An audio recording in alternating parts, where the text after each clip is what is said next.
this silly little stream thing that we got. Yep. Like, I don't remember if I told you, but I fucking hate Doom Eternal. Oh, you hate it? I hate it. Oh, I think it's awful. I didn't know that you hated it. Oh, I interesting. love Doom 2016. Yeah, but yeah. fuck Doom Eternal. I hate that game. Okay. I've played through the whole thing.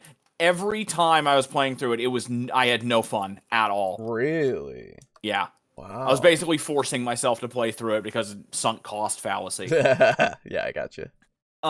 This does a lot of things that Doom Eternal did, and it does it well. And so I actually fucking adore it. Gotcha. That's interesting, because, like... Yeah. I don't... You know what? It's actually, it doesn't really surprise me too much, but, like, remember how Doom Eternal was a thing? And then nobody talks about it? Yeah, no one talks about it. Actually, nobody talks about Doom 2016 a lot, although everybody uses the music, so I guess that's the staying power. Yeah, that's what stuck around, is the music. Yeah. But, like, Doom 2016, I need to finish that game, but it was pretty good. It's very good. I beat that one on Nightmare. Hell yeah, brother. Hell yeah. Like, first time through, I did it on Nightmare. I don't know why the ringer didn't go off. Oh, it didn't? Oh, weird. Yeah. Okay. Well, went off for me. Well, that's good for you, Boo. Yeah. No, it wasn't. It was super loud. No, I'm just sorry to hear you had to deal with that. Yeah. Have you told Alejo how inconsiderate he was? No. Because it was mostly just my Discord being inconsiderate. Right. Alejo, I have some concerns to bring forth to you. Oh, okay. Yeah. A mutual friend of ours has recently brought forth some allegations.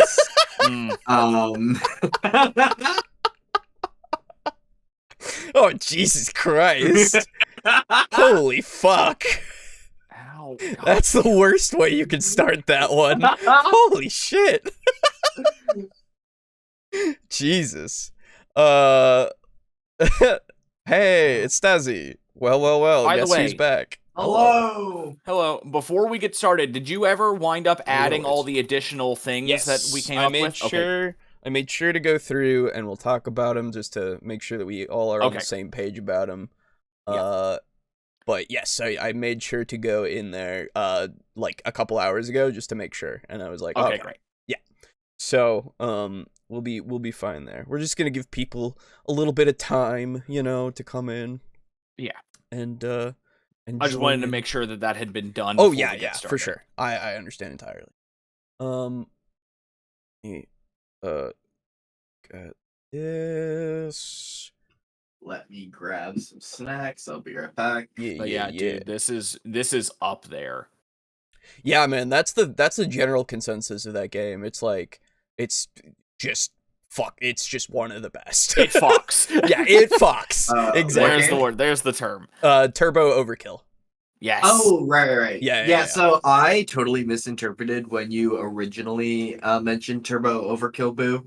At first, I thought you meant that they added a turbo mode to Overkill, and I was like, oh, brother, that sounds fucking ridiculous. Oh, no. It is its own game. It is a cyberpunk boomer shooter, and it's good. It's really cool. It's really fucking cool. You know how most shooters have a... you know how most shooters have a slide that you can do? In this one, when you slide, you're jamming a chainsaw leg against the ground and letting the chainsaw pull you forward. Yeah. It's so fucking cool. And you can kill dudes. It's so fucking cool. It's actually one of the best fucking weapons in the game, ironically. Yeah, there's really a lot of upgrades, and ones that you get really early on are ones that give you... if you kill someone with the chainsaw, you get 6 health and 6 armor that overheals. Yeah. So you can easily get your 200 health, 200 armor just by doing that. It's awesome. Yeah. Oh, okay. Hey, Pizza Funk, what's up? Yeah. Okay. It's chainsaw leg, hell yeah. Yeah, that's right. Actually, in the game, they call it the Chegg. Do they actually? Oh, that's great. Yes. That's awesome. Oh my goodness. Fucking game.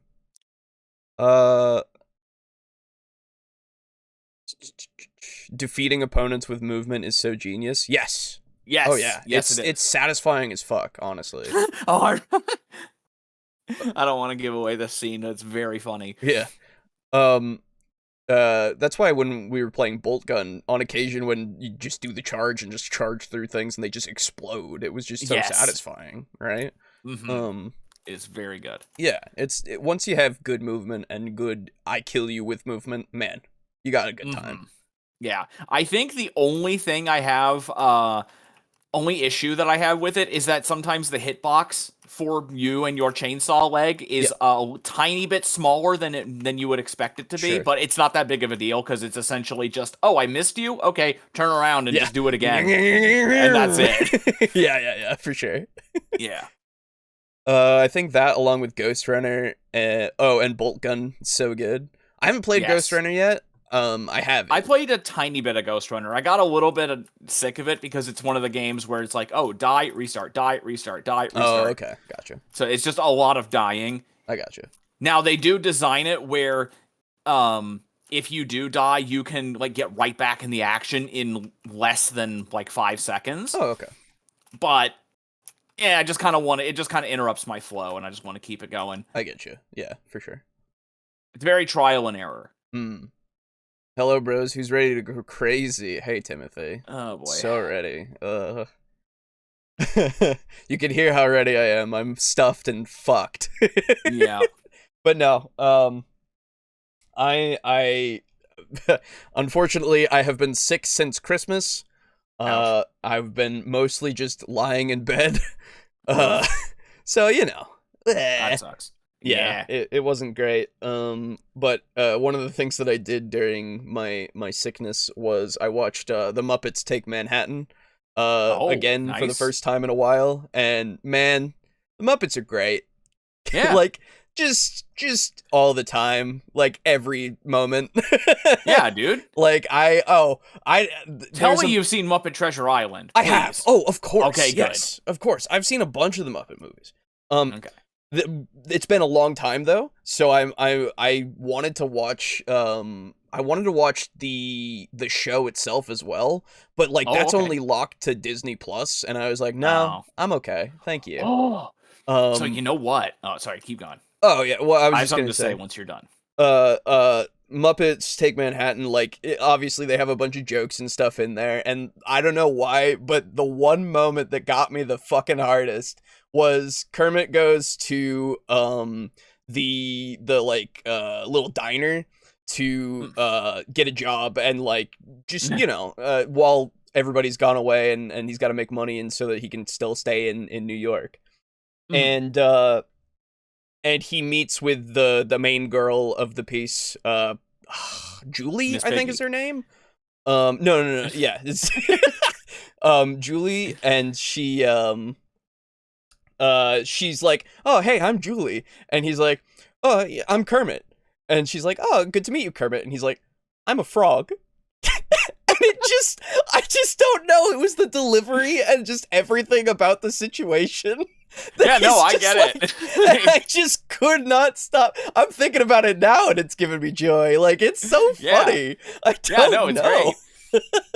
I love those kinds of like just really dry, fucking like, oh, I'm a frog. It's like, just a statement, but it's so fucking funny. Yeah. Okay. So speaking of Disney, I don't know if this is 100% true, but I saw it on YouTube on CBS's YouTube channel. So like the actual news. Yeah. Apparently, there are a number of properties, Disney properties, that are going into the public domain finally. Yeah, that was supposed to happen a while ago. Or at least I remember hearing about some of that stuff a while ago. And I'm hoping that they So actually would you like to guess one? Just one. Isn't Mickey Mouse going in there soon? Yes. Yeah. That's fucking crazy, dude. I know. I'm so happy. What is Mickey Mouse going into? Public domain. Public domain. Yeah. Oh yeah, fuck yeah. Yeah, dude. Finally. The mouse is free. Dude. Fuck the mouse. I hate him. All my homies hate the mouse. To be fair, once you get hold of the mechanics, it can be kind of challenging, but you can just start wiping levels so satisfyingly. Oh, for Ghost Runner? Sure. Yeah, that makes sense. Fair. I cried during the time to say goodbye song in that movie. Yeah, that movie was very emotional, but for me too. I was fucked. I don't know. It was great. That movie's great.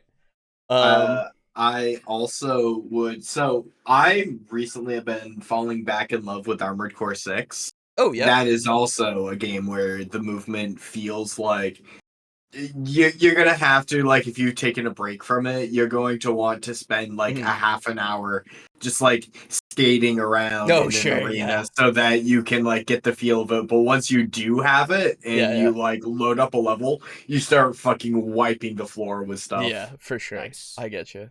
I started playing the first or not first, but the more recent Spider-Man game again. Spider-Man 2? No. Spider-Man fucking what was it? 2018? I don't know. Something it was one of the more recent ones, the one that just got the sequel. Yes, okay. So the prequel, the first one. Yeah, the first one for that series. Okay. And like I cuz I haven't finished it fully because I did the full main story and then I have the DLC stuff that came with it. And I got back into it because I was like, you know what, it's been a while. And then I started swinging around and I'm like, fuck, man, this is good. Fuck. Like, and it got me hyped to finally get to Miles Morales and Spider-Man 2 because I know Venom's now in Spider-Man 2. So, nice. That's going to be so good. I'm so excited. Because, like, that game's good. Like, legitimately, like, super good. So, I hope they didn't fuck it up. Heard. Alejo, would you like the opinions of someone who has seen that game in its entirety? No. Okay. Let's see. There we go. All right. I'm done with that now. Okay, there we go. Muppets Rock. I had to go back and replay a level because I missed a collectible and I must get them all. I feel that, dude, for sure. Yeah. Goodbye 2023. Don't let the door hit you in the ass on the way out. Yes, that's right. Hello, Lux. Right. Who was the resident metalhead? Was it Steely or Lux, maybe? I don't remember. Honestly, I didn't keep track of that. Sound out in the chat if you're a metalhead. Yo, who here is the metalhead? Yeah. Stasi is one. And so is Timothy. All right, maybe it was Timothy. I was trying to think about it. So, I got recommended Behemoth by a boss at my old job because he super liked them. And I can kind of take him or leave him, but I was listening to O Father, O Satan, O Son today by them. Sun as in like the big glowing ball of light. Oh. That's a pretty good song. Okay. Good. Okay. Let's see. So can you post the link to the bingo stuff? I will. Just so I have it. Yeah, once I can do so, I have to hit save. Or I should wait. It doesn't give me it right here. Now I'm in the watch together. Good. Now that I'm all done. Okay. Yeah, let me give you guys that, and then let me get to the thing. But hello, everybody. Welcome to Table Talk, Discussion and Discourse. I am your host, as always, Alejo, aka Great on 85. Usually I'm the second host, but mind yourself, boo. As usually, except for when I'm dead, I am your second host, Captain Chiral. Yeah, I'm the third host. And I'm actually taking a break from RuneScape currently, so I'm not actually playing that during all of this. There you go, boys. Thank you. Okay. Welcome to this year's ending Garibingo, everybody. Garibingo. I should probably this is the holiday I was looking forward to the most. Exactly, brother. Exactly. There we go. As long as we don't get another one that's like fucking awful. Like this time around, I've got some videos that are at least longer than 10 minutes a piece. So we'll see. And one in the middle that's about 4 minutes. So we'll see how it goes. Hey, Alejo. Yeah. Payday 3 is on sale. Should I? No, in no way. Never. No, it's dead. It's dead as hell. Like, they're creating shit for it. They need to go to fucking hell. Yep. They need to fix their fucking game before they add more content. They're not. Yeah. Anyway, you'll notice if you haven't yet, I'm a little ill and I apologize. I will be having some cough drops so that my throat doesn't die on me, as well as muting myself to blow my nose if I need to. We shall see how this works. But regardless, I'm going to post a link to everybody so that you out there can make a bingo card, generate a bingo card. Please just generate one. That would be great. And then, because of that, you will be able to play bingo. Now, the thing about this bingo card is the link that I'm about to put in chat. You guys might have to just copy the whole link, like actually select it all, and then put it in your browser, because sometimes the link just doesn't work otherwise. So, because yeah, it only does like the bingobaker.com thing instead of the full thing as a link. It's really fucking annoying and weird. Anyway, we are going to go over those spaces so that we all understand what we're looking for. If you're new, if you're returning, we shall all understand. So, Alejo. Hello. Before we begin, I'm noticing one of my squares is terrible time management. Yes. Now, I do find it a little ironic that we have that as a bingo square, given that we are arguably even worse about that. I don't think so, but sure. Okay. Let's see here. Okay. We don't have a time limit, so we're not managing our time terribly. It's the whole part of the show. And so... Oh, okay. Yeah. Oh, okay. I see what you're saying. I see what you changed it to. You didn't do being a piece of shit. You did being genuine garbage. Got it. Exactly. Okay. So, let's start from the beginning, everybody, and we will go from there. So, first square that we have here, and there are additional squares, so you might not have all of the ones that we are going to name, but just so that everybody can know what these all mean and what you're looking for. Brogan couldn't make it? No, he could not, unfortunately. No. Okay. So, first one's politics. It's self-explanatory. If Garibingo starts talking about politics randomly or intentionally, mark that square. Darkness / can't see. Well, the video that we're going to be covering today takes place at night, so we shall... Yeah, I was about to ask, because I can see the thumbnail right now. Does this count? Well, not yet. Well... Okay, I can see the tree outside the car, so... Do let him cook. Okay. Yeah, it's usually when you can't see shit at all. Okay. So that is that square. D&D is more than a game, usually tying D&D to a higher purpose of it being connected to, you know... life, the universe, and everything. Yeah, really. The new stage in human evolution. Well, that's later. That's specifically the other thing. But this is just about D&D itself and not about the people, right? Yeah. Which I should put that as DM transhumanism, but with you know, damn yeah. Gatekeeper Garibingo. Very, very simple. It's when Garibingo says things that are gatekeepy about our hobby. Yes. And it says you can't and to say, everybody, these spaces might combine. We might get two spaces out of something. We'll see how it goes, you know.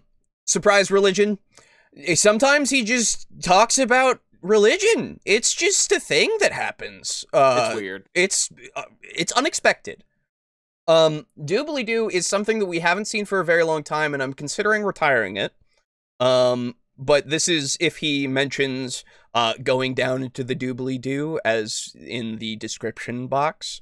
We'll see in future if we remove that, actually, and just replace it with some of the other ones that we have. Gygax, whenever he talks about Gary Gygax himself, the Lord above. Parked, this is if he parks his car because Yes. Garibay is always driving a car, usually, in these videos. Yes. And it also counts if he stops at a stoplight for a very long time. We'll judge it as parked as well. Alejo? Hello? I have a request. Okay. Instead of just parked, Mm-hmm. In future iterations of Garibingo, Mm. can we maybe in parentheses put 5 seconds, 10 seconds? Yes. And then a whole 15. And then that way there are if you luck out and you get a bingo card that has multiple instances of parked on it, you're just counting up the time going, oh, come on, baby, let's go for 15. Yeah. Okay. Ooh, I like that. Yeah, that sounds a tiny bit overpowered, but I'm about it because you might not get all of them. And you're like, fuck, I've got parked for 15 seconds? Right? Yeah. There might be some videos where he doesn't park at all, and you're looking at 3 empty squares going, fuck. Yeah, exactly. Let me just write this down. Parked parentheses time or amount of time. Okay. Then after parked, we have in my humble opinion, which is a thing that he both titles his videos with and says, because his opinion is very not humble. And he'll say those words in that sequence pretty fast. So that is something we're looking for. An impossible commitment asked. It's if he is requiring you, whether you're a player or DM, to do something that sounds pretty impossible, or at least improbable. I should put that as a slash of those two things. An agreeable take. It's very rare, but it happens. It does happen.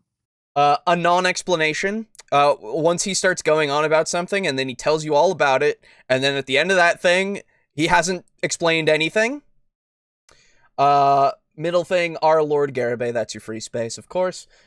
Dungeon Gooder / Okayer, if he should mention those. I'm not sure about this one as well, because I haven't heard it outside of the things that we still need to finish that last demandment. But I was wondering if we were due for the final one of those tonight. Yeah, well, not this evening. No, I think maybe we'll finish it during next month. I think that's probably the plan. Before season 5. Nose wipe. He wipes his nose in the car with his hand, and it's very obvious, and you'll see it, except for when it's dark. So this is one you gotta pay attention to. This is one you gotta look for, everybody. This is gonna be hard. Connect D&D with random things. He did it with Lego. Well, that one wasn't as random, but he did it with the presidential campaigns. That's what he's done it with once. It can be very random. It can be semi-random. We'll, or unexpectedly / more commonly random, I suppose. D&D transhumanism. This is if you are called to be a DM, you are above humanity, you embody the things that make you transcend humanity entirely, and we'll point it out when it's there. Everybody knows. Yes, that's right. Sorry, Matt Mercer. He said that Matt Mercer predicted the Ukraine war. That's right. That was a thing that he connected with D&D. Yeah. Yep. So thank you. Timothy says, "Oh, Aiden, have you heard the band Lord of the Lost?" Oh, that sounds super familiar. Hold on. And yeah, I know how I like my videos with 0 visuals. Yes. Condescension is self-explanatory. He's condescending. It's a thing. Consume, if he should, say things like, you should buy this, or he is in the mindset of the products that Hasbro has been putting out do no wrong, or Wizards of the Coast, it's pretty obvious. Yeah, I wonder if we should have consume and also brand. Ooh, yeah. Okay. Oh, speaking of brand, fucking they're doing Solar Auxilia in plastic now. Solar Auxilia? the precursors of the Imperial Guard, the ones who are actually like really badass. Really? Wow. Yeah. That's sick. Because the Solar Auxilia exists already, but it's only Forge World. So they're like, fuck Forge World, we're doing them all in plastic now, and that's super cool. That's awesome. Sick. Yeah. Anyway, no, you're good. I do not or had not previously listened to Lord of the Lost, but I like them. I've been listening to Raining Stars, and it's got a very like industrial sound to it. I like it. There you go. Next up, triple repetition. Oh, sorry.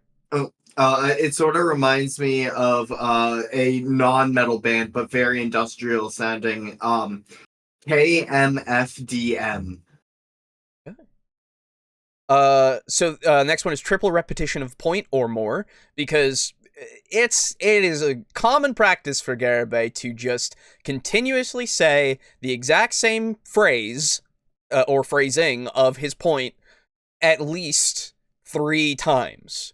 At least, without really going into what he means just yet. A fundamental misunderstanding of reality besides DMing. Easy. Fucking, he just does not understand how the real world is. Yeah. It's pretty obvious. Shade thrown towards other TTRPGs. Also pretty obvious if he says, Pathfinder sucks, or, I don't know, fucking Call of Cthulhu, bleh, you know, like, any of those.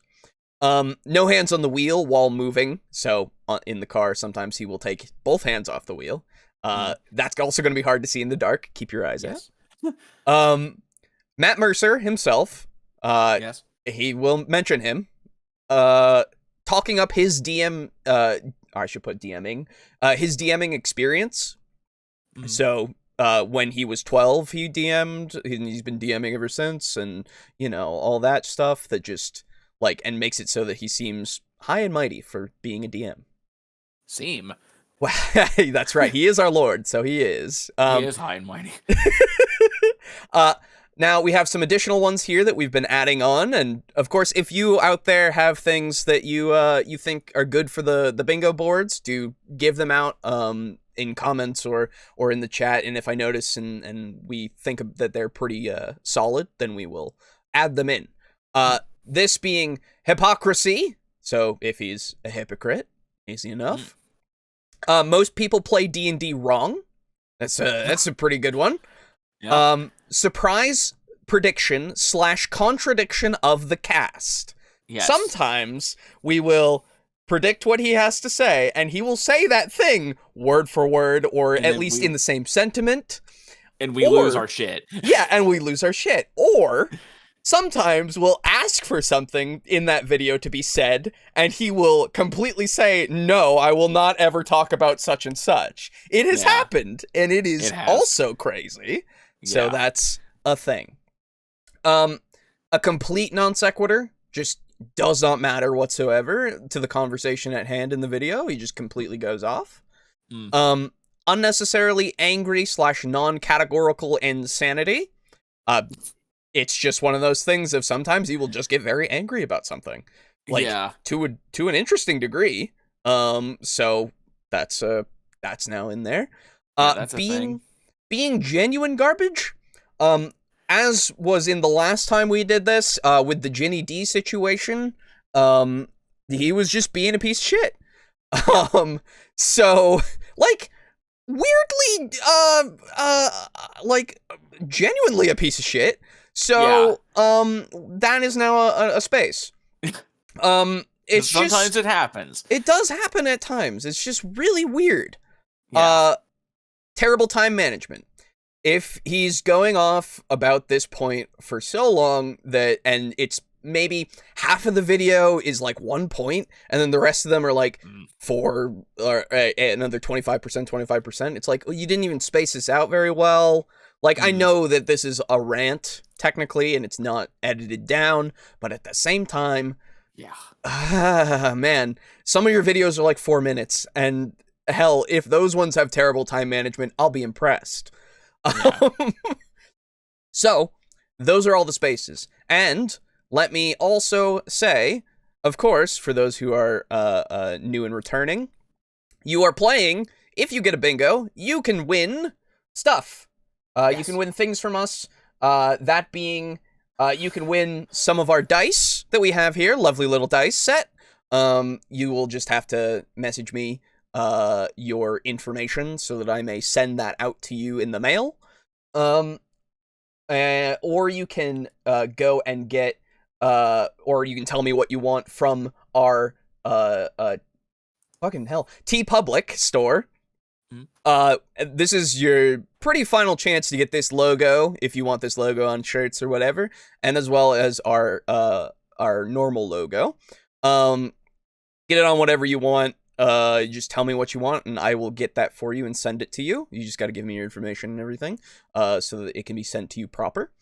And the other option is for me to send you a copy of Tabletop Simulator, which is a great fucking thing that we use all the time, really. Yes. And you can get a key to that on Steam. Well, I'll give you the thing through Humble Bundle. That way it's not necessarily linked to a platform like Steam or something. But if you want the Steam key, you can just tell me you want the Steam key, and I'll just give you the Steam key.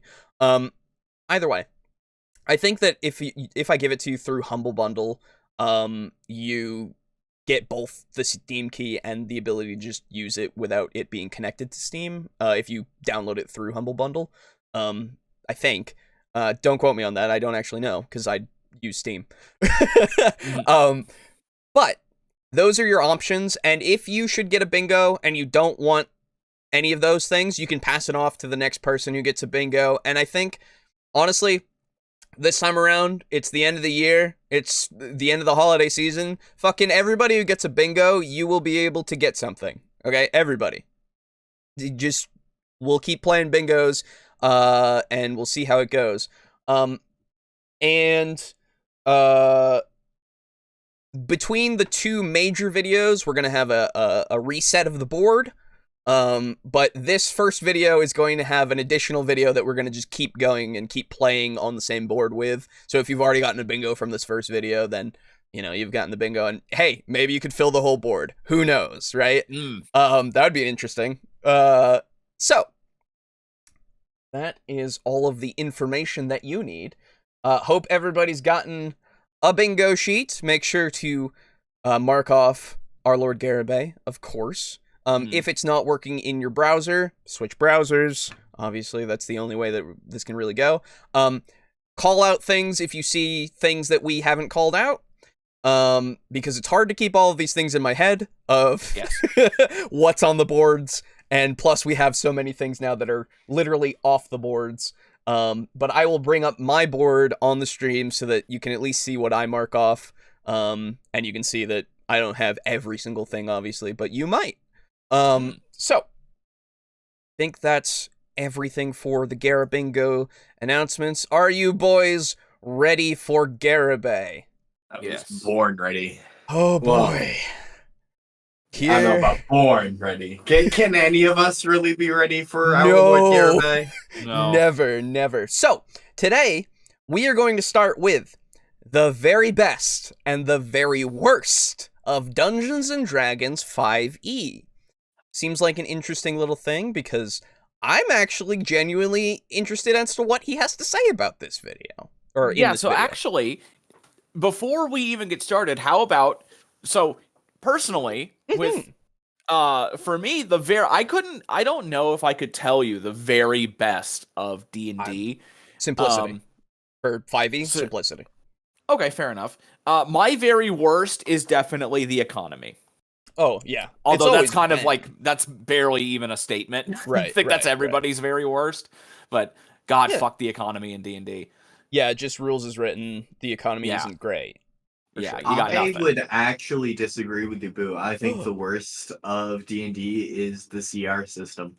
Oh, that's a good choice too. Because it encourages complacent and or juvenile DMs to use a system that really does not benefit the game. Yeah, gotcha. That's fair. Yeah. I get you. Okay, so also Draco Kraken, I see you in there. Hello, first off. I didn't say hello to you. And second, and Pizza Funk, of course, you're both in the chat. If anybody needs another link or anything, and if we need to have things recalled out, if somebody were to join later and be like, oh, how many, what's on the board or whatever, if you could take care of that, that would be fucking fantastic. Though I now realize that you would have to make like an actual note list of what's been called out, but that wouldn't be bad either, and I should do that too. So you know what? Let me get my notebook out here. That's a good idea. And I will start writing them down too, so that I'm not asking you to do something that I wouldn't do myself. Where's my pen? Oh God. My office is a mess because I was sick, so I don't know where things are at the moment. Shit. What's up, Draco Kraken? Well, okay, I'm gonna do this on a notepad then, because I, like, on the computer, so fuck it. Alright, here we go, everybody. Let us begin this Garibingo. Hi. Oh. Ooh. Hi, this is Scott Garibay, and today we're going to talk about Dungeons & Dragons 5th edition. There. Right there, being genuine garbage. Very good. Thank you, yes. And what is the very best thing about Dungeons & Dragons 5th edition? And what is the very worst thing about Dungeons & Dragons 5th edition? All right, let's go. So Dungeons & Dragons 5th edition is the edition we're in right now. It's lasted for 7 years. 7 years. Oh, yeah. All right. When did this come out? I should really have the information next to me, but I didn't fucking look. Hang on. This one. Disgusting. I know, I'm horrible. This one came out 2 years ago. So, not too long ago, actually. Oh, interesting. Anyway. So, it came out in 2014, and it has survived until today.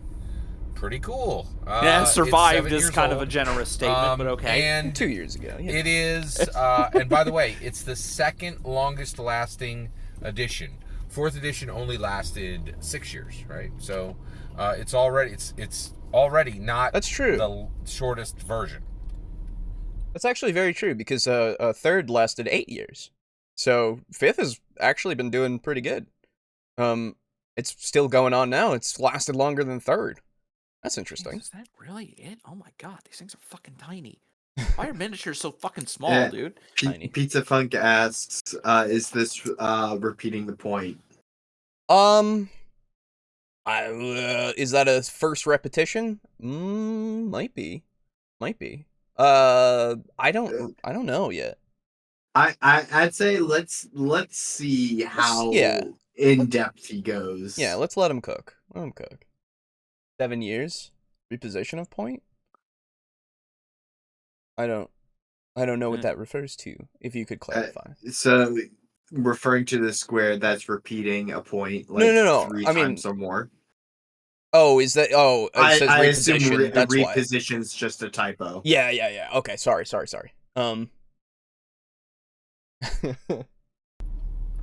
Edition, excuse me.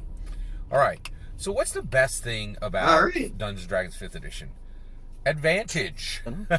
It is incredible. Advantage is the best thing about 5th edition. You know what? Simple. An agreeable take. There you go.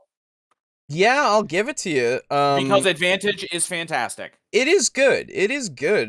Would I call it the best myself? I don't know. Oh, certainly not. Yeah, no. Like, I don't agree with it personally, but I can see it. It's agreeable. I do have it. Good. Mark off an agreeable take, everybody. Agreeable take. Okay. And intuitive and awesome. So, if you have advantage, the Dungeon Master can declare that you have advantage. And he can give you advantage, she can give you advantage, for many, many different reasons, right? Mm-hmm. She could say, basically, you and your group... Does the word "they" not exist to you, Garibay? Like, that would cover everybody. Yeah. Like, okay, well, you know what? I'll just a little irk, but it's fine. planned really well for this for this attack, right? Mm-hmm. So basically, you were on a bluff. You overlooked your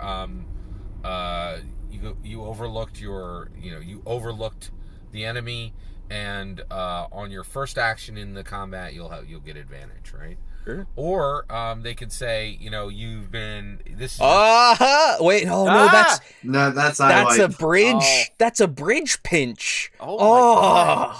Come on! I hate the title of that. Third round of combat against this person, and the NPC that you're fighting, their feet specifically are on gravel, so you have advantage when you attack them, right? Also, players can take actions to give themselves advantage. He's teasing us. And when they do, they roll 2d20. Mm-hmm. And it's just so simple. And when you pick up that second d20, it makes rolling d20 suck, because it doesn't rattle around in your hand like a couple of spheres. Like, you feel like you got spheres don't rattle, hand, you buffoon. Like, it's amazing. Like, it is a visceral, awesome, wonderful thing, and you just shake them up and you roll them, and you get the highest, right? Now, as a sub note, disadvantage is pretty incredible too. He's like, I can hear how much you want it. I agree with Pizza Funk. I feel like he's cheating. Yeah, I know. Maybe he's on to us. He's cheating us. Oh my God. Right? Because so basically, even disadvantage can really be awesome, and that's when you overcome it. Like, you're like, oh yeah, true. Like, in your face, DM. Like, it can be pretty incredible. But actually, it's not a small thing. It really wasn't around in any other game, or not in any other game that mattered. Nobody had heard about advantage. Okay, that's throwing shade if I've ever heard it. Hey, shade I got it. God, not any other fucking game that mattered. Throwing shade towards other TTRPGs. There you go. Mark it if you got it. Do you know when did 5e come out? It came out, if it was 7 years, 2 years ago. Then 2021, so it was the 2014. 2014. Let's see. When came out in 20? Yeah. Oh, when? Yeah. Oh, okay, so when? 2014 was when it came out. So what? I guess every single other thing has been out then. So something else that came out and that same year was Call of Cthulhu 7th edition with bonus dice. So, because it's the exact same thing. You just it's just a different dice that you roll. Yep. Which means that Call of Cthulhu does not matter. I was gonna say, you got to remember, he actually did confirm that last time we did this, that Call of Cthulhu doesn't matter, even though it's the biggest thing in Japan. Remember, he even said that. He was like, yeah, it's true. Oh my God. Yeah. Oh, wait a minute. Okay, no. What's the entire population of Japan? Yeah. Colorado. Exactly. Fucking damn it, man. It's the whole eastern seaboard. Oh no. Yeah. Yeah, I don't. It just says 2014. There's no exact date, unfortunately. Yeah. So, but I can see Garibingo saying that. Like, I said absolutely. it as like a parody of him, but like the more I think about it, I'm like, oh God, he would absolutely say that. Oh, for sure. How much more of his face can he touch, excluding his nose? Damn it! He's gotten everywhere else. I know. And yeah, the playtest packets aren't technically the thing. So yeah. Okay. In Dungeons and Dragons, it really wasn't that big a thing, right? And I'm sure somebody might have put it in some other game, but they didn't give it wings, right? They didn't make it like just the super dopest thing in all of tabletop role playing. And that's what the fuck are you? I would still say it's not. Yeah, it isn't. The only reason why he thinks. Sorry, go on. Can I just finish? Yeah. Don't get me wrong. I super duper agree with him on the feel of two dice like clacking together in your hand. absolutely makes rolling only one dice feel awful. Yeah. You feel poor. Sure. But however, I do not agree with the whole like, oh, it's the coolest thing in RPGs. Like, that's completely like a subjective thing that I wouldn't say that. It's a very cool addition to D&D.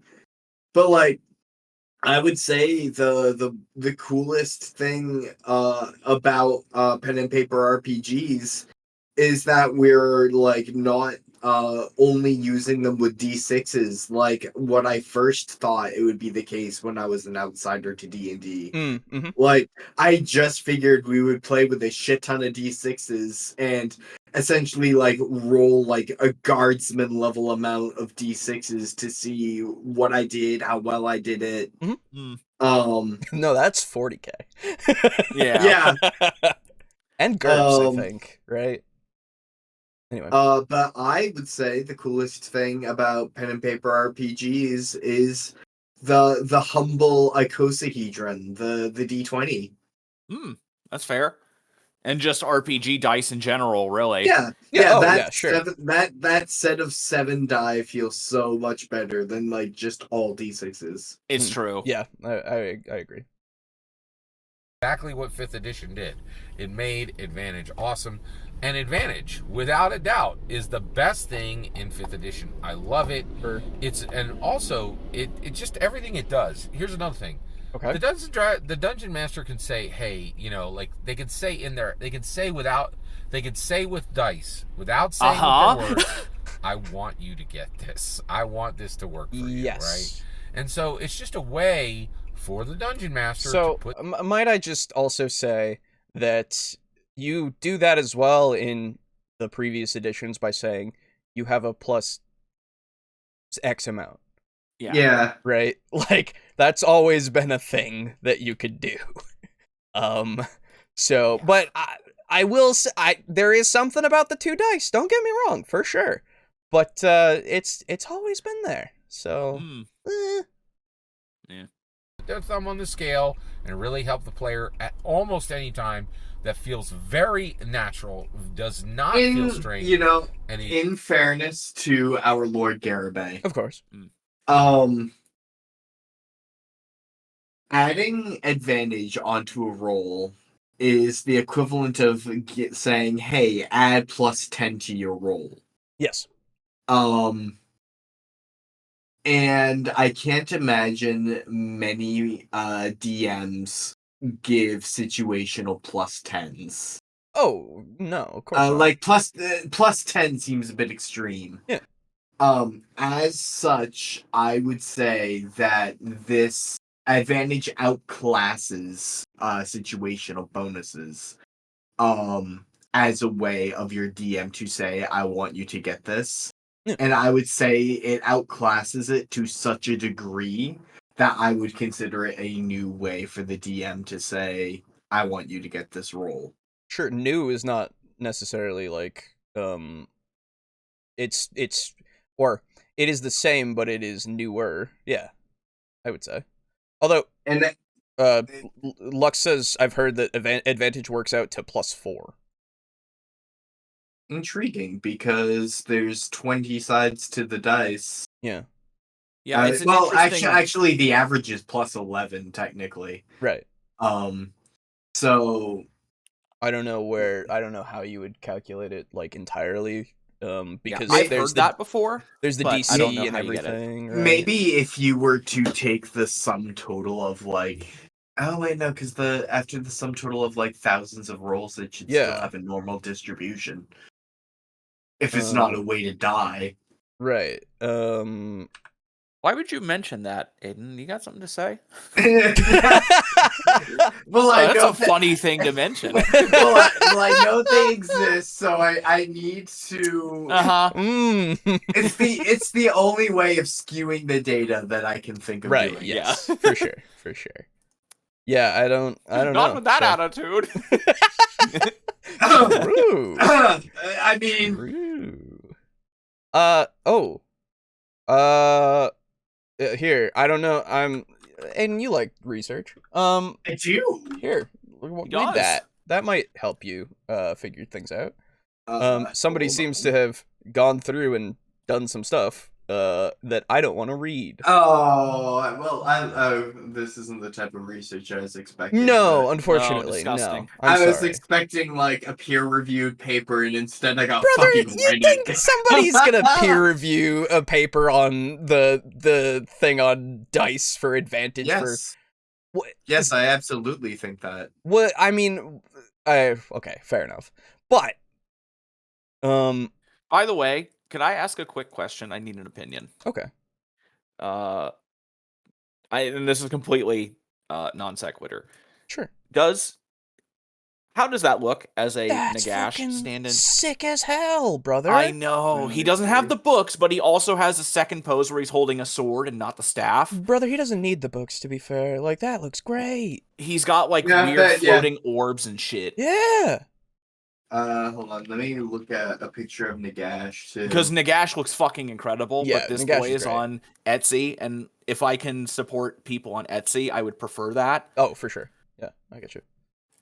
Yeah, that arguably better. Yeah. Okay. I would say so. Yeah. Okay. Sounds good. Then, Lotharius, God of Ruination, it shall be. There you go. Plus, I get the sword bit, which is fucking awesome, too. Yeah. It's like a spine, and it's got, like, ribs for the blade. It's awesome.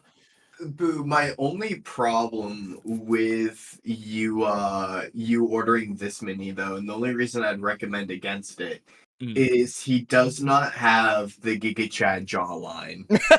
That is well, yeah, he doesn't have the beard. You could green stuff that. It's fine. I could, dude. If I was good with green stuff, I would. Well, actually, I do have another one. It's just not quite as good, and he absolutely does have the Giga Chad jaw. Here you go.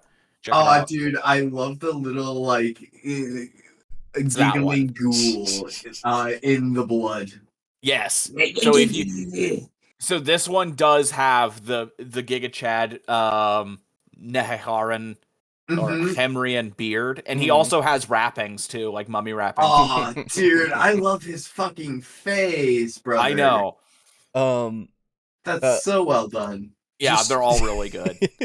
Lux also says Google is telling me +3 and 1/3. Oh. It's for the advantage. Yeah, and if it's like 0.3 repeating, yeah. So I don't know what we're going for how we calculate this, to be fair, and my brain doesn't want to think about it too much, so I don't know. My brain doesn't. My brain does not, no. It's funny. Oh yeah, and also D120 lovers, raise your hands. There you go. Dude.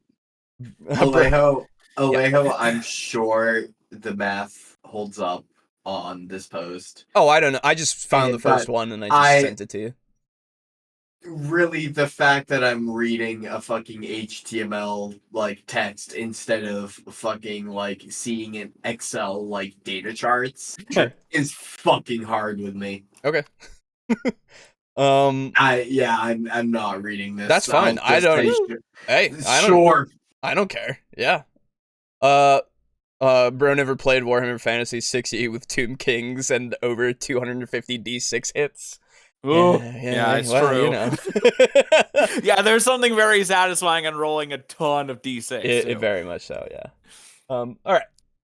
It's just incredible. It is spectacular. Advantage is amazing.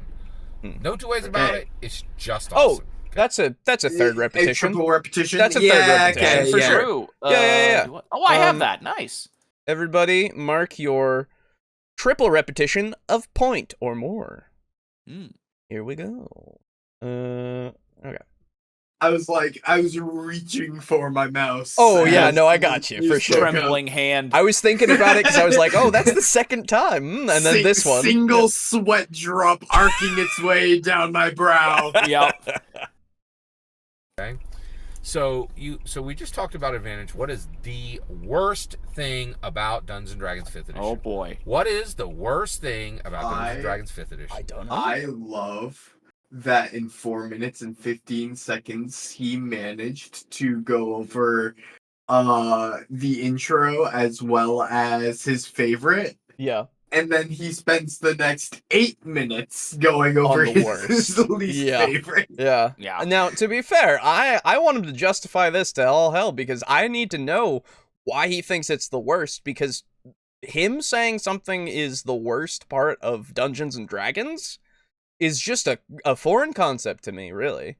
It is valid. It's just very funny to imagine. Very much so. I'm going to tell you right now, the worst thing about Dungeons and Dragons 5th edition is Twitter. That's not about D&D. You know, it's not a part of it. I can kind of see it though. Oh, I can see why you would hate Twitter. Sure, I kind of agree. It's not a part of it though. That's the problem. It's ancillary. Yeah, it's not a part of it. He is choosing to be very generous with the interpretation of part of 5e for this part. You want to know why? Why? It's because it's Garibay. He can't hate anything about D&D. Oh, true. He has to hate something that's outside of it. Oh, you're right. So right. He has to separate it. I can see it. You're so right. Fuck. God damn it. I don't think you've been more right about anything before, brother. Like, I'm going to be more right about this. Alejo, holy shit. These are Soulblight Grave Lords. Oh, brother, those are sick like as fuck. Amazing ones. Because I know you prefer the Ghoul Kings or whatever there are. Vampire Ghoul Lords. Courts. Yeah, Flesh Eater Courts. Yeah, that's it. Anyway, go on. But I'm absolutely right. What are they a proxy for, Boo? The Soulblight Grave Lords. They're the zombies. Zombies and vampires. Mostly zombies and vampires. Yeah. And you have a vampire skeleton champion on a bear. I see that, brother. I will save that for later for sure. Like, holy shit. Anyway, he is cheating. Yeah, fuck, man. But yeah, this would be like me saying the thing I hate most about Call of Cthulhu is people who don't like Call of Cthulhu. Right, exactly. Like it's like, oh, okay. Cool. Dude, dumb. Look at what Etsy just recommended to me. Oh, that's awesome. Vargeist or Vargol for a fucking werebat. Yeah. Oh, that's what it's called for sure. But that's what it's called. But like, I'm just saying that so that it can be found if people are so inclined. Yes, absolutely. Okay. Holy shit! So Blight Great Lords are actually sick as fuck, dude. Yeah, I know. They're awesome. Yeah, I'm gonna get them. They're just gonna be great. Yeah, that's the undead army that Alejo wants. Yeah, I really you know what? Maybe it's like the Battle Force. Okay. I just assumed that was 40K or Warhammer related. Yeah. Yes. Okay. They're kind of lame as fuck. What? Like the Games Workshop Soulblight? Yeah. Yeah, good. Oh, Lord. yeah, they suck. Yeah, they're really bad. They're for sure. An old ass army. Yeah, they haven't updated them in forever. They're fucking garbage. Yeah. I mean, that's why I buy all my Skaven and Beastmen from Etsy. Yeah, they've got like one of a ton of like Skelemen that look fucking neato. Yeah. Nice. That includes the vampire riders and everything. Yeah, for sure. Yeah.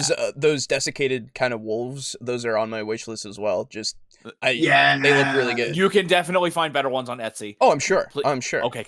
Yeah. Anyway. Okay. Boo. Do you think I would ever default to buying anything from Games Workshop? I'm just making. Well, honestly, if you were to go Knights, I would kind of expect that. Well, for 40K stuff. Yeah. Sure. Yeah. Like that stuff is really good, but yeah, that's pretty shit. That's because good. they actually care. Yeah, that's true. About the sculpt quality. Anyway. Okay. Anyway, no, you're good. I want to mark something because of what you've done, though. Like this is so. It's just such a like. Yeah. Why would you go for this? Scuffed. Yeah. So I'm gonna make a bit of a reach, but let me cook.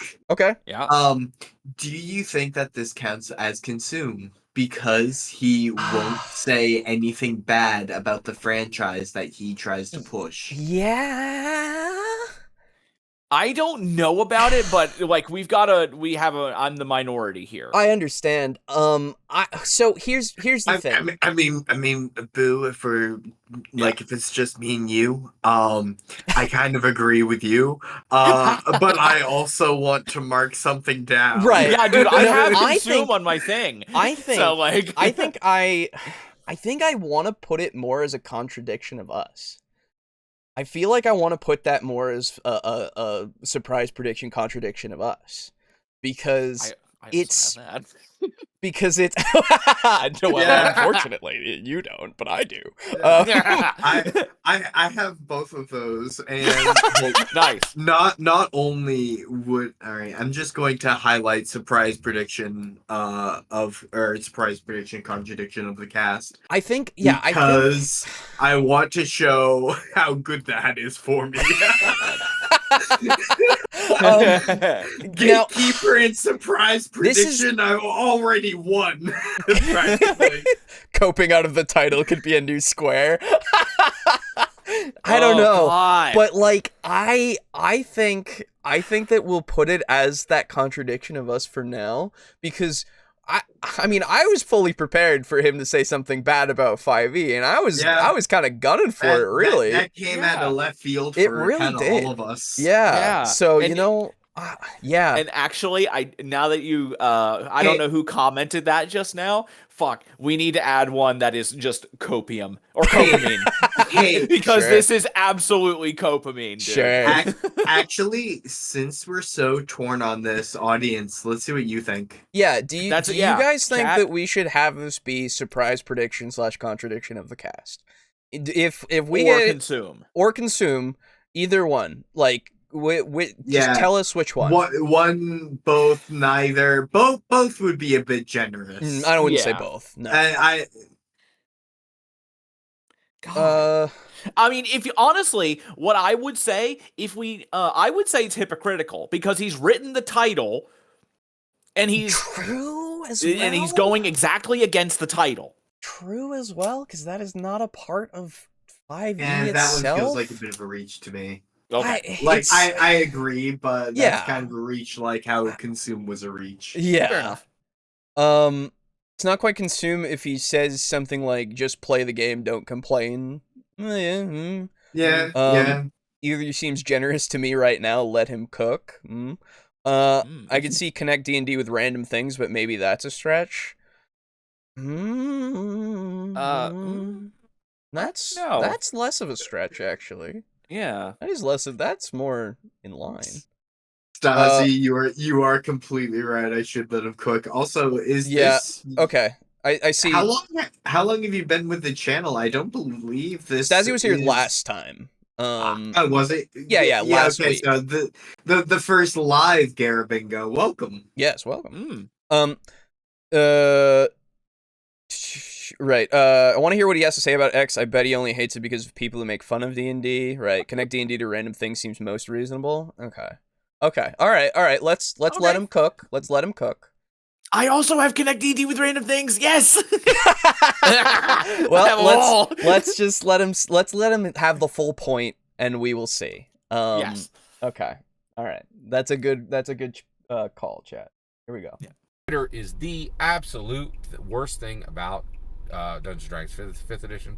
Twitter. All right, now you're like, hey, Twitter ain't part of Dungeons & Dragons. That was wrong, ma'am. Isn't that a surprise prediction? That itself is that's actually a surprise prediction. That's a surprise prediction. I I want to rewind a bit. I want to hear his point. Sure. Everybody mark your surprise predictions, less contradiction. Yes. Yeah, I already had it marked. All right, now you're like, hey, Twitter ain't part of Dungeons & Dragons 5th edition. You are wrong, ma'am and sir. Like, you are so wrong. Which one of us is the ma'am, which one of us is the sir, and which one goes unnamed? Well, I thought we already established a while back that Alejo's the dad, obviously. That's right. You're the mom, and I'm the uncle. Didn't we already establish that? That was a thing that was mom? established. Yeah, you're the mom. That was just a thing that right. was said at one point, so I suppose so. Right. Yeah, so All that's right, canon cool. now.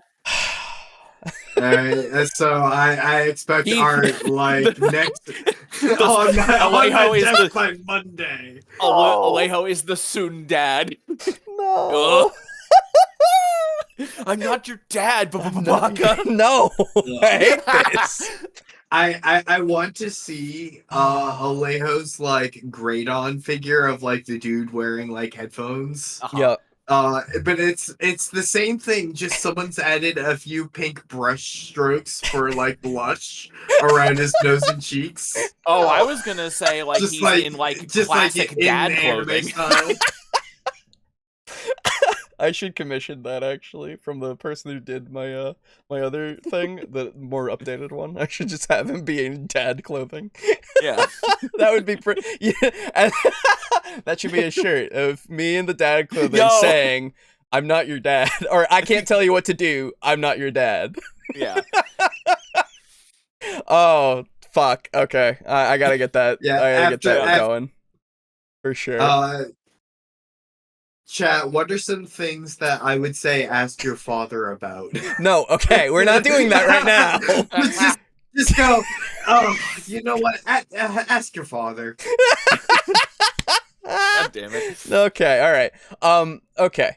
Our current list thus far that I've noted: an agreeable take, throwing shade on other systems, triple rep, contradiction, in case something is missed. Yeah, no, you're good so far. Yeah, absolutely. And connect D&D with random things. Well, let's let him continue for now, just because I want to know the full thing of why Twitter, right? Why Twitter? You let him cook. Yes, exactly.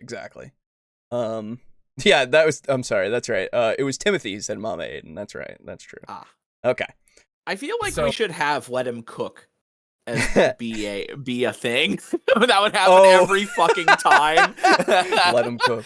Yeah, honestly, putting that as a square would not be a bad idea. Yeah. So Twitter is absolutely a part of Dungeons & Dragons 5th edition. I truly believe not a single book since 2015 has not been massively impacted by Wizards of the Coast very direct response to Twitter. All right, that is just a straight up connecting it to random things then, for sure. Oh yeah, that's for sure. fair. Yeah. Like yeah. Okay. All right. And I would have said that's a fundamental misunderstanding of reality, but honestly, given the fact that they fucking changed Mind Flayers and the other thing. That's right. The other one. Beholders. Beholders, yep. Yeah. All right, everybody. Mark off your Connect D&D with random things. All I need now is condescension and darkness. Well, I'm gonna get another 4 incomplete lines. Fucking watch. It always happens. That would suck. All right, here we go. Okay, now, why does Twitter affect Dungeons & Dragons? Well, it should. I'd love to be able to tell you, they should just ignore all the people on Twitter. They can't. No company in the world ignores Twitter. You ignore Twitter at your peril. You want to know how I know that you ignore Twitter at your peril? Because, get this, in America, we just came out of 4 years of a president that literally sidestepped the politics. This is politics. Oh my god. Okay. I'm not awake for this. This is a good one. Okay. This is a great one. Good what fucking the job, fuck? dude. Mark politics, everybody.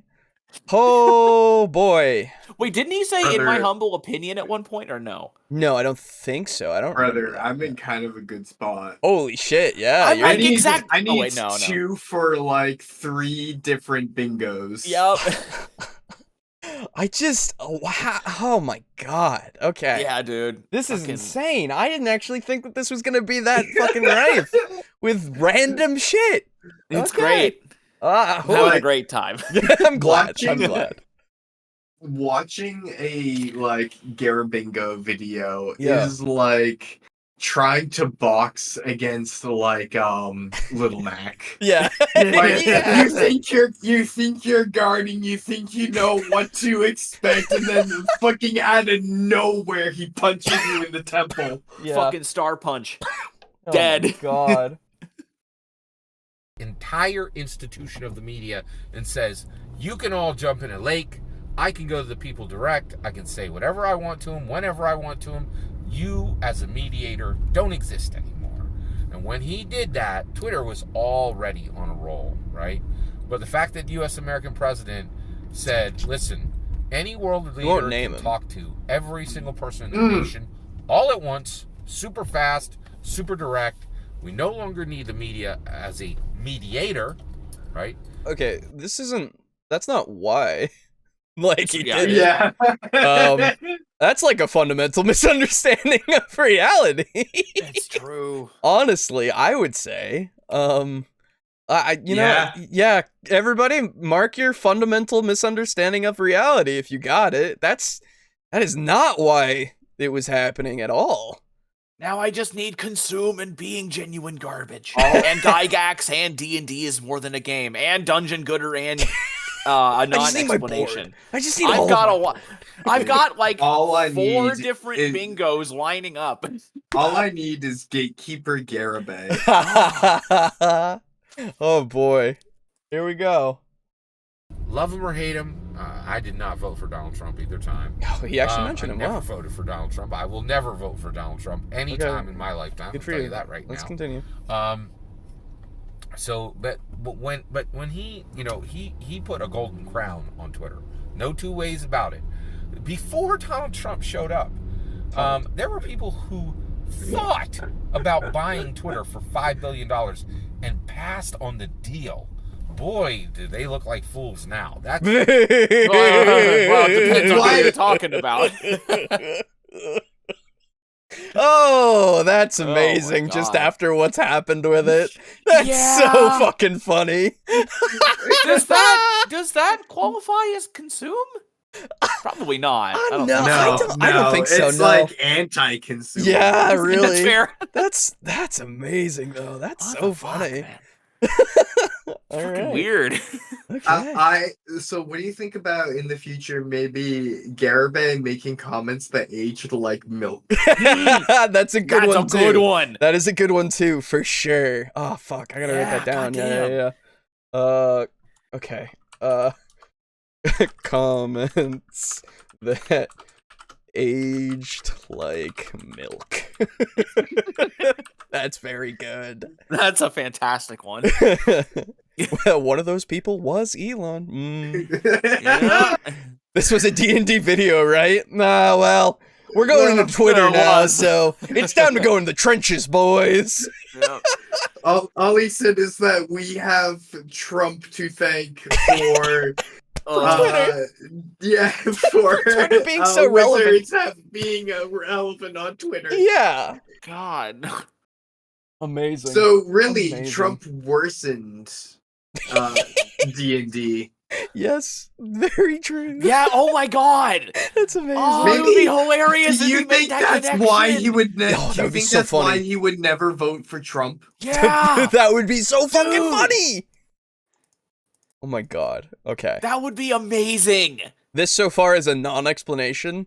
This is his explaining why Twitter is relevant to his point of why it needs to be considered by a company, which is Hasbro. I don't know. I could see complete sequitur.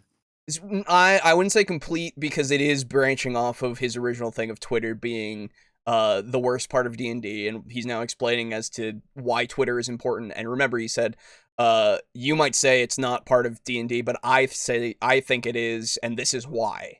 Right? This is his explanation of why. Yeah.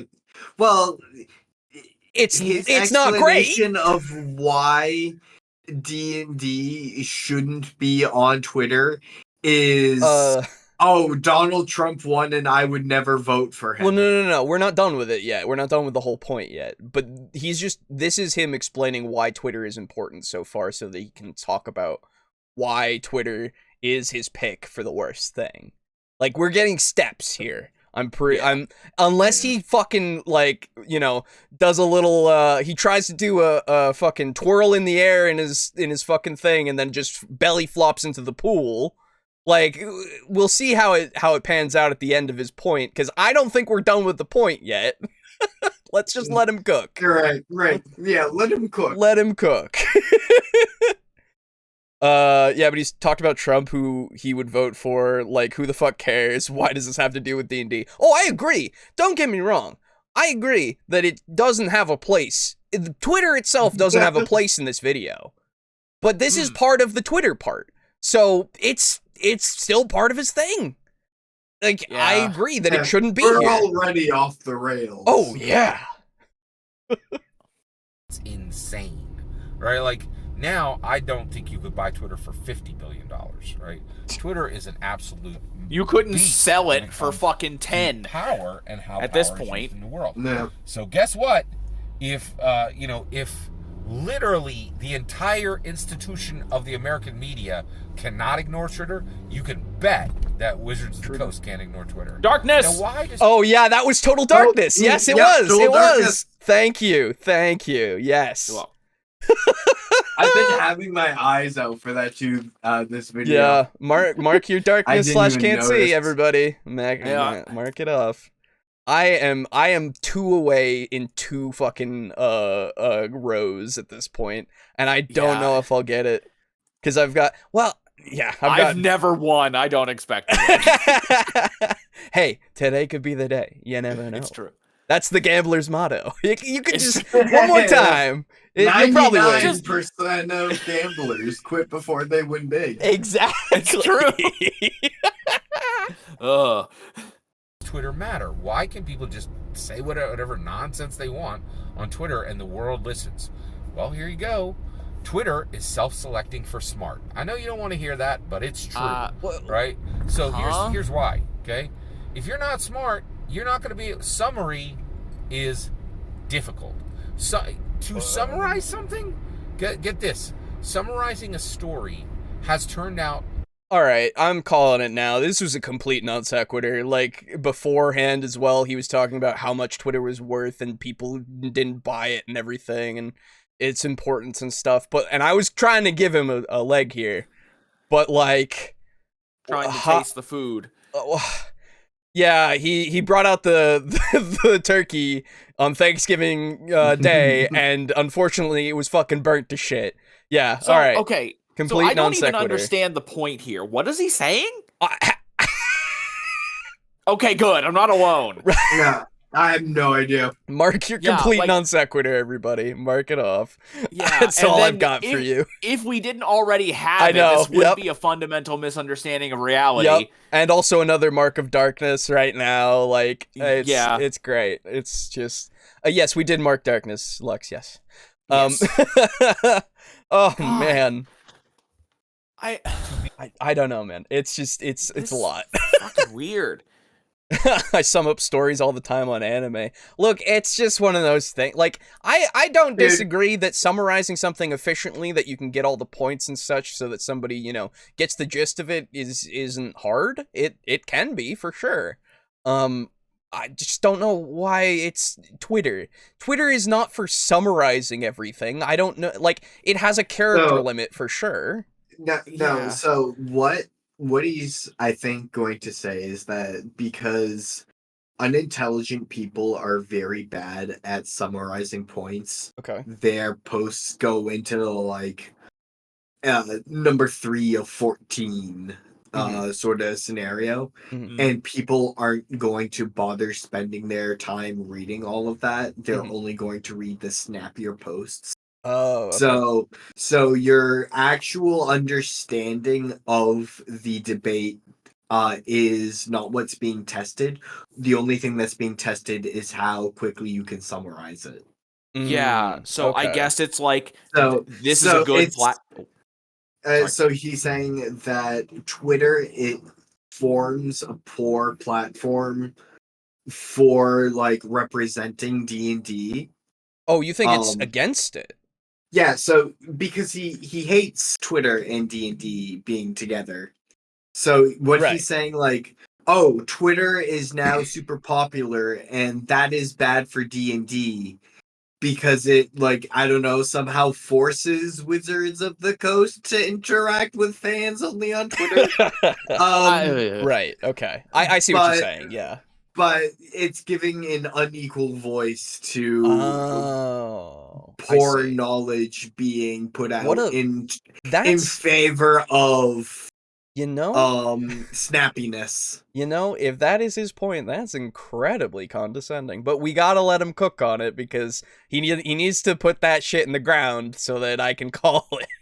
Yeah, it's true. Because like, if that's what he's going for sure, then yeah. By the way, I have complete confidence that that's not why. Oh yeah.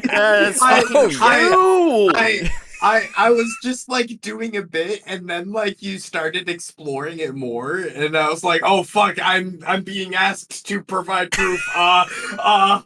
And then I back just in college all over again. Exactly. I literally fucking ad-libbed the whole debate, and I'm like, "We're fucking dying with this." Yeah, like my idea was somewhat similar, where it's like it's a bad thing.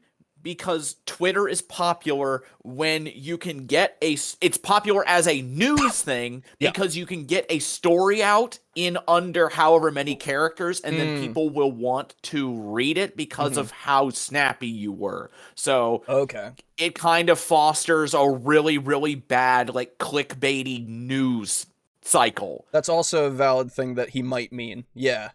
Yeah, that's my only thought. That's the thing. We have no idea.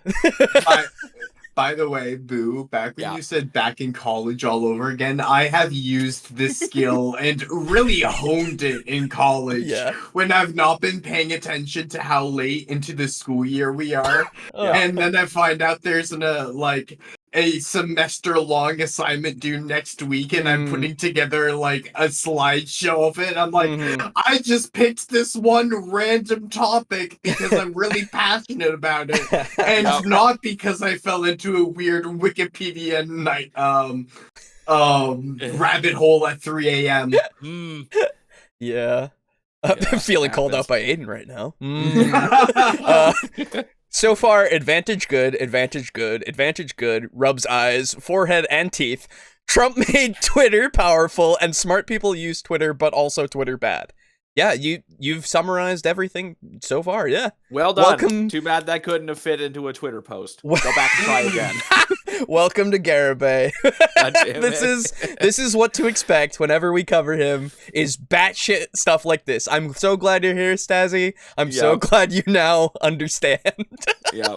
And that you can potentially win shit out of this. Yeah, because whenever if me and Aiden win first, we just pass it along to the next person. Usually, we're not gonna take your winnings. Yeah.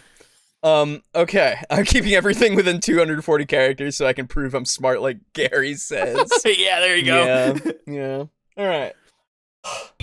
Virtually impossible for AIs. They can't do it, right? What? I'm sorry? Summary is incredibly difficult. If you need to make your point, stupid. Right? Actually, most people cannot make their point, I think, right? Most people, if you're like, hey, make your point, right? If you gave them all the words they could use, I think a lot of people would be unable to make their point. Is this condescension? That's condescension. For fuck's sake. Feel like he's condescending against AI. That's a new one. Okay. That's condescension, everybody. Let's get that one out there. I do have it. Okay. Also, I cannot get over... I win. Yes, hang on.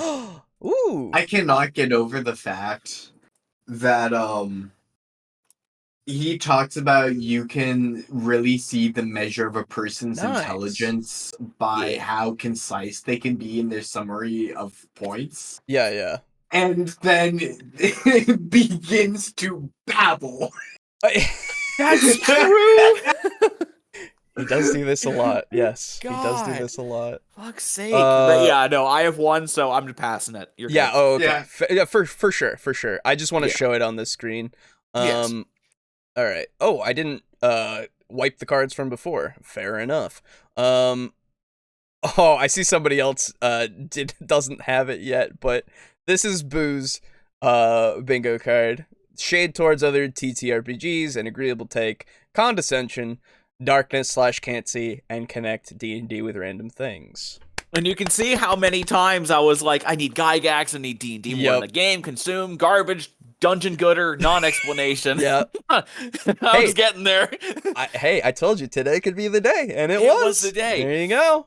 All right, next person who wins, though, you will get the thing, don't worry. Yes. Anyway. Oh, wait, that was absolutely within Twitter bounds. Including you. Oh, yeah, to him saying Kamek their point. Yeah, for sure. God. Why is Garibingo so mean? It's in his nature. I don't know. He claims that he's a nice guy, but it's in his nature to just be this way. I don't know. So hey, he's Uncle Boo won. A nice guy. Well, keep marking things off, because maybe you'll get the whole board. Who knows? Garibingo, more like Garibingo. Send tweet. Yeah, I mean, you know. Okay, here we go. But in order to use Twitter, you have to have a point, and you got to get to it quickly, because it limits you to 140 characters. I know there's some more characters now. Whatever, you know what I mean, right? It forces summary, and that one decision meant that everybody on Twitter is smart. Oh, so I thought he was going to say Earth. That's pretty much the truth. There aren't any dumb people on Twitter. Period. There's no dumb people on Twitter. That's a if we didn't have it again, fucking fundamental misunderstanding of reality, brother. Like that's dear fucking God. Oh my God, what a claim. That's hilarious. I now, whenever I'm going to like be introducing the topic of Garibingo, to like friends or coworkers, be like, I can quote him as saying, like with his whole chest, there are no dumb people on Twitter. God. Being bi, I would not hit that trash. Yeah, fair enough. If I miss things, or if I miss things, sorry, I'm cooking some dark forbidden magic here. You're good, Dragon Kraken. Don't worry about it so far. Twitter so is he. Fucking scanners. Alejo, in the future, can we get confidently incorrect? That's a really good one. That's also very good. Oh, man. For sure. God. Incorrect. That's all the time, really. But yeah, man. I want confidently, like with asterisks around it. Okay. Too. Yeah. At least 3 for sure. God. To be safe. Yep. Okay. That's amazing.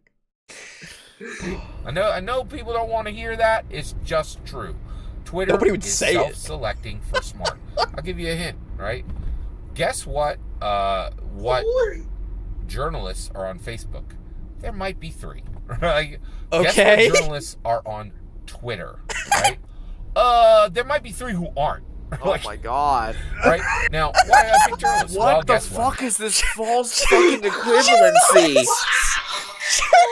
Journalists. Oh my God! Intelligence by journalists. Oh, what? I was gonna say that we're equating intelligence to parrots. Side-eyeing the camera as if he's sharing a secret. God, I need to see that again. We need another, like, a really fundamental misunderstanding. There might be 3. Right? Guess what journalists are on Twitter? Right? There might be 3 who aren't. Like, that's side-eye.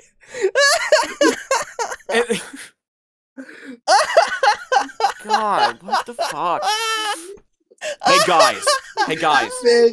There's something about when his side eye fully hits it, like it reaches into your soul, like Hey guys. There's something eldritch about it. So you know what? I have something else. Yeah. So TV shows, right? Right. You know how many fucking TV shows aren't on TV? Like fucking none. You know how many TV shows are on TV? All of them. You know, fucking bazinga. It's amazing. You know, Boo, I will staunchly disagree with you. He would never say that about TV because there's the D&D TV show. And where is it on Twitter? Oh, that's right. There is a D&D TV show. It is. Was one, but if you were to say all the important franchises are on TV, it's all the important franchises like Marvel and Disney and D&D and Lego. Exactly. God. Exactly. Oh God, you would totally count movies as the second most ultimate form of storytelling because there's a D&D movie. Of course. God, there's been several, in fact. Please don't hurt me. Would video games be better? It would be D&D, then video games, then movies. I doubt he would say video games ever. I really do. I think he has gone on record as saying that gamers are stupid because they can't read. Remember? Yeah, actually, yes, he has said that gamers themselves are stupid. Yes. Yeah, you're right. Fuck. But think of how many D&D video games there are. It doesn't matter. True. You know what's... Don't worry about that. People who play video games are stupid because they can't read. Also, people who fucking play tons of video games, that's right. Doctors. Yeah, that's right, exactly. I remember that. That's right. Like, really, really meticulous surgeons. Oh, it's funny. Like heart surgeons and shit. It's so funny. Pizza Funk brings up a good one of false equivalence can be a new space. Honestly, I think it really needs to be. I think that's a good one too, for sure. Yeah. God, what the fuck? This is amazing. Now let me ask you guys: do you think that this is a non-explanation? Because I feel like this whole thing is just a non-explanation. It is, because he's like, Twitter's the worst thing, and then he just goes on a fucking rambling roller coaster of not explaining why it's bad. Every single thing. There's only smart people on Twitter. Like, what the fuck are you talking about then? This has nothing to do with it. Yeah. I feel like another one. All journalists except 3 are on Twitter. Everybody mark your non-explanation, please. I think I just came up with another one. I think we need Where Are We? Yeah, honestly, yeah. Because, like, I don't know. Like, where are we going? Where are we? Where are we / is he? I feel like that's a good one. That's a good one, too, yeah. Oh, God. So again, this is a weird example, but let me cook. Yeah.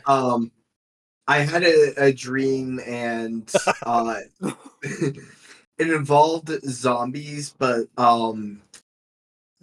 as you got later into the zombie apocalypse, all the zombies that were still around were the ones that natural selection had like made the best hunters. Yeah. And recently zombies had just been kind of saying word salad. Yeah. Who's that outside? Is it a victim who's fucking reacting poorly to everything going on, or is it a zombie hunting for prey? Yeah. And I kind of feel that Garibay would be a good example of one of those zombies, because he kind of just keeps talking, and all the words kind of seem to be relating, but then when you pay attention to the story he's actually telling, you're like, what the shit? Yeah, no, like I kind of fully agree. Yeah. I was really hoping that you were gonna allude to Garibay being a zombie. I'm gonna be honest. Yeah, I'm glad it came full circle for sure.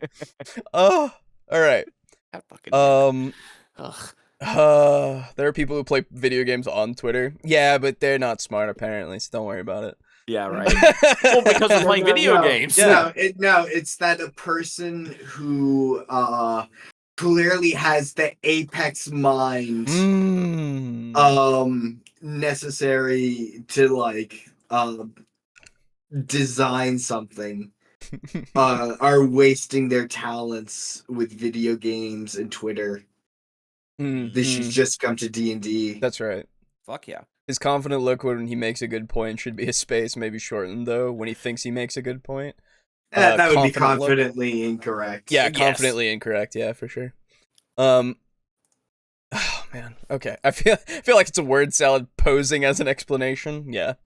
It really is. I would say TTRPG players are gamers. Yes. Oh yeah, that's always been the case. It's just one of those things that some they people can read. Yeah, hey, that's right. And some people don't like that video game players are now considered gamers. I remember that being like a point of contention for a while, them taking the word gamers, because it used to mean everybody who was doing like board games and TTRPG stuff. I remember that being a thing a while ago, quite a while ago. At this point, it was dumb then, it's dumb now. So everybody's a gamer, it's fine. God, Garibay definitely had an elitist gatekeeper opinion. Gatekeeper opinion on it, though. Oh, sure, certainly. Right? Now, why did I pick journalists? Well, guess what? They're all super educated and super literate. Oh, fuck off. Oh my god. There you go. They're literary. Right? Twitter is self-selecting for smart. And so, there you go. Because of that, you got a bunch of people on Twitter, and they routinely eviscerate 5th edition. Twitter is so powerful and so impacting, right? Okay. And basically, what happens on Twitter is you could have 10 Oh, nice...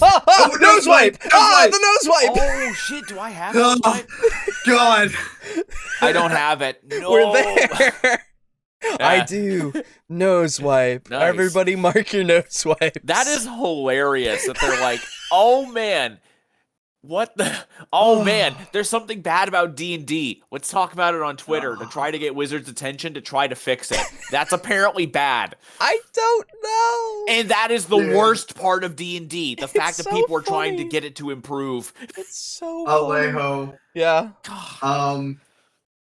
You know, like, what is the Shakespearean insult? Like, I, like, stub my thumb at thee, or... I bite my thumb at thee, yeah. Bite my thumb at thee. Yeah.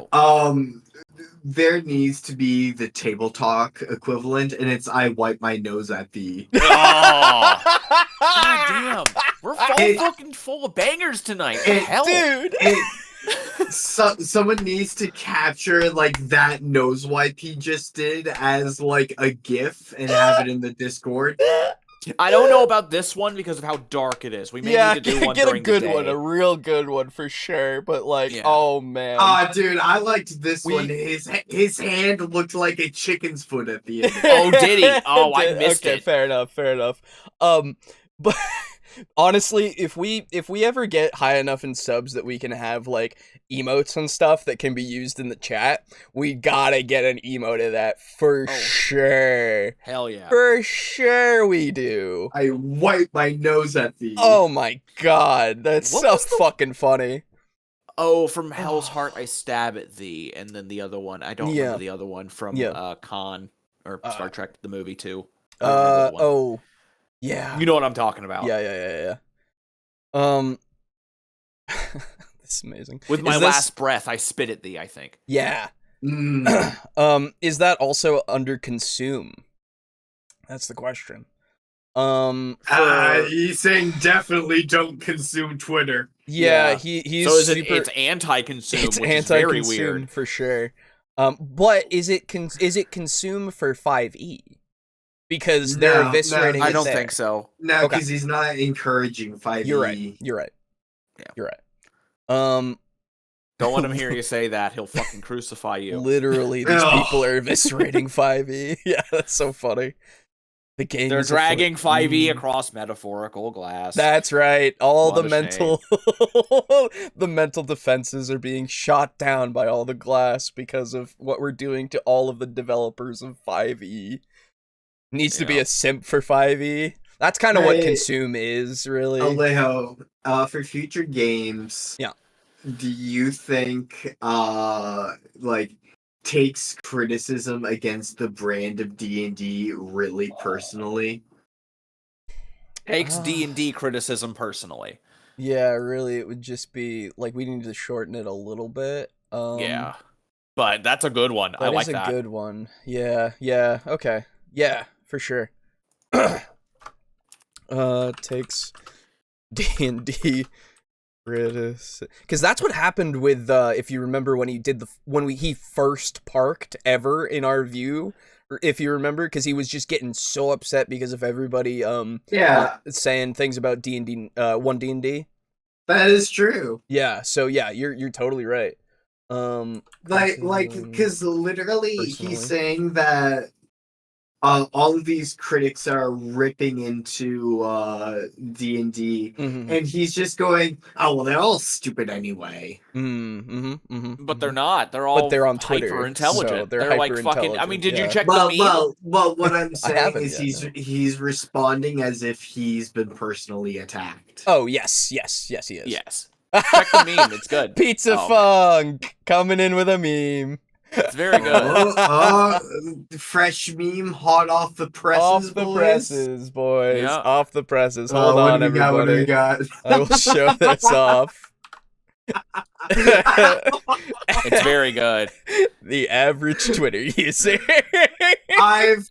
I've never seen that Wojak before. I've not either. I love that. So wait, is that a Wojak or a Soyjak? I can't tell. Soyjaks are the ones who have the open mouth, if I recall correctly. Yeah. And Wojaks are just the ones who are there most of the time. Who are just doing stuff. Yeah. Okay. That is a good one, though. That is very good to use for this. Man. Previously, the best one I'd seen before was the guy playing chess against himself. Yes, I love that one. That one is really good too, for sure. That one's my standby. The Garibingo sickness is getting to me. He's got that effect. It's unfortunate. It will happen. Dude, you should have seen Alejo's sickness that he got from watching Friday the 13th. Friday the 13th. We couldn't even do the double feature we were gonna do because I was just dying. I was legitimately going delirious. It was bad. Jesus. I was like, dude, brother, you've watched Jason Takes Manhattan with me, and we've both went through an experience together. Aiden gave me an out. No one will think less of you if you take me out here. Yeah. And I was like, yes. It was bad. Anyway, yes, nice job with the meme. I'll be right back. For sure. Yes. Okay, we'll continue. Things said about Dungeons and Dragons on Twitter, but what gets the activity and gets the action and gets the juice is all the absolutely most devastating digs on 5e, saying 5e fails in this, 5e fails in that, 5e sucks for this reason, 5e didn't do this, 5e didn't do that, right? Yeah. And here's the thing, Wizards legitimate criticisms to it. It gets a lot of juice, it gets a lot of attention, and it gets a lot of traction, and routinely Twitter reshapes 5th edition, and it sucks. It sucks so bad, right? One of the biggest things is, in certain ways, yes, we're now in an era where Wizards of the Coast is trying to make Twitter happy and literally can't. Right? They give them what they asked for, but because they fail execution on 5%, the thing turns. Oh, you guys started the video? Yeah.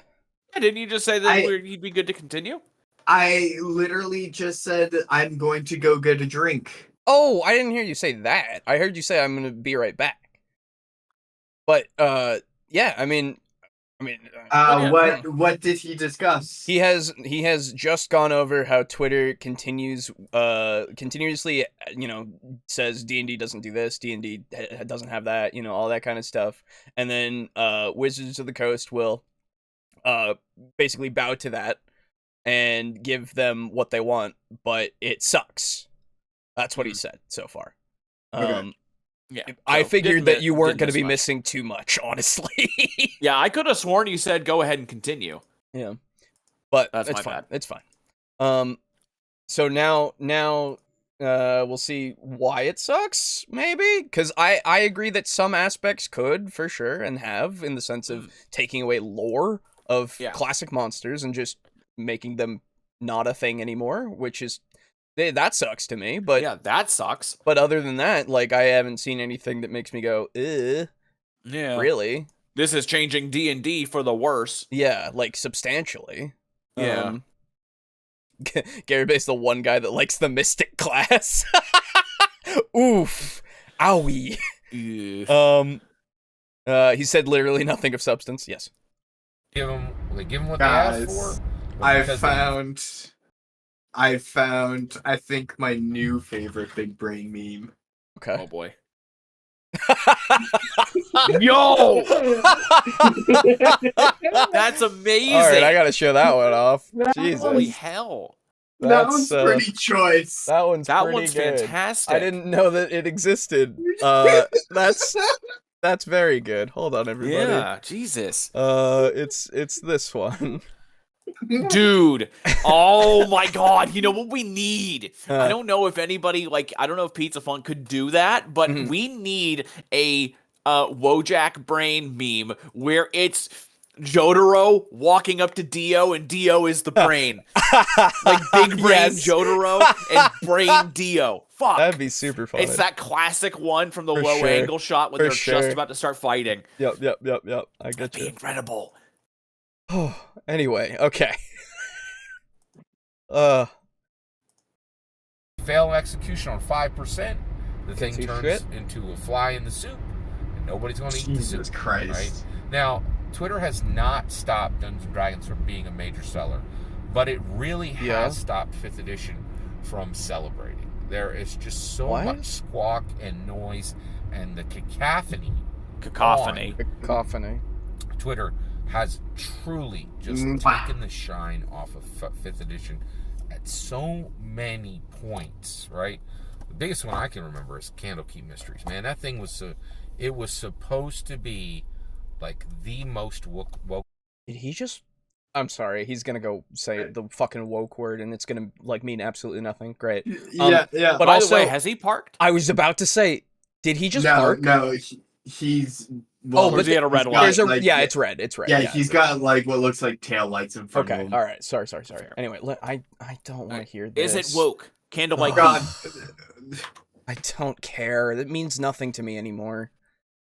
Candlekeep Mysteries, man. That thing was it was supposed to be. Alejo, can this be a meme in the Discord? That's up to you, man. You can post it if you want. You just put that out there for fuel if anybody should want it, for sure. Hey guys, it's in the Discord. What do you think? Anyway, I really need to hear this because I don't want to hear it, but I just who cares about woke things anymore? It's not supposed to be a bad thing, though it's been demonized and turned into a word that people who don't like anything really will use now. And it's if you don't like somebody else's ideology, exactly, yeah. So it's we've perverted it so much that it means nothing. So come on, man. That thing was it was supposed to be the most woke book that had ever been done by Dungeons & Dragons. It had, it had all kinds of authors who just wore 6 different woke crowns. And when all was said and was done, and when Twitter had its say, right, we couldn't tell if that was a progressive book or a regressive book. And that's just one instance. There has easily been 150 incidents in the 7 years that 5th edition's been around.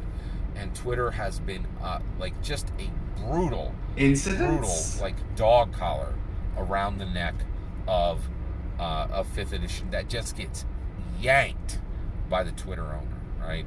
And it really does feel that way, right? It feels like is he saying that because people on Twitter will get mad, all future D&D content needs to be progressive and woke? No, he doesn't like that it's progressive and woke. It feels like he doesn't like it. What? Yeah, that's what I'm saying. He he is saying that like, Twitter is like making it so that only progressive and woke stuff can flourish. But I want. Yeah, I don't know it's fucking what weird. His point is at all anymore. It's so, again, the word woke has made it so that it's so muddled now. I have no idea if he's for this or against this in the sense of it being progressive. Like, I assume he wants it to be, but because Twitter is in such a negative light for him, I don't understand why,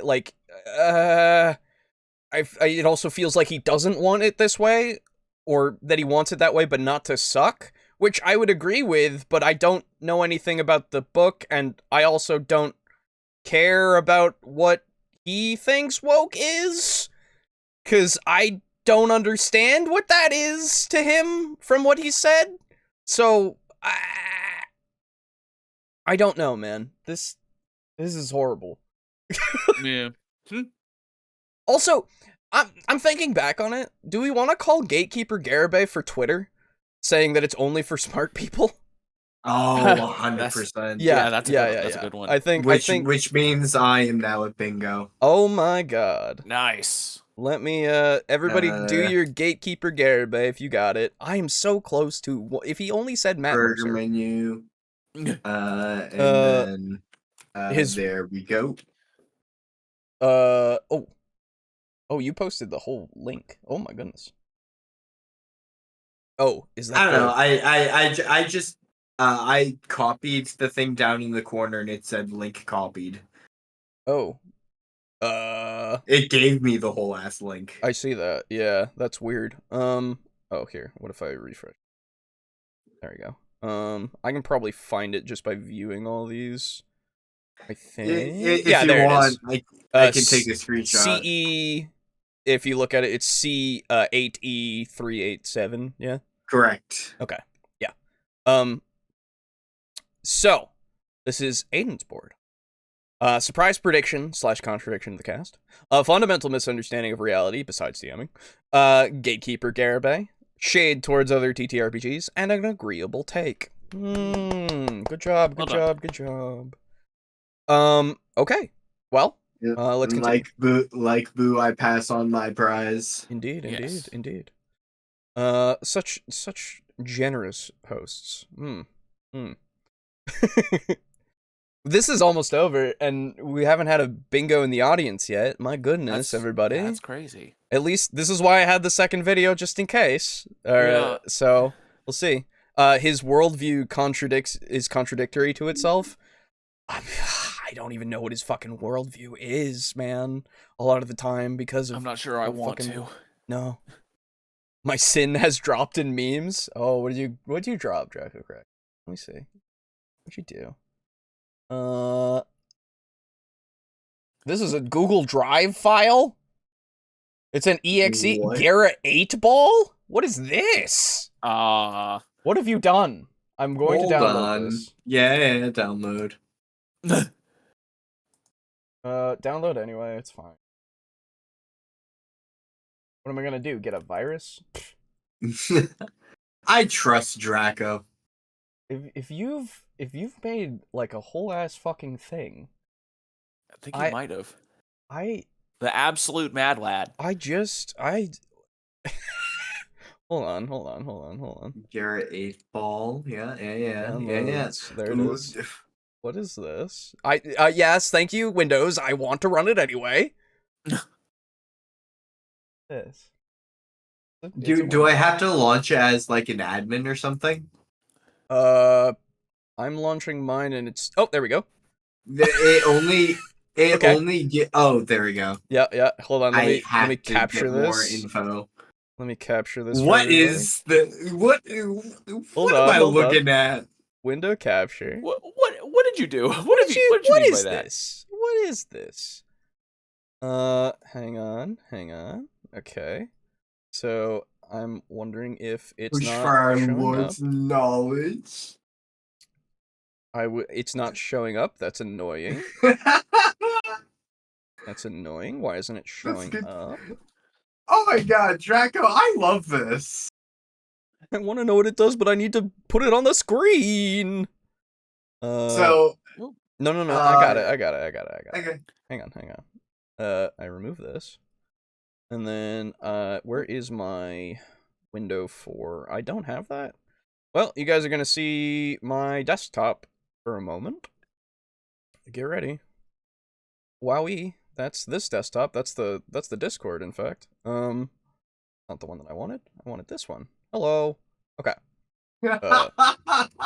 Transform. Fit to screen. Then I make it smaller. There we go, everybody. This was a process. Don't worry about it. Okay. Let me see what this does. Push for our Lord's knowledge. Your question reminds me, the Matt Mercer predicted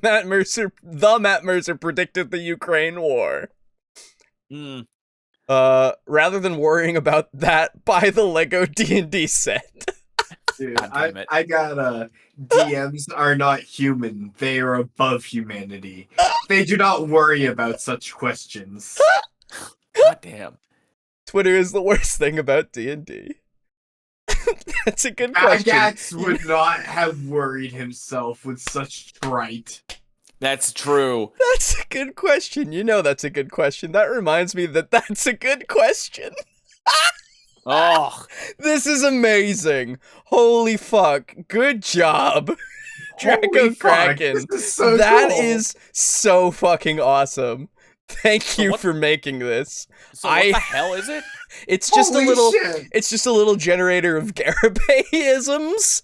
Oh my god. That is the magic Gara 8-ball. You ask your question and you push the button. That's amazing. Give me a question, Boo. Just say a question. Oh god. Just anything? Yeah, anything.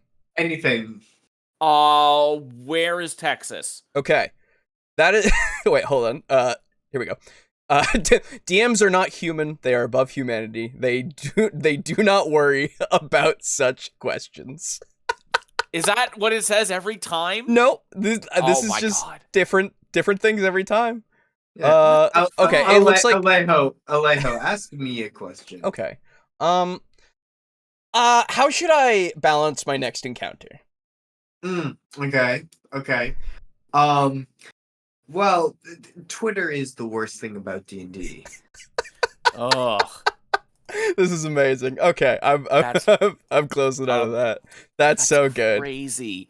There are 10 responses. Might add more later. Hey, hell yeah! If you want to, that's fucking awesome. That is so fucking cool. I love this. This is so fucking neat. Genuinely, if you update it, post it, and so that we can fucking see it, because I'm gonna re-download every fucking iteration of that. That's amazing. I'm going to see if I can download this on my phone, so then that way I can show the people at work about look what a fan of my podcast made. That's amazing. That is so good. Thank you. Oh my god. That's amazing. What the fuck? Ask when I'm parked. I'm crying. Oh. I didn't see that one. That's amazing. Oh my god. To answer that question, you must first buy a house. Yes. What the fuck? Dragon Kraken, you've done it. You've done it. All right, let's finish out this fucking video. Oh my god. I'm glad you asked, because as someone who has been a DM since he was 12, I know the answer. Christ. So good. That's a really good one. Shit. Is the dog, and Twitter is the dog collar, you know, Thank you. You said that. Yep. With a leather strap, and the Twitter users just yank it and just take the joy out of the dog, right? And it's just, it sucks. It's really bad. It is the worst thing about 5th edition. Sure. And I'll tell you what, I think it's the worst thing of any edition. The worst thing about 5th edition is the worst thing the game has ever suffered from anywhere. I love 5th edition. Not the satanic panic. Accomplished so much, but if you just spend 5 minutes on Twitter, they will point out every single failing of the game, and there's so much, and the world will come and clap to see them plotting, you know, wishing on the downfall of D&D. No, it's brutal to watch. It's absolutely brutal to watch. That's amazing. I love 5th edition. The best thing about 5th edition is Advantage. Okay. The worst thing about 5th edition is Twitter. That's my opinion. The best thing about the edition is a mechanic, and the worst thing about the edition was something not the product, and I kind of fell off the deep end. Yeah. I talked about AI at one point. It was kind of scary. I don't even know. Christ, man. Right? Did I get it wrong? Let me know in the comments below. Please consider liking and subscribing, and have a wonderful millennium.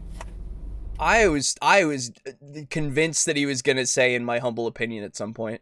I was convinced that he would say it, but he didn't. That's true. He didn't. All right. Okay.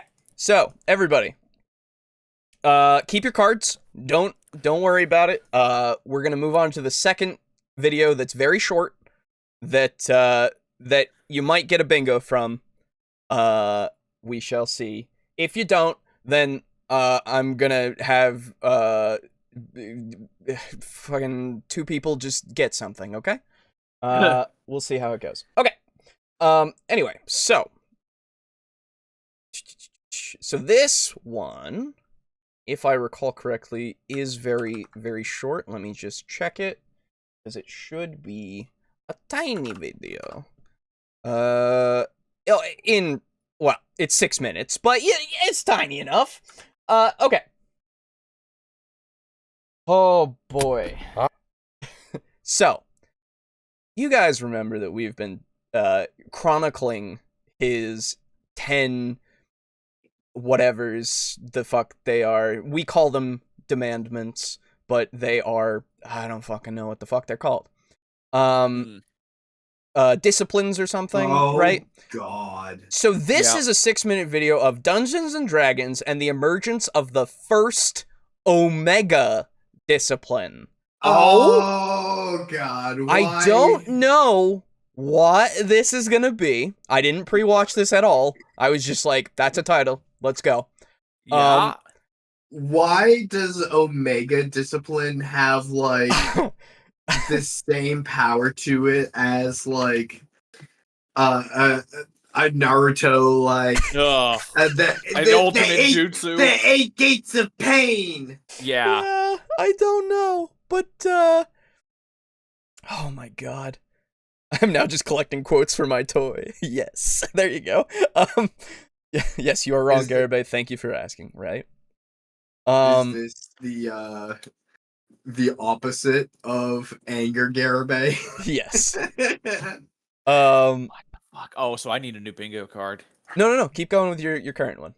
Keep going with your current one. Oh, okay. Yeah, I already won, so. Yeah, exactly. But yeah. I'm gonna shuffle and do the thing when we hit the next big video. This one is just the in between to get anybody else who might need to get a bingo. Potentially, will get that. From somebody in chat. Okay. So. Oh, here we go.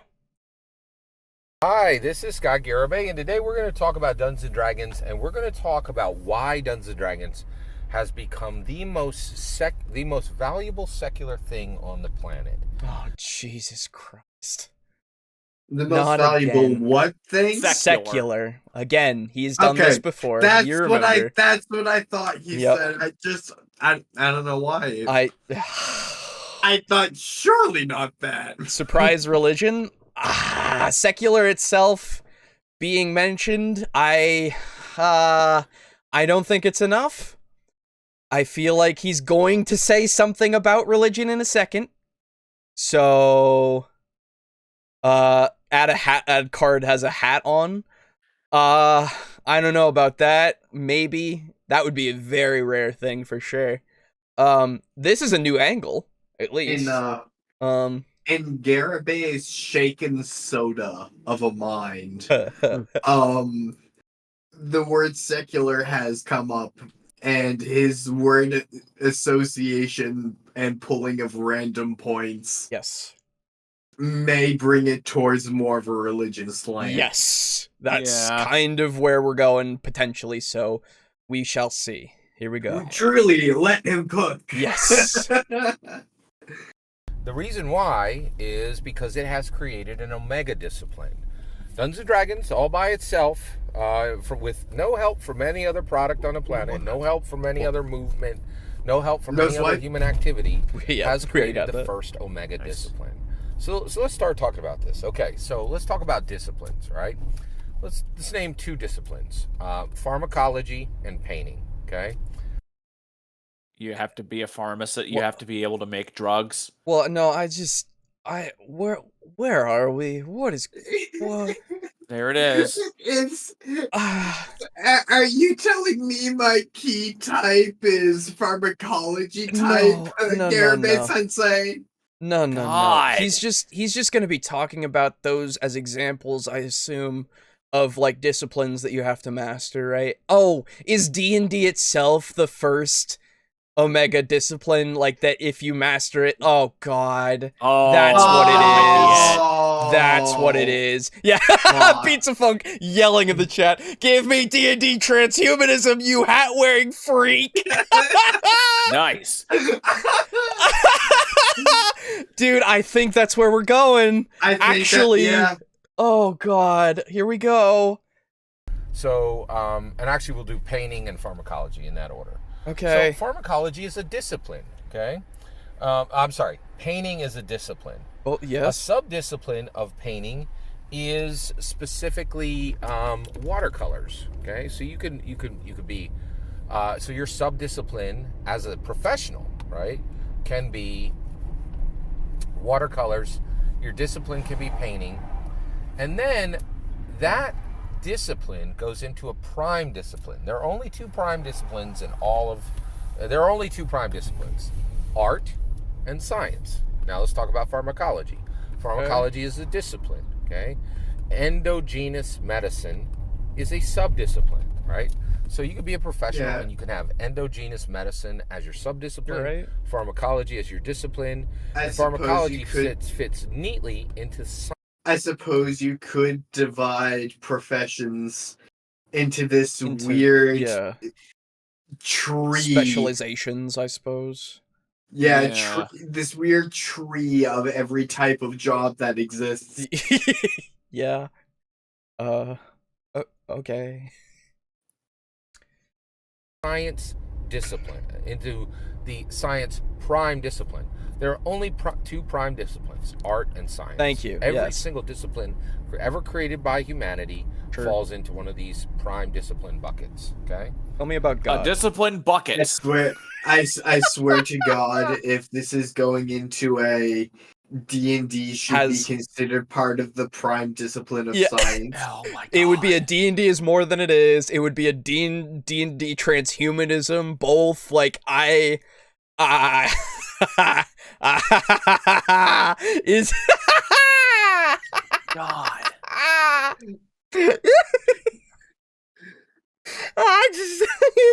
don't know. Man. Why is he so weird? I don't know. Did we do hypocrisy earlier? I don't think we marked it. Okay. I don't think so, no. Yeah. I think I brought it up, but we didn't mark it off. Yeah, I just realized I had it and we had discussed it earlier. Right. I got you. Okay. Here's what's interesting. Dungeons & Dragons created an Omega discipline. It created a level above art and science, and that is narrative. Dungeons & Dragons in 1974. Gary Gygax created Dungeons & Dragons. Gary Gygax! Gygax! It's a Gygax, everybody! If you have Gygax, please Mark it. Were we also D&D transhumanism? Yeah, I mean, I think, honestly, I think we're gonna say if you have D&D transhumanism and you have D&D is more than a game, mark both of those as well. For sure. In that case, I have hit a second bingo. Hey, good for you. I'm not gonna put it on the screen. I actually closed out of my card, so I have no idea. Fair enough. Yeah, I don't remember. That's okay. This is just for fun for us at the moment. Yeah, exactly. But for the audience, maybe you will get a bingo. Pizza Funk got a bingo. Let's go. There he is. There you go. Tell me, give me the little thing. Give me the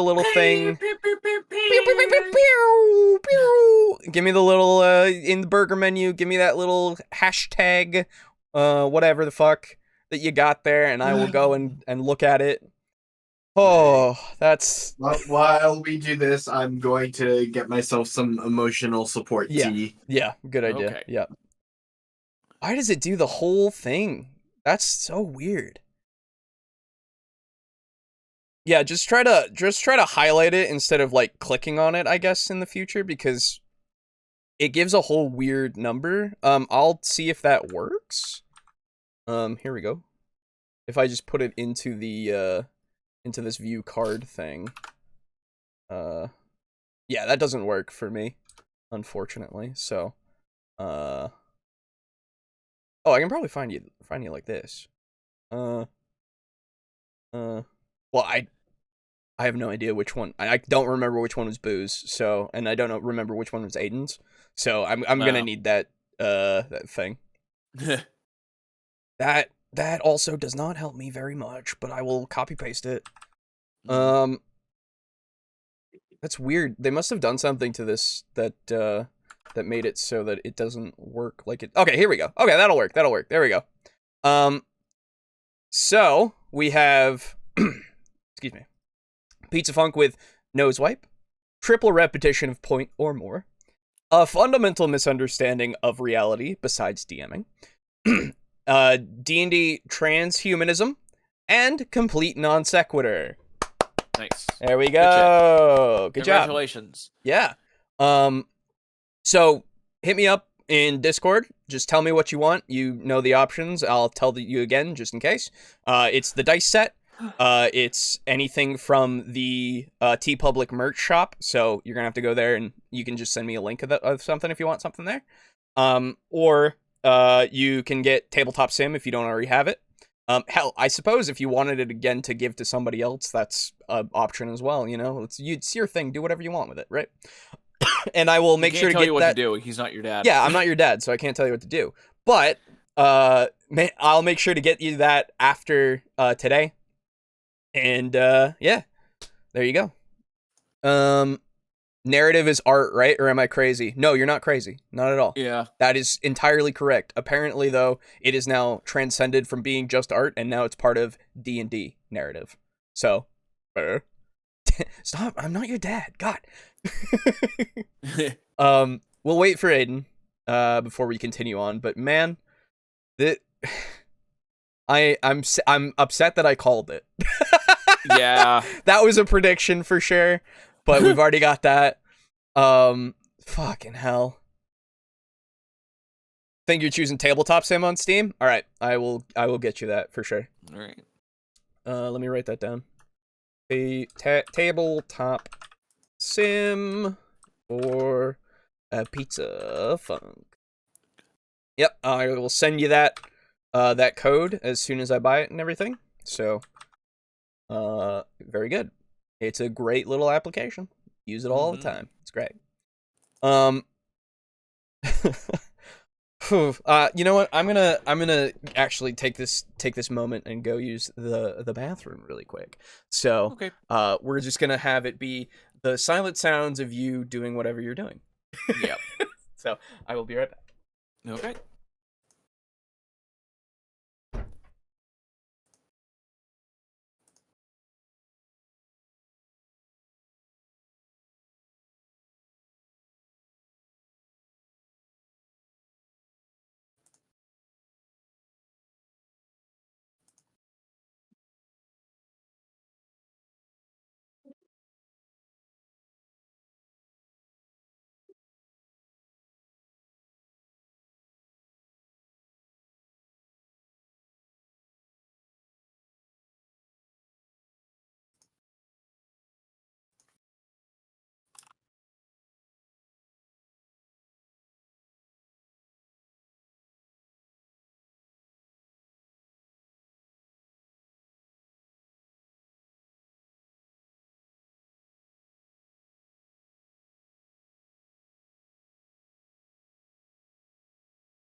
have returned. Okay. Oh, Aiden's still not back? Nope. Oh, boy. Do you think Garibay would play bingo with us? No. No. And I wouldn't want him to. Yeah, no, it'd be no fun because I've said every it- time we said something, he would just fucking argue. It's like, no, Yeah. this isn't blah, blah. Yeah, for sure. It would literally just be one of the soy jack. No, you can't just blank. Yeah. And I've said it before and I'll say it again. I never want to talk to Garibay ever. Just because I don't want to break the illusion of this man. And two, it would not be something fun. It really No, wouldn't. it would not. I don't need a confirmation that this is actually like how he would be in real life.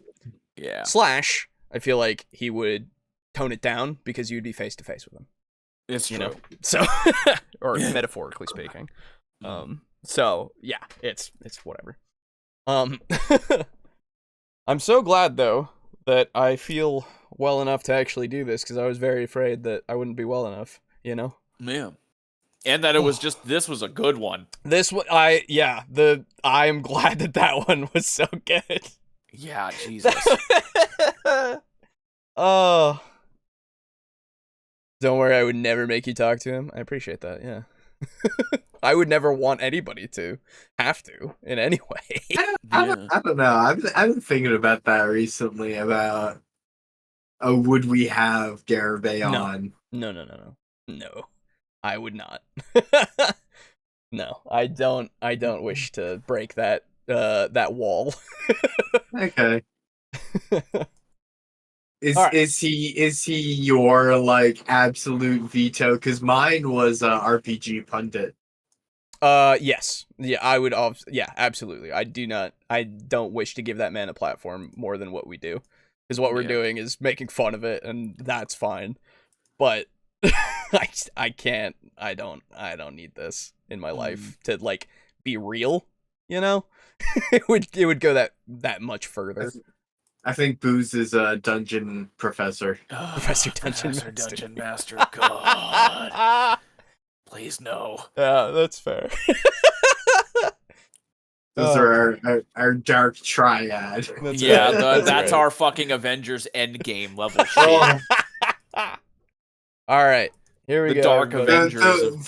Those are our Legion of Doom. There we go. Yes, that's a better one. Mm-hmm. All right. He fundamentally changed narrative forever for all humans, right? Before Dungeons and Dragons, some schmuck author would write some 300 pages of crap, shove it out, right? And say, hey, experiencer, read this stuff. Do you have opinions about it? Would you like the story to change? You can go kick rocks. That is not how it... What? Are you okay? Have you ever seen a movie? Are you all right, Garibay? What happened? Who did you talk... What author did you talk to? I need to know. Does he also think that, like, TV series did not have seasons? I don't know what... I mean, sure, that's become more popular since, but, like... I Love Lucy was a long-time running show, dude. Yeah, Seinfeld was a long-time running show. True. Oh my god. Anyway. God, it's so stupid. Why? Why? Take a long walk off a short pier. I could care less. Eat the pablum I just served. Eat the pablum? Gary changed it forever. What does pablum mean? I've never heard that. I think I've heard it pablum. A long time ago. Bland or insipid intellectual fare, entertainment, etc. It's a noun in literary terms, it seems. Also, my tea is ready. I'll be right back. Okay. This is... it was also a product of food. It was a baby cereal. Wait. A baby cereal? Wait, what? What is this? As in, it was made of babies? No. Or it was for babies? It was for infants. Okay. Pablum is processed cereal for infants, originally marketed and co-created by the Mead Johnson and Company in 1931. The product was developed at the Hospital for Sick Children in Toronto to combat infant malnutrition. This is not what he was referring to. I sure fucking hope not, because that's really fucking weird. Yeah, that can't be. It has to be the literary term. It really has to be. The bland or insipid intellectual fare, entertainment, etc. Yeah, for sure. Is Cody not a bad guy anymore? No, it's just Cody's he just doesn't do anything. He just doesn't do anything, and I don't know. It's just at this point he's so like removed from everything that I don't think it would matter. So I understand I'm trying to predict Garibingo's thoughts, and I understand how dangerous that is. Yes. But is he trying to say that because D&D was the first, like, way for storytellers to truly do live storytelling with their like audience, that it is a more advanced form of storytelling, and is thus this astronomically like important leap in technology? Yes. That is exactly what it is. Yeah. He's like, hey, here's the artist. They set up the structure, right? They put up the infrastructure of the narrative. You, the experiencer, hear every word they're saying. Word by word, sentence by sentence. You can change it midstream. You don't like the story? You tell the dungeon master, the artist, how to change it. You're the dragon player. You're the experiencer. You can change it. I'm the dragon player? Yeah, that's a new one. I feel like this is a good example of non-categorical insanity. Yeah. I think this is a really good non-categorical insanity. Yeah, I think so too. And you know what that means? Square? That gives yes, unnecessarily angry / non-categorical insanity. For sure. I've got unnecessarily angry, which is non-categorical insanity. And you know what? That gives me a bingo.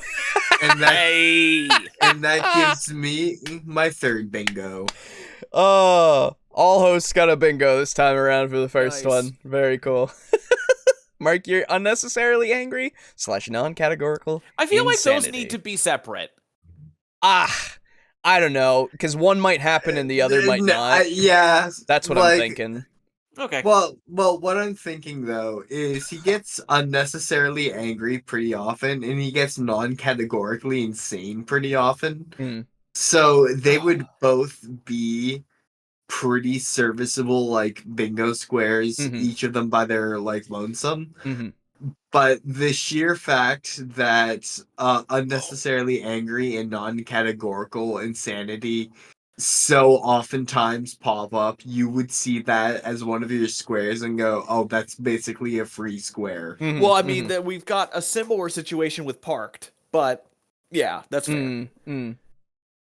Yeah, do we need to turn, like, how often it happens, like, we have that already with Parked? Do we want to up how often it happens by a factor of 3? Yeah, I don't think so. Maybe we just leave it as it is. I think we leave it as it is, honestly. I think it's fine. Okay, here we go. You can interrupt the story and have it go in a new direction that you like better than the direction it was going before. And both the artist and the experiencer are both going to be interrupted by fate. Neither one of them has the right or privilege any longer, right, to tell unrealistic stories. Life has randomness, and so will every story told from 1974. Okay, so, brother, just because a story structure is full of coincidence, it doesn't mean that it is not realistic. Okay? Like, yeah, the guy goes to the shop, and then that day, the spy goes to the shop too, and they intercede, and the story is happening, and then, technically that's random, for the guy in the story. Like, it's not that everything's predetermined for the character. Yeah, Christ. You know? I mean, yes, it is technically outside in the meta, but we're not experiencing the stories looking at it as a meta product. You know? Like, I want to listen to the adventure of the guy with the spy and see where things end up.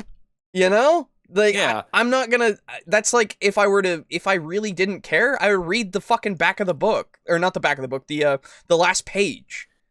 That's when I would be like, oh, no, fuck it. It all is gonna lead to this anyway, so fuck it, right? But, like, you are devaluing storytelling. Unless it's in D&D. Yeah! And you can change it as it happens, which is what do you think about modules, my guy? They have an ending. They have an intended path. Yeah. So would you guys consider how much, like, he's adamantine, like, was it Strawman versus Steelman, adamantine man in D&D as, like, it's the highest level in storytelling. It's like a brand new metasphere of technology. Would you consider that part of his consume? Yes, I would. All right. Yes, I would. I think that is my next bingo. Oh, I see. But yes, if you have consume, mark it for sure. Yeah, it's. This is amazing. There have been no unrealistic stories told since 1974. Yeah, exactly, right? Like, beyond that matters. The artist will present, the experiencer will adjust, and fate will control portions of the narrative for both the artist and the experiencer. And when he dropped this down, he made every author a sad sack relic. Okay. You don't have the right. You don't have the right. Damn. I thought I was kind of okay. Thanks for letting me know, Garibay. Damn. Brother, you do not have the right, okay? What the fuck? Gygax himself would be like, slow your roll, brother. What are you doing? I wonder if he thinks the same about the people who wrote the Bible. I don't know, man. I just don't understand any of this at all. I actually wonder what his thoughts are on the Lord of the Rings now. I don't want to know him anymore. Yeah, I don't want to know anything he has about any story anymore. Unless it's in D&D. So no, I don't care about that now either. Let me ask. If you want to know about Lord of the Rings, what if you presented the story of Lord of the Rings as if it were a D&D campaign? Right. Then he might be like, yo, that's fucking awesome. Right? And then you just let him know that actually it was a movie written by somebody else. That had nothing to do with D&D. No, you'd still be fine with that, because he'd be like, well, they did the best to tell, like, the best story with the tools that they had. Mm-hmm, yeah, it's true. Yeah, he would find an escape to fucking... Ugh. Yep. Did he really just say that shit? Fuck, man. Yeah, I know. He can't just say that about the greatest story ever told, Kid Icarus Uprising. That's right. Yeah. Why do you make me lose so much more respect every time? Really, when Twitch started existing, it really invalidated putting movies out on YouTube. And the second that Twitch started to exist, it really did turn every content uploader, whoever uploaded content onto YouTube, into a sad sack. Yeah. You know, when Pornhub came out, they just really made all women worthless. Right. Well, because his whole point is so that fucked. Live audience interaction makes your content worthwhile and anything else is worth less. So Boo, your thing would be chatterbait. Yeah. Fair. Yeah. God damn it. God, yeah. God, I hate that. Just so matter-of-factly. Hey, yeah, right? I just call him as I see him, all right? Why you gotta do this? Why? You gave me the layup, all right? I gotta dunk it. So deadpan.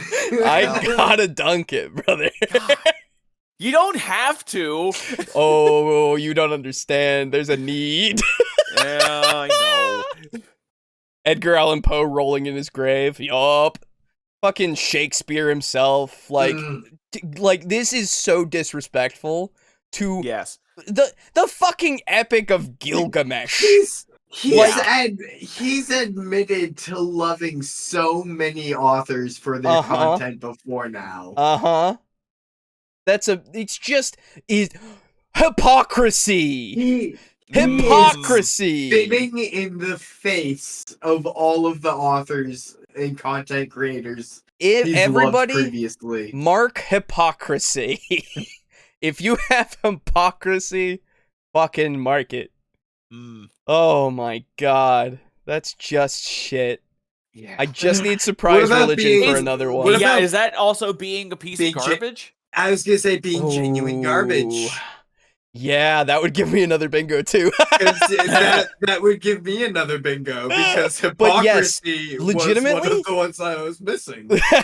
Legitimately though, because that's such shit, dude. Like, I don't understand how you could even say that. That's disrespecting so many people who have dedicated their lives to fucking writing in general, saying that all of their shit was worthless.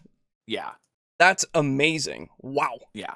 Like, wow. Way to take the entire creative, like, field that has been developed since the dawn of time. Yeah. And then just fucking throwing it in the trash. That's just, it's mind-boggling. Yeah. Mind-boggling. It's literally Filthy Frank. Michelangelo's David, like... Yeah. Everything. I just don't understand. My mind all writers into the trash. Michelangelo's David was made with a marble statue. It wasn't entirely performed all the time live in the square. And he didn't roll dice to know where to chisel. Yeah, that's bullshit. Right. The randomness of life. Anyway, okay. Oh god, if you made an art piece of like, we took 10,000 dice or the 100 trillion D20 rolls and turned their data mathematically into a fractal pattern or something. Yeah. I guarantee you Garibay would have like a fucking display of it. Oh, for sure. For sure. It's nothing now. The greatest stories are being told at Dungeons & Dragons tables, right? Honestly, I love what he did. I've read some of his work. He had some skill, right? Who? I'm sorry. Shakespeare. Who? Really? Jesus Christ! You actually fucking said it. Why did you say it? God. Why did you say it out loud? Keep these things in your head, please. Say the quiet part loud, brother. It stays in the drafts, brother. Don't publish that. Leave it in the lines that I'm reading between. Oh my god. I can't. Someone call Oscar Wilde to tell him he got dissed. He's done has been surpassed. No, I don't think we've fully explored how, like, an 8-year-old's first one-shot is now technically a greater story than the entirety of your favorite franchise. Yes. It is automatically more advanced. I just don't understand.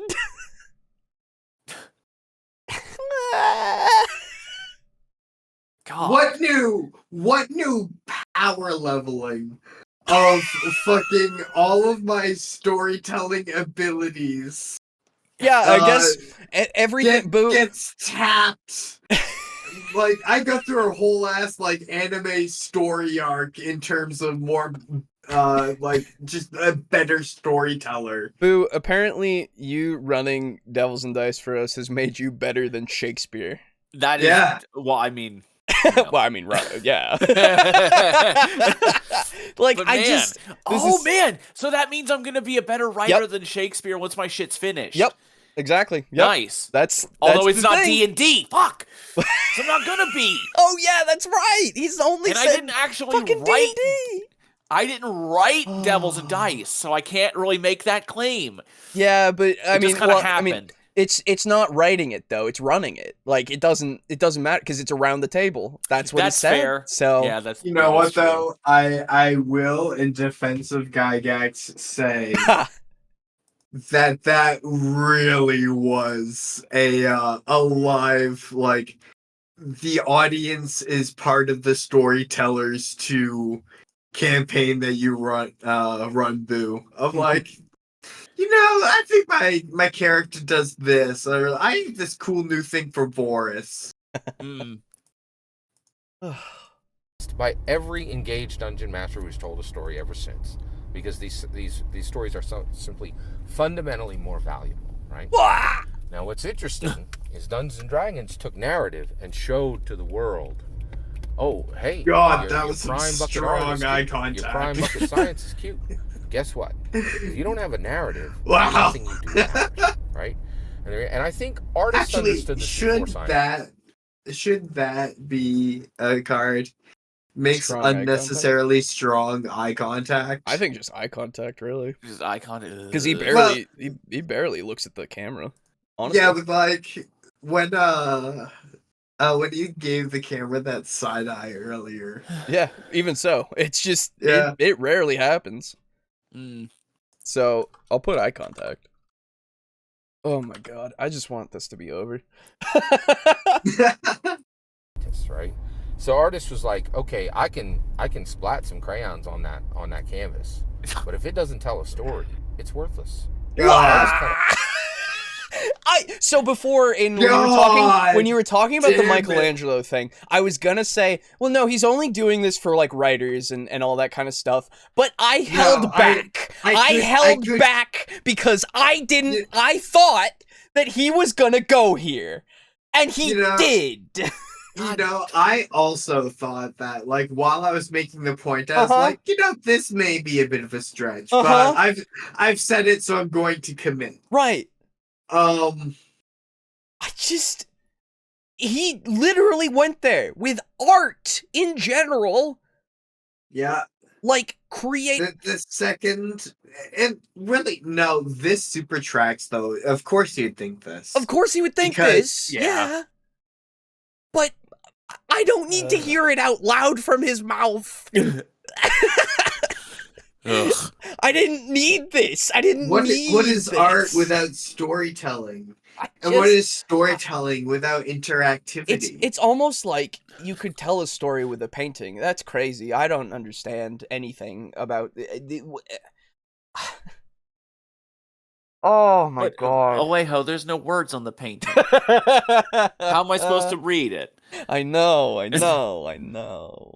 This means that, like, baby's first picture of, like, drawn with some art, and then the toddler stands before you and says, look, I made an octopus. You can see there are his arms. Yep. Mm-hmm. That is then technically, like, storytelling. Sure. Told, like, with the artist as a piece of art. Sure. That would be worth more than, like, Michelangelo's David. Yeah, apparently. No, they're all trash compared to D&D's ability because there's a level of storytell. Because there's a level of interactivity with the story. But even so, everything pales in comparison. He's said this. Everything pales in comparison. So it's worthless. Well, yeah, of course it pales in comparison to D&D. And it's worthless because of that. That is what he has said. I know that everything is so far below D&D, but what I'm saying, though, is, like, the child telling you, "Oh, I made this like drawing," is technically a better art experience than Michelangelo's David. Yes. Okay. Yes. Fair enough. In his mind, Obviously. yes. I hate everything. This is bizarre. This is Can overhyping something be a space? This is still about D&D being the best thing. It's D&D is more than what it is, and D&D transhumanism. That's what this is. So that's the overhyping. Van Gogh can like cryptid like logic. Like the that's logic just Garibay. that only a cryptid that's would just have. Garibay. That's just Garibay. Yeah. Garibay's a cryptid. That's why we have the middle space. Yeah. Van Gogh and Bob Ross just got dissed. No. Yep. The world did not exist before 1974 in any way that mattered. Yes, apparently. I wasn't gonna work on version 2, but this is good material here. Yeah. I can't. Yeah, music would be higher than art because it's auditory. Yes. Yep. That's right. But you can't interact with it. Yeah, but it's a new way of engaging with your senses. And you have to be more specific, because art itself is too broad. You would have to say the creation of paintings and sculpting and all that, because art is too general. But God, Garibay's totally a live music elitist. Oh, of course. Oh, it doesn't surprise me if he were to say that out of his mouth. I would be like, I don't care. Please stop telling me things about yourself that I don't. It breaks my brain. I want to maintain the illusion, but you're ruining this for me. Anyway. I always knew this, right? But the reality is, no, we didn't. Narrative is the omega discipline, and Dungeons and Dragons made it the omega discipline. No, it didn't. It is above art. Right? Narrative is above art. And science now fit into this narrative bucket. Oh, Scott, narrative doesn't have anything to do with science, you ridiculous fool. Have you paid attention to the last year, to the last 2 years? God! Every scientist in the world realized you can do your little experiment. Every scientist in the world. Yeah. Aiden, that includes you. That's right. Dude, I don't even have the wherewithal to discuss his point yet, but can we get a square that's him being like, "You absolute monkey. No. You complete moron," because I feel bad. That's condescension. That's what it is. Okay, yeah. That's true. That's why it's there. Yeah. Okay, so science is he hasn't narrative? even made the full thing yet. He hasn't even made the full thing. Let's let him cook. Yeah. To the last 2 years, every scientist in the world realized you can do your little experiments, right? You can do sound, incredibly valuable science. You can get your data back. Your data can be pure and it can be true. If you can't put it into a narrative that the receiver trusts you and is compelled by the story you told with your scientific data, then your science is worthless. It means nothing, and it will be ignored by the world. What in the fuck, man? So you need to write a story with what you find, otherwise nobody will care. Guys, can I just be a scientist really quick? Sure. All right, so if you publish a paper with your findings, and we will say, for the sake of your argument, Garibay, that you were a bad storyteller because you didn't do X, Y, and Z tests to analyze your data. And because of that, you were a bad storyteller. Hint, Garibay, that's what we call being a bad scientist. Yeah. It's not about the narrative in science. Jesus Christ. Furthermore, say you publish, actually, your findings are sound, even if they are poorly represented and poor proof is given. I guarantee you, in the scientific world, someone in some lab somewhere is researching something that's related to this, and they will reference you. And then upon seeing that they're like your research topic is like poorly researched, they will then take that whole, oh, does this have this effect? But we published all these tests, and with the earlier work that published these tests, we are totally taking credit for this finding. Yep, that's true. You can still. Oh fuck me. Okay. Yep. It doesn't. Being. It's not worth it, brother. Yeah. It's just not. It's not worth it. It's not worth it. It's just. It's like trying to convince a brick narrative has no part in science. Exactly. Dude. Yes. Yeah. 100%. I don't. Like, also, you can be a good storyteller or a bad storyteller. That's just called being a good or a bad scientist. Yeah. I like the Pizza Funk said, bro, you can't even set up your camera correctly. Let's not talk up about science. Yeah. Checkmate. Yeah, scientists. I would really. It's really hard having an argument with someone's chin. Yeah. Yike. I just, it's amazing. Oh my god, he broke our scientist. Dude, this is a gold mine. That's what it is. It just, the first one was funny and great and all that. Don't get me wrong. This is legitimately just a gold mine of being unhinged. Okay? Yes, like, absolutely. I just, like, I don't know. Good luck with your little experiments. Dude, you can be a bad storyteller and still be like an actually good scientist. No. Not allowed. I don't know if it's possible. Yeah. I've heard it from him. Yeah, it's true. Yeah. I mean, look at me. I'm the only member of this group who's not had a recorded D&D or like role-playing-esque session. True. That is true. Yeah. And I'm also the only scientist here, so I'm the best scientist here, but the worst storyteller. What a shame.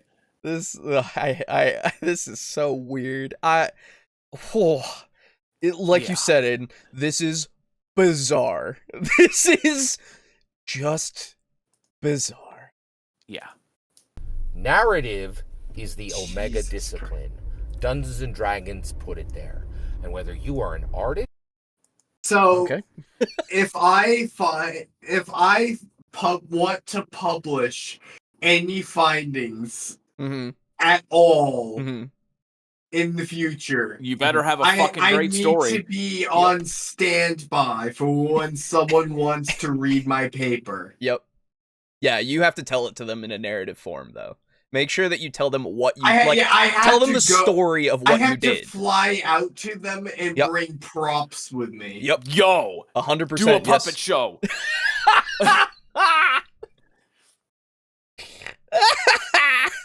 I would love it.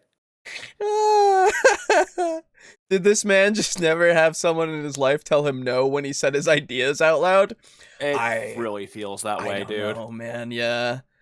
Prime insanity. Yes, this is prime insanity for sure. Like, I think that there are times that we interpret what Garibay says with the worst faith possible. Oh, sure.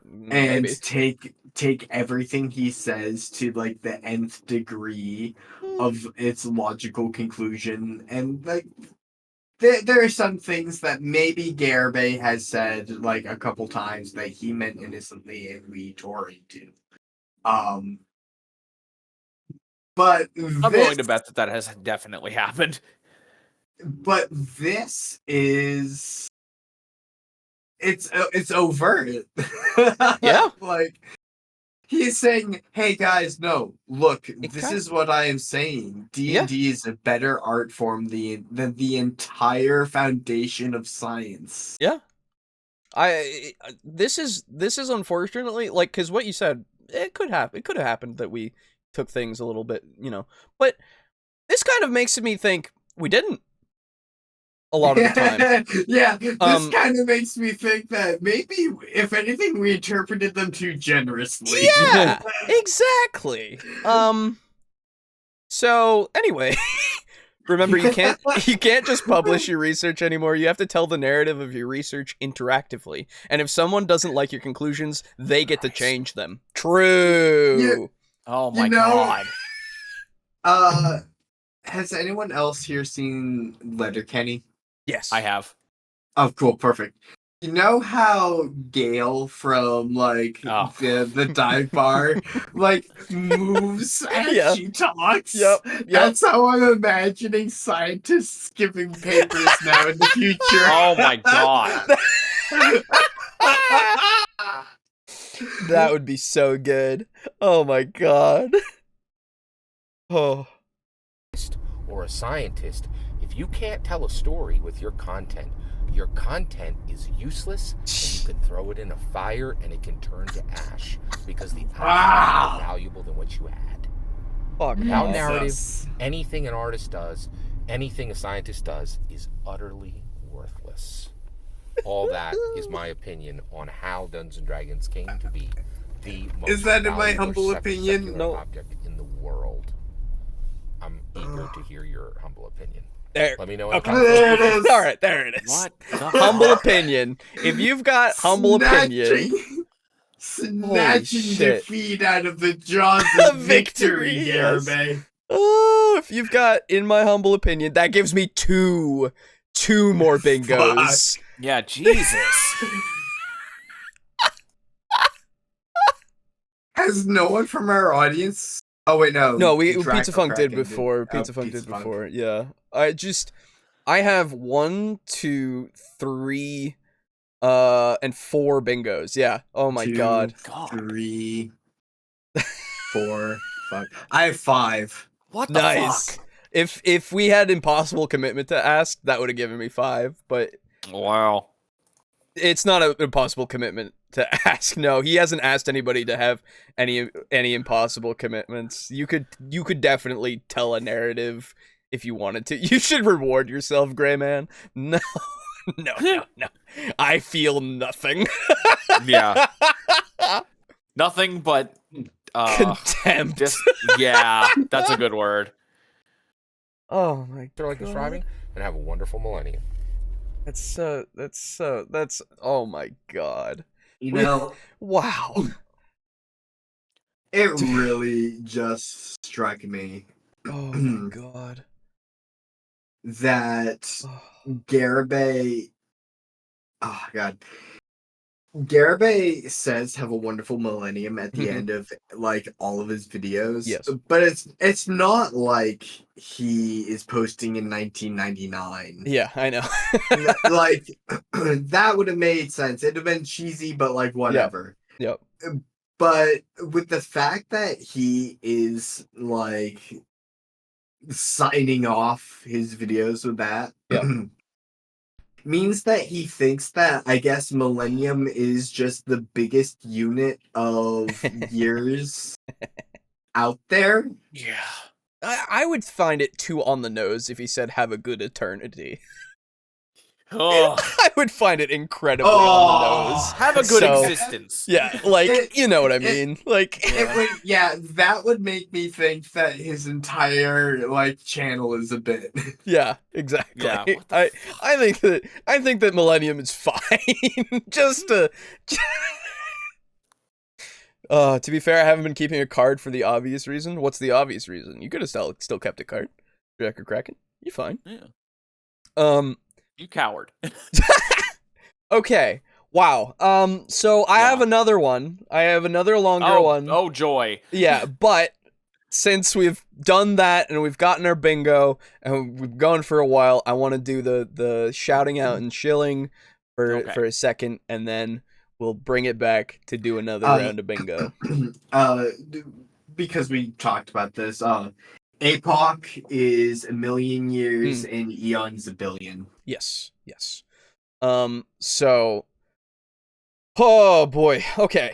I'm going to reshuffle and all that stuff for the Garibingo cards. So here we go. Scramble and clear all cards. And there we are. So if you have one right now, it should be a complete have a strange Eon, yes. Oh, the obvious reason is I'm coding here. Ah, I see. I understand. Anyway, you're already working on it? Oh my goodness. That's so exciting. So if you have a card still, it should be new. If you don't have a card, get a card. But oh, that's right. I need yeah. That being said, gotta thank our lovely people who keep supporting us throughout all of this absolute dog shit that we keep wading through. Yeah. It's, oh boy, it's been a thing. But it's been really fun this time around. I'm glad that it actually was so far. We still have another video that might make everything worse, who knows. But this is of course our Patreon. These are our table flippers in the Patreon. If you wish to join the Patreon or the Ko-fi, you can do so. There's links in the description. They all have the same benefits. You would become a table flipper and be able to have all the stuff with the Discord and everything. And for now, this is all there is. So I will thank each of you. Of course, in our tier 4s, we have Draco Kraken, Mog Zero, Rick, aka Unit Rico, Slazer, and Steely. Big thank you to all of you for continuing to give us that just massive amount of money. That's just crazy. Every month. Appreciate you. And, of course, a thank you to Crimson Rose Armok, aka Lux, in Tier 2. Thank you so much. And, finally, of course, a thank you to our Tier 1 contributor. Other ways that you can support us financially, if you would like, you can go over into our website, go over to the Support Us page. There's a bunch of links and stuff that you can use there, as well as going and buying some of the dice. So if you want to, go buy the dice through that, and put in your information, and I will send that out as soon as I get an order. There's been 99 sets for a very long time. If you want to give them to somebody else, buy them and all that. I don't know. It's up to you. They're all just kind of behind me and ready, waiting to go. Other than that, of course, going over to the TeePublic store here, you could buy our logos on whatever you want through them. And for now, the holiday logo is going to stay up for a little bit while longer. A little bit while, yeah. Yep. How about until the next show? That's how long they'll be. They'll be here through New Year's, into the new year for a little while. And then it'll just be this regular logo, and then whatever else comes up next, because I have now quite a few ideas that I need to get together the art for and everything that we could put out there. So, link in the description, of course. Other than that, you can use our link in the description to go to Humble Bundle, and anything that you buy through that link will support us as well. Where's my Humble logo thing? There it is. Anything you do that you buy through that, it will support us as well as Tabletop Alliance, who's also linked in the description, that you can find out about their charity work using tabletop stuff. Let's see. What are the bundles today that I would recommend? Because I remember there being some pretty interesting bundles in the books bundle, I think. Yeah. There's still some time. I believe it'll still be up by the time this goes up in a couple of days, because I'm putting this out on New Year's Day at midnight, because why not, for the VOD. Plus it's still Monday, so, and the Legacy Pathfinder 2nd edition bundle is still there. I would recommend that for sure. I don't know anything about these cinematic adventure RPGs still. They seem interesting to me in the sense of weird. Cinematic adventure RPGs? Yeah, they just seem to be the movies but put into RPG form. Oh, interesting. Okay. Yeah, it's interesting, but I don't know. It's something that I would have to look into more, but I don't have too much of an interest, you know? Yeah. There's some cool well, these are almost over, so if you're looking at this right now, the Vegas Creative Frontier bundle is a really good value. The Game Art in Blender 2023 was pretty good from what I saw, and the game development one is about to go away. But it's got hello. I got return, and I bid you tidings of well, it's Garibay, so I don't know if it's comfort, but joy definitely. Yeah. Yep. And then there's only one game bundle so far, so it's the Happy Holidays with GOG RPGs. Maybe there's some stuff in there that you might like. I literally own all of these except for Elex. So, of course. I think I actually have Alex. I have LX2. That came in a different bundle. Fair enough. But yeah, so whatever you want there. Darksiders 3 is in there, so that's nice. Pretty worth it. It's a good game. Wasteland 3 as well. Oh, that's a very good game. Yeah. I still need to finish 2. Me too. Yeah. So that's all of those things. You want to become a Linux master? No, I don't. Okay. So, can Garibay just make a video showing off his dice or something? No, that would be an intelligent and like that would manageable be video. Interesting. Like, watch, he has one set. That would be hilarious. That would be fucking incredible if he's one of those degens that only has one dice set. Okay, so let's move on to the last Garibay video we'll be covering tonight. Yes. So this one, if I can remember what I'm doing. Oh my god. There we go. So this one is called Dungeons and Dragons. Sorry. Let me get it actually on the thing. It's not called Dungeons and Dragons. This is called... Oh, yeah. I was very interested. Oh my god, it's so dark. Wow. I was very interested in this because of it saying, one startling tabletop role-playing game just defeated Dungeons and Dragons on one key aspect. An interesting title because Dungeons and Dragons is the ultimate thing. Yeah, right? That's fucking weird. I'm very curious for this. Hell, when I was looking for things for Pathfinder, if Rogan was going to come on, it's really interesting to see him flip-flop. Because before, he was super, like, into Pathfinder 1E. Mm-hmm. And when Pathfinder 2E was coming out, he was kind of, like, excited for it and everything. Mm-hmm. But you see, like, later on, he gets real upset about Pathfinder 2E and everything. I'm betting it's just because it was popular. Yeah, I think so, and got people away from D&D. Yeah, I think that would probably be it. Yeah, so it's just a thing that's weird to see, but it is a trend, unfortunately. Mm-hmm. Let me make sure that my bingo card... Where did my bingo card go?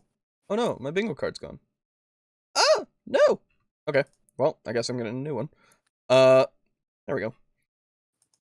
Okay, so everybody, remember to mark your Lord Garibay middle square. Yep. Aiden, are you here and good? I am indeed here. Very good, very good. Okay. Good might be a bit generous. Well, fair enough. He has only one set, the best set. Having any other set would only profane his collection. Rune engraved tungsten dice. Yo. That would be amazing. So when you fucking roll them, the table gets destroyed. Okay. You know, there was a metal D100 nice. I bought for one of my players as like a Christmas gift. Mm-hmm. And that thing was like a solid like 3/4 to like pound. Nice. That makes sense. and when you would roll it, you would feel the table like thump. Like Nice. the table would visibly thump. Oh god. Because it's a fucking ball of metal. Yeah. Yeah. I would hate that on my table because it would leave fucking pockmarks or something. We started calling it Brutus. Nice. And when there were like D100 rolls that were like of critical import, right? I started putting in like Brutus moments into my campaigns and like planning around like how table thumping it was. Yeah, that makes sense. Okay. Well, here we go. This is 17 minutes and 56 seconds. Oh my god. Yep. Jesus Christ. We're gonna be here all night. That's right. I've got you for 17 minutes. 18 almost. Hi, this is Scott Garibingo, and today we're going to talk about Dungeons & Dragons, and we are specifically going to talk about Dungeons & Dragons in context to the Wildsea by Felix Isaacs. Brand new tabletop role-playing game. It's been coming out for almost 2 years. It's actually been, under construction. No, it's not darkness because we could see out his back window, and it was framing things, so you could still see stuff. It's not. It's unfortunate. It's not total darkness. Easy bear cowboy. For about 2 years, and it just dropped, and it's actually available. It's, you can purchase it, right, as an actual physical product. And the reason why I want to talk about it today is the Wildsea by Felix Isaacs. Second time. Let's talk it through. What exactly is this thing, right? Okay. It's a tabletop role-playing game. Oh, no shit. Amazing. It's not Dungeons & Dragons, right? So why are you talking about it, Scott Garibingo? That's my question. Thanks for your patience. All right. Invalidating other shade toward other RPGs. Yeah, that's the thing. I'm pretty sure we won't get shade necessarily, but you never know, right? You never know. He might throw something shade to something else, right? Not this, because he'll be like, "Oh, this does it so much better than this other thing too," So you never know. Is an independent, right? So I believe there. Oh, that was the darkness that I couldn't see fucking shit. Do I have darkness? I don't have darkness. Oh, no. All right. Well, if you have darkness, please, darkness / can't see. I don't have darkness either. Ooh, both of you. Sadness. There are 3 spheres of the. There are 3 in the tabletop role-playing game sphere. There are 3 overlapping circles, right? Oh, there is sure. Dungeons & Dragons, OSR, and Indie. Okay. Now, those are the. Wait, that's it. What about literally every other company that they creates? Don't exist. But Pathfinder is indie, dude. Oh, that hurts. Like a lot. So then does that mean that he is willing to acknowledge thirsty sword lesbians more than any other? What the fuck? Oh, of course, yeah. What is with this guy? Vampire the Masquerade, Call of Cthulhu. I know. It they're indie, apparently. I don't even. No, they're not. This is deliberate. They're not. This is deliberate because he doesn't consider anything else. Yeah. Oh my god! Okay. Imagine if we became like this. Oh, I can't. And it's not even to the point where we're half, even a quarter of how insane he is, but more so just we only play one game. God. Yeah. If it works for you, that's great. But even he doesn't play just one game. Okay. I've got a few square recommendations. All right, yeah, go on. Gatekeeper Garibingo. That was coming to mind. Oh, yes. That was coming to mind for sure. Yeah, you know what? Yeah, let's do Gatekeeper for sure. D&D is more than a game. Because it's the whole genre practically. Oh, I think I have somebody else's card because when you clicked that, it lit up for me. Oh. Yeah. I just see genuine. Yep. Top left, top right, bottom left. Oh shit. Yep, okay. Okay. So I need to get my own. Yeah. You're good. Get I didn't know the that fuck could out happen. of here. Yeah, get out of my card, bitch. Can you post a link, Alejo? Because I cannot find a link for that... sure. Actually, wait, no. Actually, that means that there's one less competitor. Come back. Okay, I got it. There you go. Oh, okay. Generate card. There we go. Yeah, okay. Yeah. Okay, so Gatekeeper Garibay for sure. Yes. Gatekeeper Garibay. And then you're saying D&D is more than a game because it's essentially the whole role-playing genre. That is an interesting point. Yeah. I think I'm okay with that. Yeah, I think I'm okay with that too. Yeah, let's go with D&D is more than a game. For sure. Okay.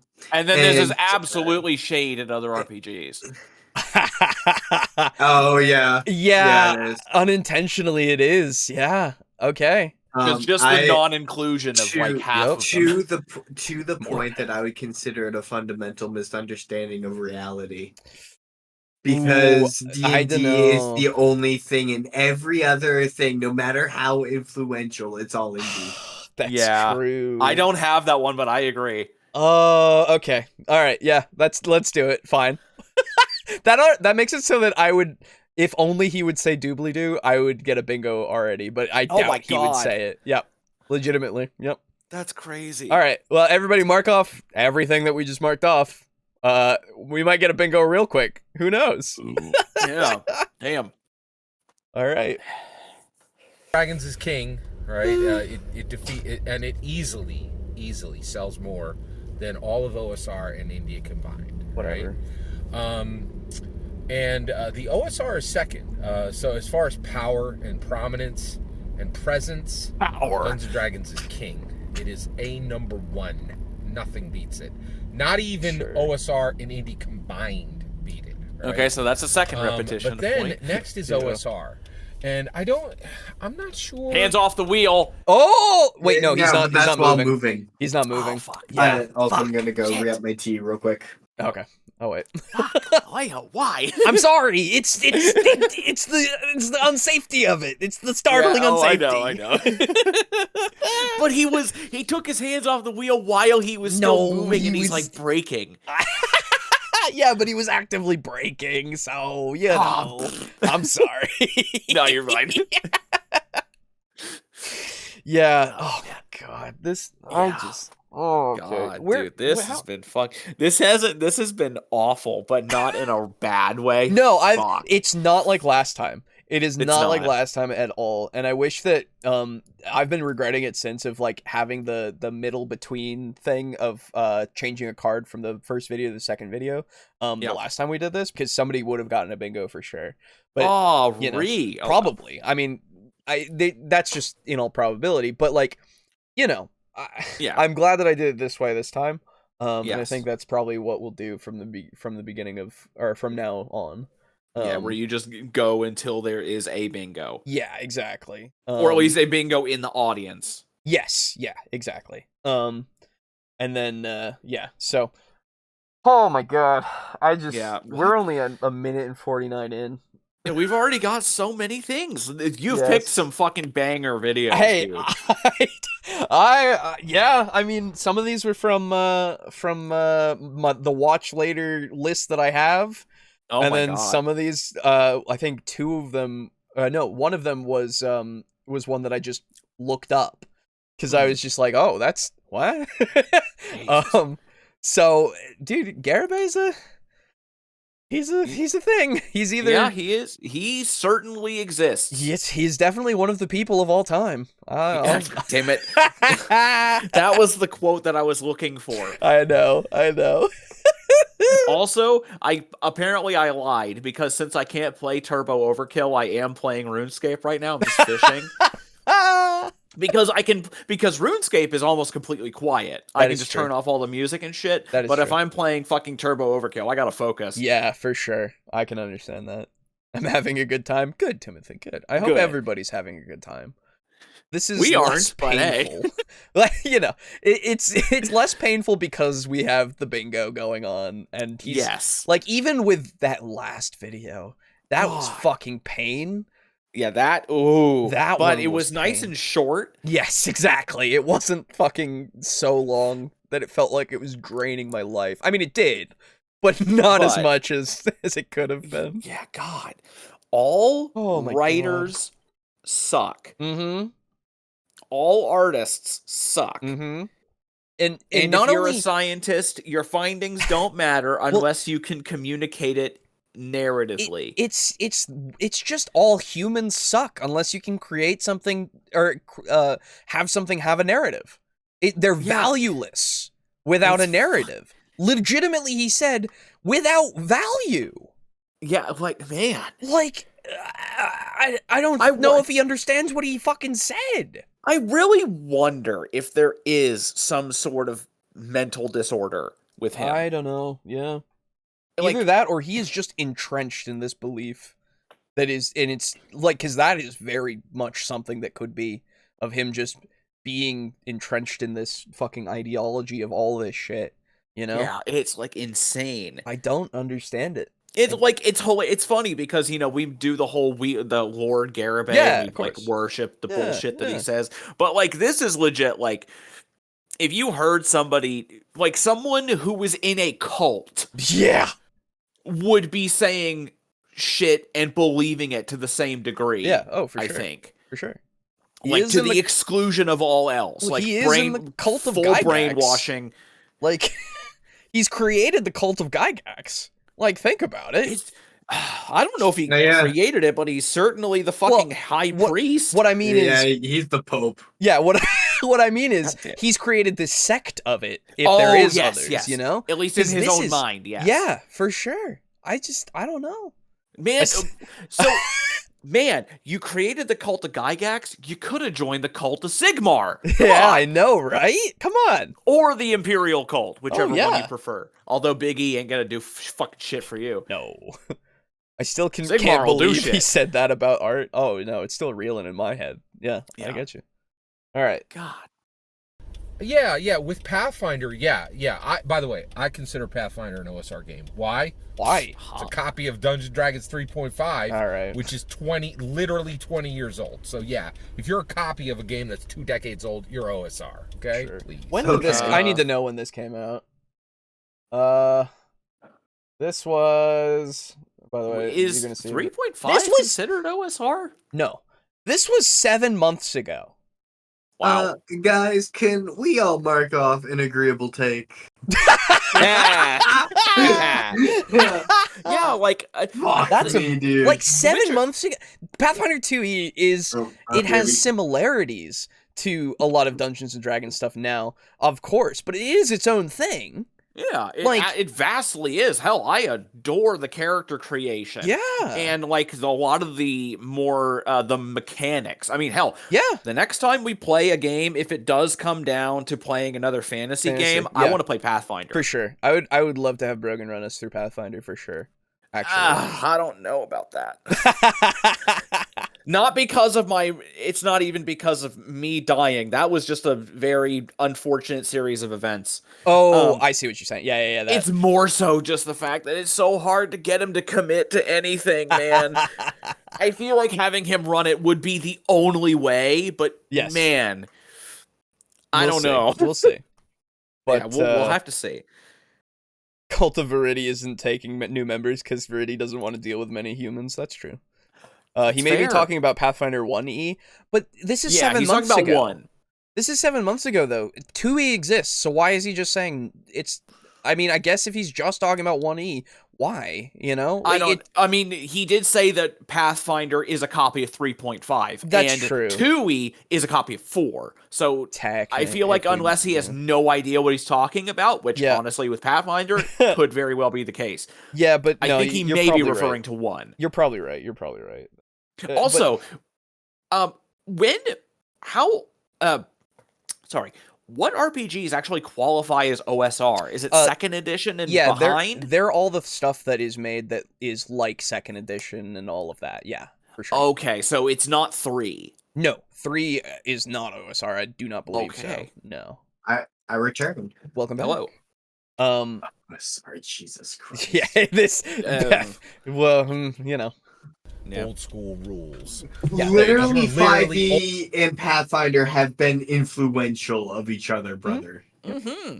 Old, right? Like you're literally 2 decades old, right? So, so the reality is that So like, and quite literally. Oh my God, that was amazing. It's actually a copy of D&D 3e, right, which came out in 1999. Right, like so. Second time. Yeah, you're literally 25 years old. Yes. Okay, that's the third one. That's a third one. That's the third one of him just saying it's old. He's continuously saying, "Oh, it's 20 years old. It's 20, 25." Like it's the same thing, over and over. Everybody, if you got it, mark off. Triple repetition of point or more. I don't have it. I do. No. By the way, let's go back about 10 seconds or so.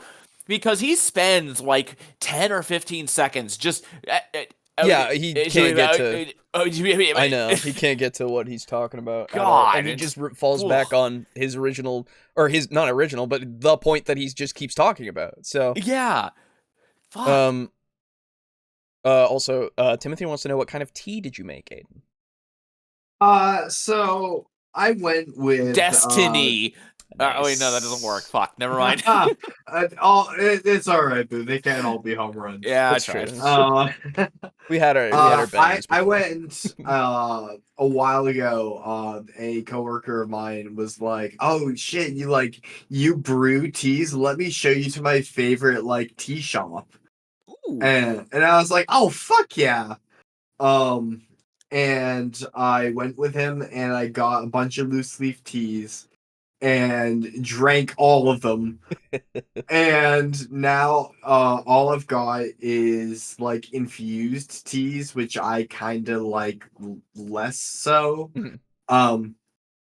This is a lychee infused a lychee infused black tea. Okay. Nice. Chinese black tea. Nice. So and quite literally it's actually a copy of D&D 3, right, which came out in 1999, right? Like, so, yeah, you're literally 25 years old. Yes, Pathfinder is absolutely... It's not 25 years old yet. Oh. You motherfucker. Okay, now, legitimately, Pathfinder 2 Remastered... I mean, it was... Well, yeah, no, this is 7 months ago. This was 7 months ago. I guess he's... fucking going forward. He's just rounding up 7 months. Okay. Maybe a break from that, right? Because I really regret that we could not have Brogan on for this. Yeah, I know. I didn't pick this before because it was a Pathfinder thing or anything. I had 3 other ones that were Pathfinder things to choose from. And this one just happens to have And this one just Pathfinder happens to have Pathfinder. Yeah, I know. Fucking hell. Oh well. God. Removing alignment, that is a massive disconnect from its original source, which is removing alignment. But I want to stay focused here. Sorry, excuse me. All right. Oh my God, okay. He wants to stay focused? So overall... Crazy. No, that was all a non sequitur, actually. Yeah, that's very true. That was all a non sequitur about Pathfinder. It didn't matter at all. Do I even have that? Oh, I do! Do I? I don't! No! I don't think I do either. Well, if you have non sequitur... Was that also a non-explanation? Well, no. No. What was the point of this? He was starting to go into the spheres of the thing, and he was just going off about Pathfinder for some reason. Yeah, I don't even remember what the fuck we're doing. Where are we? We need that one. I don't know! Pathfinder 2 Remastered? Yeah, I don't... This man, I don't know. Yeah, I think he's just being he's just facetious with that. Where it's like, oh, Pathfinder 2e, Remastered, Reborn, the Resurrection. Yeah, that kind of bullshit. I don't know, man. Because the remaster is a thing, but I don't know. Oh, I didn't know that. I thought he was just being an ass. No. Would this be Consume? No, not yet. Not yet. If anything, he'd probably this is anti-consume, as in don't at the buy moment, Pathfinder. yeah, because he's talking about Pathfinder. Yeah, but he's saying buy D&D. This no, he's not thing yet. which I support. Not yet. He's more just again bashing Pathfinder. Until well, he was saying before of like D&D is like the most influential, the most everything like that, which was D&D is more than a game usually. So I still classify what he's doing so far as D&D is more than a game. What did terrible time management mean? It was when he takes way too long on like when he has like multiple points, and he takes way too long on like the first one or the second one, and you know just completely dwarfs the amount of time he spends on any other point. Really? Yeah, I could have sworn that there or was it goes actually on a tangent that takes up way too long. Right, which would be a part of that point section. So I could have sworn we had a video that was like 10 or 12 minutes long, and he did a point for like 9 or 10 minutes, and then the last point was 2. And it, like we didn't know anything about the point itself, so yeah, it was the worst. So thing. that would be a good example. Yes, for sure. Because last time the video we did first had. It was longer with its points, but like the second one seemed to matter a lot more, and it seemed fair enough that it wasn't terrible time management. And the first point only took like 4 minutes, and so you know it didn't feel like it was terrible time management. I didn't feel like I was just dying as he was speaking about it. But we'll see in the future. Yeah. Honestly, if some of the stuff that we've added and all that, you know, doesn't seem to pop up too much, we'll retire it and move things around and all that stuff. I really think that I'm going to retire Doobly-Doo, because that one just seems to not come up at all, really. Yeah, anymore. I think that one's come up, like, in the very first videos. Yeah, something like that, so... Yeah, that was, like, a weird random hyperfixation of his for, like... I think it was... half of a video series. Yeah, I think it was, I think it's mostly because it used to be something that you would say on YouTube. It really was. Yeah, it used to be, but, like, not during the time that he was saying it. Honestly, I don't remember when those videos were made that we were watching before, so who knows, really, at this point. Anyway. And then Wildsea is a shining gem in the indie space, okay? Cool. Now, this will surprise people. I do not say that Dungeons & Dragons should be the only game you play. I insist Dungeons & Dragons be 51% of your play. It should always be the majority of your play. Now, why do I never talk about tabletop role-playing games under any other tabletop role-playing games? First of all, I love tabletop role-playing games. Oh, yeah, that gets weird whenever you say I love, but then... Dear words. Wait, no, words, hold up. Wait, we're not skating over that. It needs to be the majority of your play. Oh, yeah. It is your homework assignment that you consistently stay above this percentage. Yeah. Fuck, what the... Oh, my God. Yeah, no, it didn't really... I was looking at my card, and I'm like, what the fuck does that even fall under? That's why I didn't say anything, because I don't... it's just the D&D elitism thing. Is that an impossible commitment to ask? No, it's totally possible that you would play D&D way more. Or most people play D&D wrong, but that doesn't really fit. No, it doesn't really fit, I would say. Yeah. Let me look at the full list here. Yeah. The Doobly-Doo staring me in the face. Same.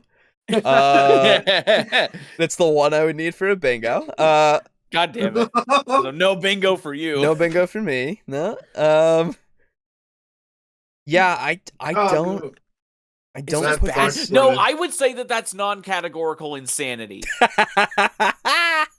I think that is that. What do you guys think? No. I don't think it's that. I don't think so, because this is just that's just more of a, like, it's just a weird ask, you know? Okay. It's just a weird thing to say. It's not insane. Should we add that as a marker? I don't know. Weird Maybe. thing? No? I don't know. It doesn't really fit under anything. It really doesn't. It's just fucking weird. It's just strange, yeah. It's just another example. I feel like that might be a good box. Like, just weird or just strange. Just weird. Maybe, yeah, actually. But yeah, I think it's just part of that whole, like, he really likes D&D more than anything else, you know? Yeah, man. And it's not a consume or anything. It's just, this is just how he feels about it, really. Yeah, it's very strange. But yeah. just weird is what I'll put for now until we can refine that a bit. Yeah. Okay. Yeah, I don't know. Anyway, let me drag it back, because I honestly, after that, I just kind of zoned out for a bit, because I was like, just kind of fucking got flashbanged. Yeah, I don't know what the fuck that was about. So, Dungeons & Dragons should be the only game you play. I insist Dungeons & Dragons be 51% of your play. It should always be the majority of your play. Now, why do I never talk about tabletop role-playing games under any other tabletop role-playing games? First of all, I love tabletop role-playing games. Oh yeah, that gets weird whenever you say I love, but then do your words match your actions? Maybe it's unfair for me to say I loved other tabletop role-playing games. It would be. Dude, yes.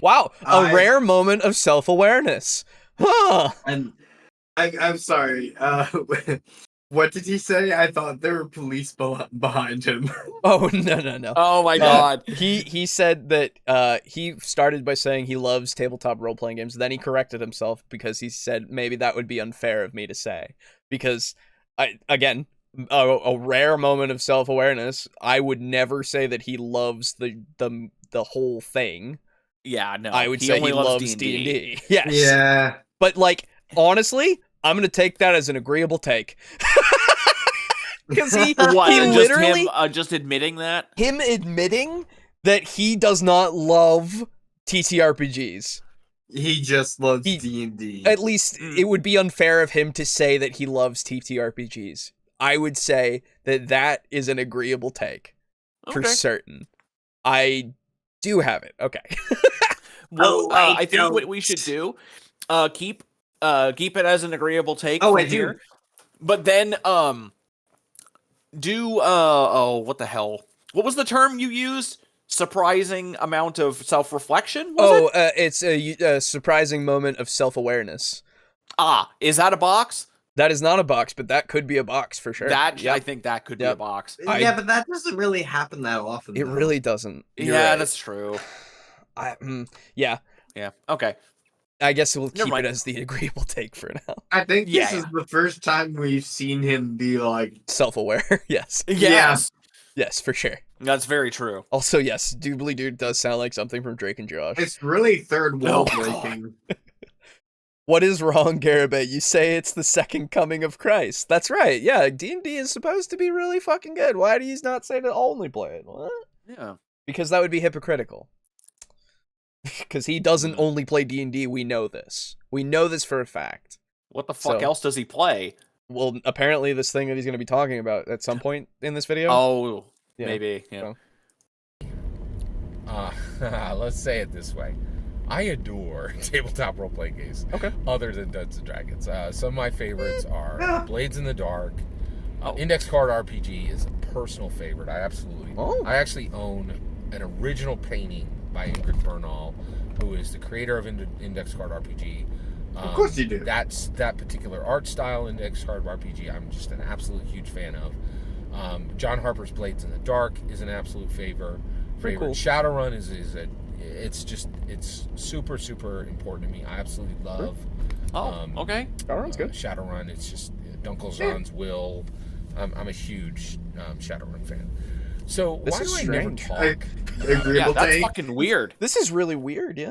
Yeah, and also, yes, agreeable take, sure. I mean, but that's just because he's, sure. He's just being a normal sounding person right now. This is fucking weird. This is strange. Like, Garibay Where are we? Garibay is seeming a lot more like that weird guy down at the game shop. Like, I could see, like, running into him and being like, oh, it's that guy again. Yeah, really. Like, oh my god. Stay an aisle away. Yeah.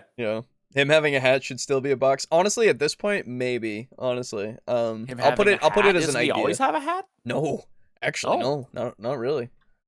This is, I guess I never really paid attention. Yeah. It's like the nose wipe. You don't notice it until you start like looking for it. It's true, yeah. So I'll just put hat for now, just as an idea. We'll see in the future here, because we have a lot now, and I don't honestly, know. the more boxes, the better. I mean, it's a lot. It's a lot to keep track of as well. Yeah, it's true. Why is he collecting art? I thought D&D made those artists look like sad sacks. True. Oh. True. Maybe there's a narrative to the painting. Scott Garibay to save the world, right? Like every YouTuber under the sun hates Dungeons and Dragons like everybody hates America now, right? What? Okay, so that's politics. Yeah. Absolutely politics. Mark politics if you got it. What the fuck is that? And then the fundamental misunderstanding of reality, if that wasn't already ticked. If only that wasn't already ticked. I don't have it. I just I didn't ever put with random things. I never put complete non sequitur. There we go. That was the thing. Or wait, no. Was it? I don't know. No, which it wasn't. Part of that it wasn't. No. I don't know which half of that is weirder. The every YouTuber under the sun hates D&D, or everybody hates America. Now, is that, apparently. Is that I would connect D&D with random things? I would connect D&D with random things for that, for sure. So if you got connect D&D with random things, fucking hoy. What is happening? What the fuck, man? He's gonna talk more about it, and I'm scared. I can't wait. His car doesn't tell a narrative. Why does he drive a car? Oh. That's objectively wrong. Every person loves D&D. We just hate wizards. That's very true. Corpo scum. Well, honestly, now let me ask: do we hate wizards or do we hate Hasbro? Is it both? I definitely hate Hasbro. I hate Hasbro. I'm sure. Absolutely. Wizards is. I just don't care. Are they just kind of stuck underneath the shitty umbrella, or are they also shitty? No, they are the new entry onto the League of Villains. Yeah. Okay. I think that there's something. If you hate them, I'm like, yeah, that's fine. Yeah, I just don't remember, honestly. D&D, the whole D&D situation has been so far out of my mind. Honestly, I haven't been paying attention to it at all. I kind of put Wizards of the Coast and Games Workshop in similar circles. I would too, honestly, because Wizards of the Coast does Magic, and Magic has been like pretty fucked with everything as well. Yeah, and like they do the same. Like, and Games Workshop is fucked with all of its minis and the pricing and everything, and how they treat the fans and so yeah. Honestly, great point. Absolutely, 100% about that. Actually, yeah. That's true. Little column A, little column B. Yeah, there you go. Yeah. Don't give me that bullshit, Garibay, please. No. Wizards is kind of shit on its own. Yeah. Okay. Yeah. Okay. Because I just forgot. That's fair enough. Honestly, just put it out of your mind. I've been busy this last few weeks. Yeah.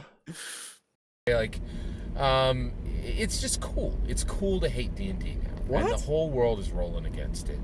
The entire planet. Greyhawk Grognar just like, F Wytheville, F Hasbro, like, bye, I'm out of here. Like, goodbye, Wytheville. Did the ubiquitous required I'm gone Dungeons and Dragons 5e video, right? And it's just become cool.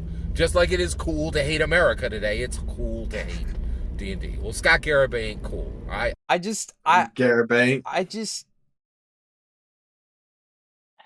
Please, just one video is all I'm asking of you, brother. Missing. I mean, we know that he missed it before when we covered when he was talking about people talking about 1D&D. Yeah, he missed it entirely, understand.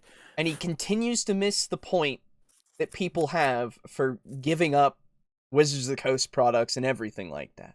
Yeah, he's missing it entirely, and like whether it's willful or not. I mean, I know why, because he's indoctrinated himself to such a degree that Wizards and D&D can do no wrong, and Hasbro also, because they own the thing that Gygax created, and they've taken it in such a degree of amazing awesomeness to him that they can't do any wrong. And it's like, brother, come on. Sorry, Lux said Scott Garibay ain't cool. Agreeable take. That's true. Do we already have? Oh, we already have that. Fuck. We do. Damn But it. yes, I agree. Can Persecution Complex be a space? Dude, that's what it feels like right now. Yeah, it's I would put that under what Aiden put before of takes D&D criticism personally. I would absolutely have put that if we had that on the board. Man, that would be that entirely for sure. Yeah. Oh, by the way, is your list like a physical list? Are you writing it? No, I have it as a thing on a notepad. Something you ought to add to your list is minus doobly-doo. Yes. Yeah. Thank you. Yeah, just so that way you can remember to remove it. Yes. Was there another one that we were gonna remove? I don't remember. I think there was something else that I said might be doesn't come up that much, but I would have to look at them again because let me see. Here we go. I guess politics. No, actually. Not at the moment. Okay. And then how do we feel about Dungeon Good or Dungeon Okayer? Because that was it. Yes. Yeah, that doesn't come up that was too much. Yeah, I feel like that one doesn't come up enough. Yeah. Because that was pretty much just for the demandments. And that can fall under something else, yes, I'm sure. I think so too. Let me make a note of that too. Minus doobly-doo, minus Dungeon Okayer. Yep. Absolutely. Okay. Thank you for that. Yes. I would have totally forgotten. All right. I mean, hell, I forgot until just now. Yeah, exactly. I ride with D&D. I am loyal, right? Oh, God. Darkness? Darkness? Or no? We already had Darkness. I started my journey with D&D wait, we do? Yes, sorry. I think I said that at one point. That there was a point where I couldn't see shit. Oh, yeah, that's right, because neither you nor I had it, boo. Oh, okay. Yeah, no, I didn't have that. Yeah. Okay, that makes more sense. Right.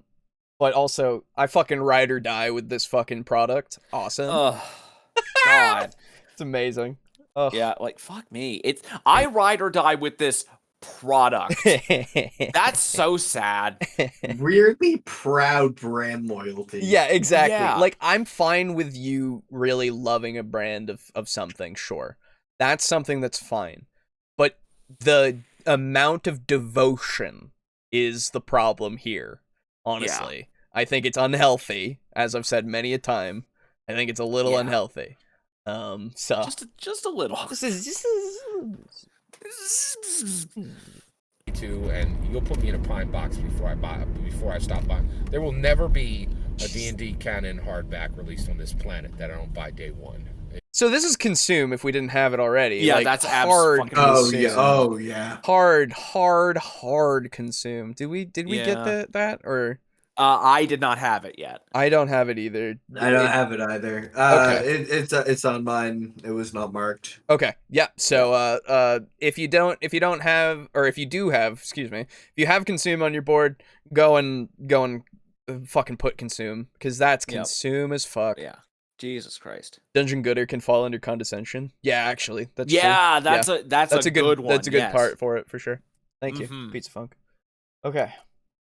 Until or it could either fall under sorry, I don't mean to keep interrupting. It could either fall under condescension, or most people play D&D wrong. It could be that. Yeah, that's be either one, depending on the tone. I would say so too. Yeah. Draco Kraken says Garrett 8-Ball V2 is live with 31 answers. If someone wants to record their favorite Garibay quotes and get them to me, I'll add them another day. Holy shit, that's amazing! What an absolute Giga Chad! Absolutely, Garrett 8-Ball is a living document. Yes, honestly, 100%. It's beautiful. I love this. Thank you, Draco Kraken, for just taking time that you didn't have to make that. That's amazing. Well, I mean, to be fair, if he's sitting here, he's got nothing else. I mean, yeah. No one asked this. No one did, but you did it anyway. And did he discuss this with you before the stream, Alejo? No, I had no idea.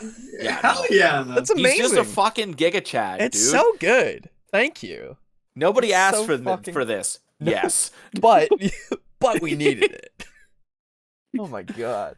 A D&D canon hardback released on this planet that I don't buy day one. Until they literally put me in a moderator box, view. Right? It's just It's just Nose. That was Nose. Oh, that was a nose wipe. Yes. Yeah. Thank you. It was very fast. Almost missed it for sure. I don't have it. So now, let me ask Pizza Funk, what are you going to do to outdo Draco Kraken? To become the moderator. Your time is running out. Well, if you do the fucking JoJo brain Wojak, dude. Also, that requires some time. I have 4 lines of 4. I'm pissed. Oh, dude, this is always what happens to me. That sucks. But yeah, nose wipe if you got it. Fuck, man, I don't. That's so annoying. I meant to make it an animated Sprite 8-ball, but time got away from me last night. Hey, you're good, dude. You've already when you do a version 3, you got time, dude. It's amazing. If you should be so inclined, holy shit, that'd be so fucking cool. Be awesome. Yeah, man.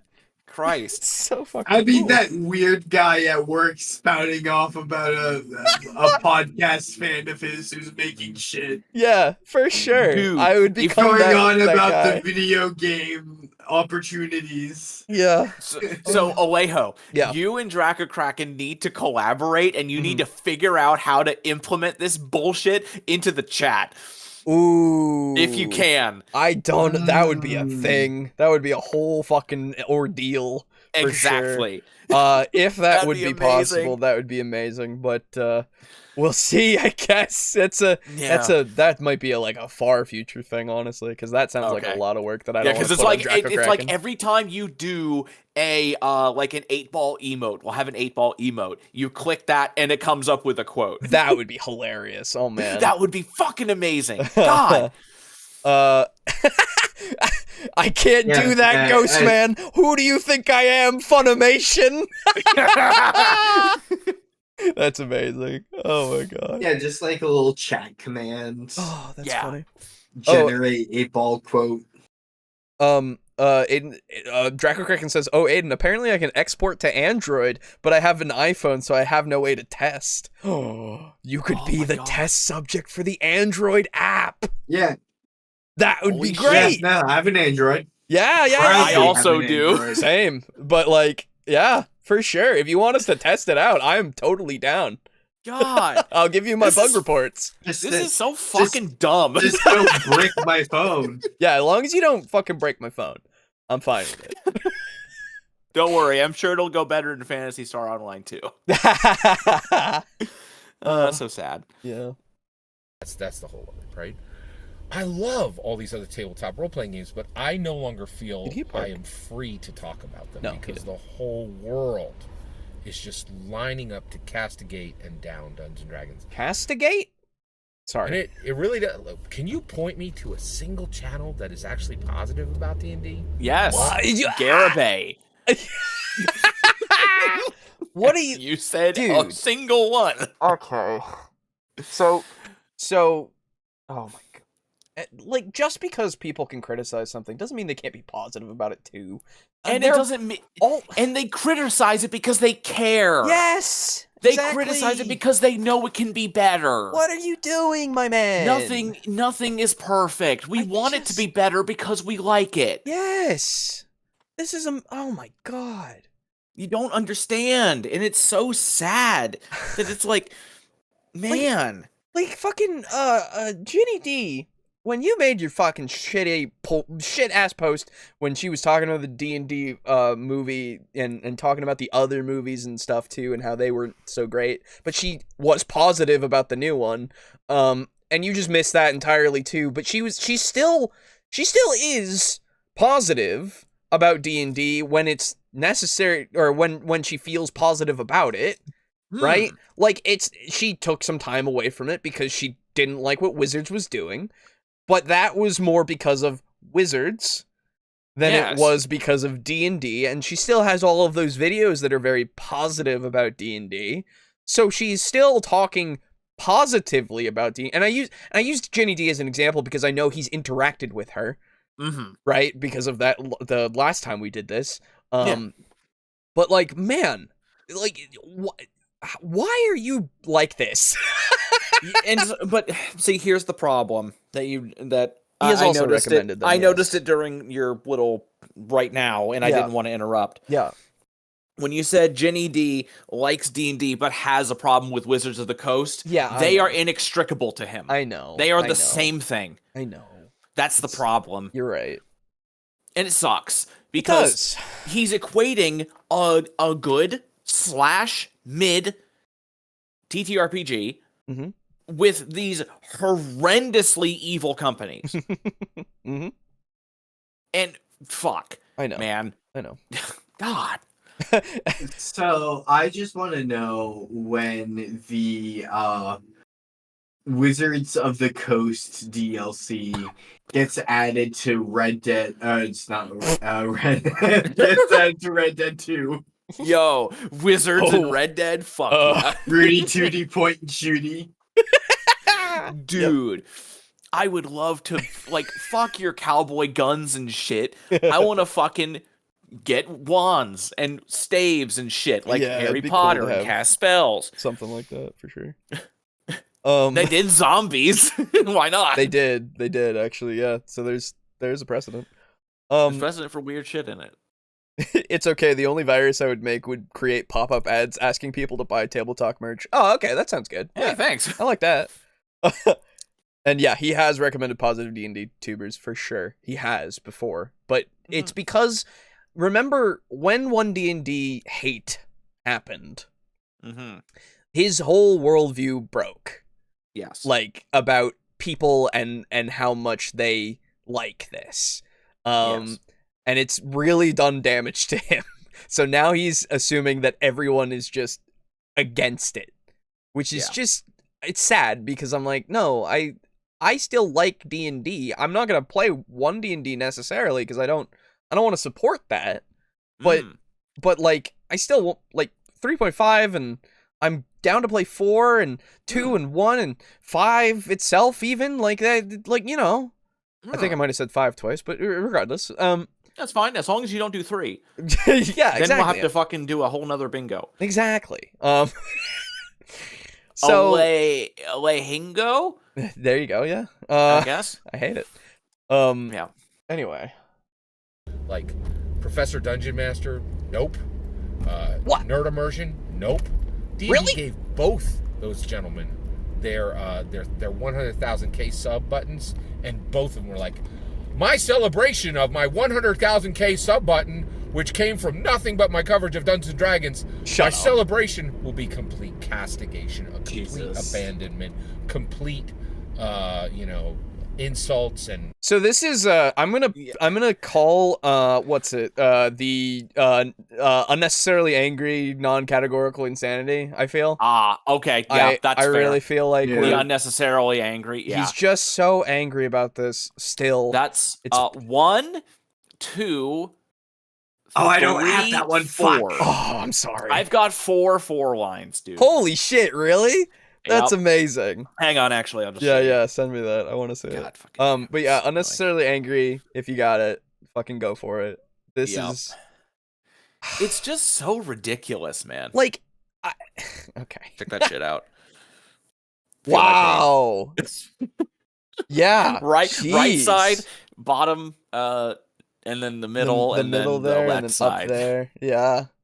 Jeez, this is how it usually is. That's amazing. I'm back to normal, baby. Wow. Yeah. Yeah, like. Okay. At some point, it stops being funny. It's just being sad. Yeah, really. And that's the other thing. Like, oh man, I started making D&D content. That means that I have signed a contract in my own blood, and I can never stray from this path. No, exactly. And he's also just like, he seems to not realize that. I assume Nerd Immersion as well. I haven't looked too deep into Nerd Immersion stuff because they're all just like discussion videos that take like 30 minutes or more, and I don't care about the D&D stuff that much. To like talk about or listen to somebody talk about the books themselves and all that. Necessarily. But I know for a fact that Professor Dungeon Master, yeah, a lot of his stuff is D&D stuff, but he also had a lot of other stuff too. It's not just D&D stuff. I know that D&D stuff is the stuff that catapulted everyone forward, right? Because it was and is the most popular thing. I get that, but it's like, come on. I just had another fucking idea, Mm-hmm. and this is similar to the whole. He came up with Twitter because he can't find anything bad with D&D, and he won't say anything bad about D&D. It is similar to that, and I fucking hate it. Okay. He is saying that all these people are D&D YouTubers, even though whenever we do Professor Dungeon Master, it's usually, at least lately, hasn't been D&D. It's been other, like, systems and ideas. Yep. You know what I mean? Like, system-neutral ideas, or hell, even talking about that Rules Light thing that he made. Yep. True. If you are a person who talks about RPGs... Yep.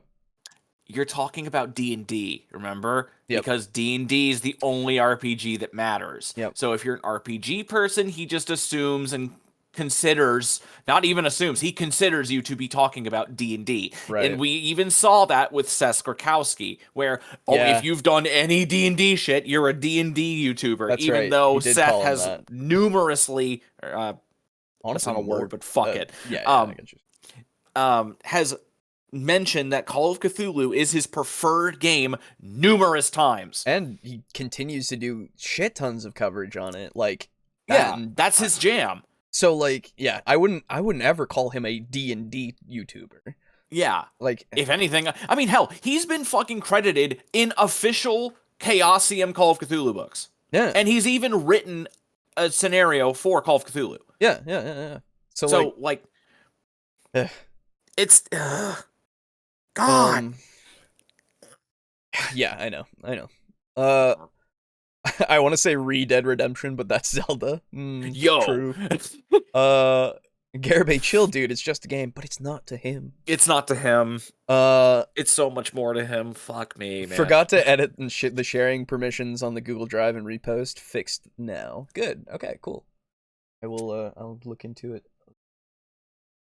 Fury and and just disdain, right? Like, it's just because I'm the only person left. Can you point me to a single positive channel? I know a channel. I know some channel creators. They do content every single week. And they do not like D&D 5e. They are now pretend like they're in a zone where like. Okay, I was about to, dude. My heart started racing. The main driver on the channel literally talks with people every day, like 2-3 times a week. No longer is every day. But just like absolutely disdains Dungeons and Dragons 5e. Just has no passion for it, right? Like, not excited about, his. I can tell you this: his heartbeat is not the D&D canon artifacts. I'll tell you that right now. Okay. And it's just hugely. So I don't feel free. Like, I don't feel like I can. I have to hold up the flag for Dungeons and Dragons. God, that's sad. Jesus Christ. Fuck me, man. This is such a descent into a lonely, sad person. Who is standing against an imaginary world. This is, he's just, he's the stalwart defender of Dungeons and Dragons. That is genuinely sad. Yeah. Fuck. He is like, those Japanese soldiers that were all alone on islands? Yes. For years after World War II, who thought there was a war that was going on. Yep. It's that. That is Garibay. Yep. For sure. Oh, did we mark I'm wondering if we should add... I'm wondering if we should add like sad. Just sad. Maybe, honestly. It doesn't come up very often, but fuck, when it does, it hits. Also, can we just, this is, I'm gonna call it for sure, this is terrible time management. This is, we were talking about, this is one startling tabletop role-playing game just defeated Dungeons & Dragons on one key aspect. That is the name of this video.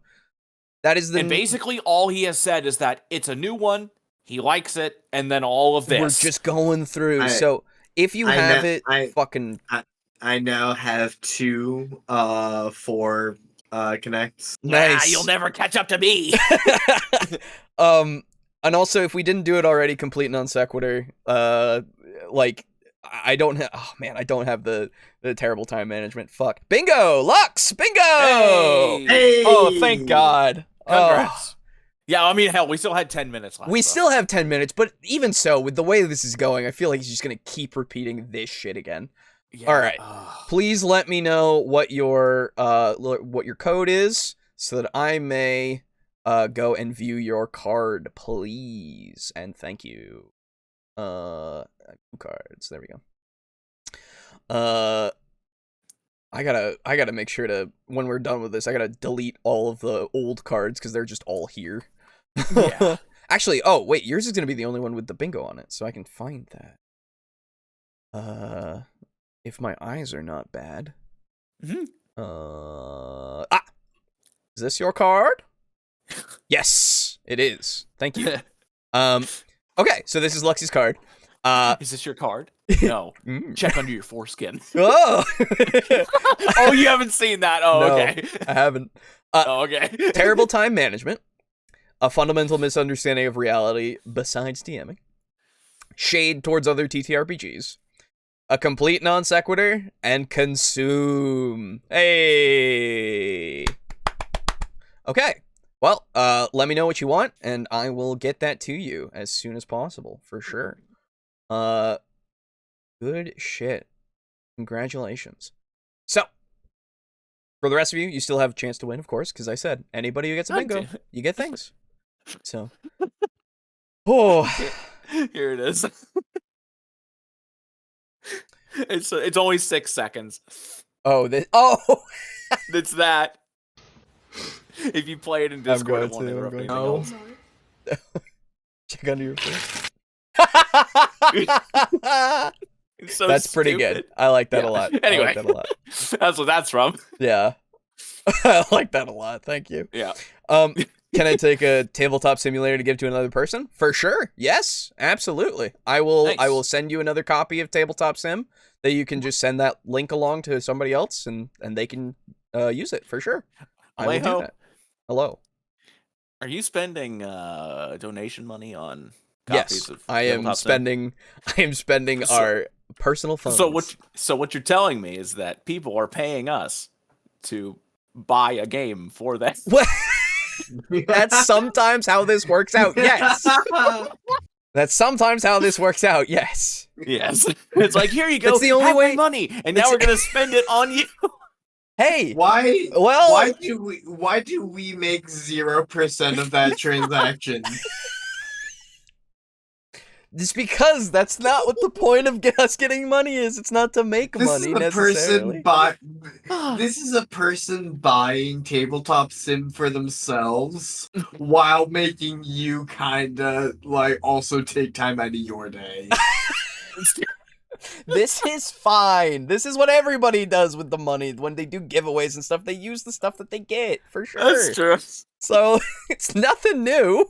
I know, it's just funny. I just thought of that. I know, I get you. Wait a minute. I get you. Oh, that's I've been using it for art. I've been using it for, all that kind of stuff. And sometimes I use it to give back to the community.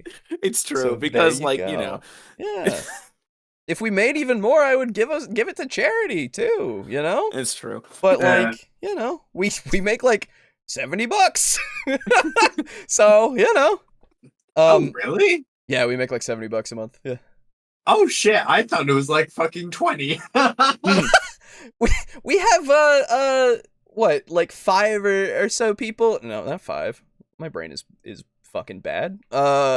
We have 1, 2, 3, 4, 5. No, I was right. We have 5 people who are in my brain is good. Who are in the $15 tier for Patreon. Oh my god. So like, Damn. that's been the way for a while. It's fucking weird. Yeah, that's the only reason why I could get you your profile picture, man. Yeah, that's true. You make no money? I don't take Spend any your own of money, this. bitch.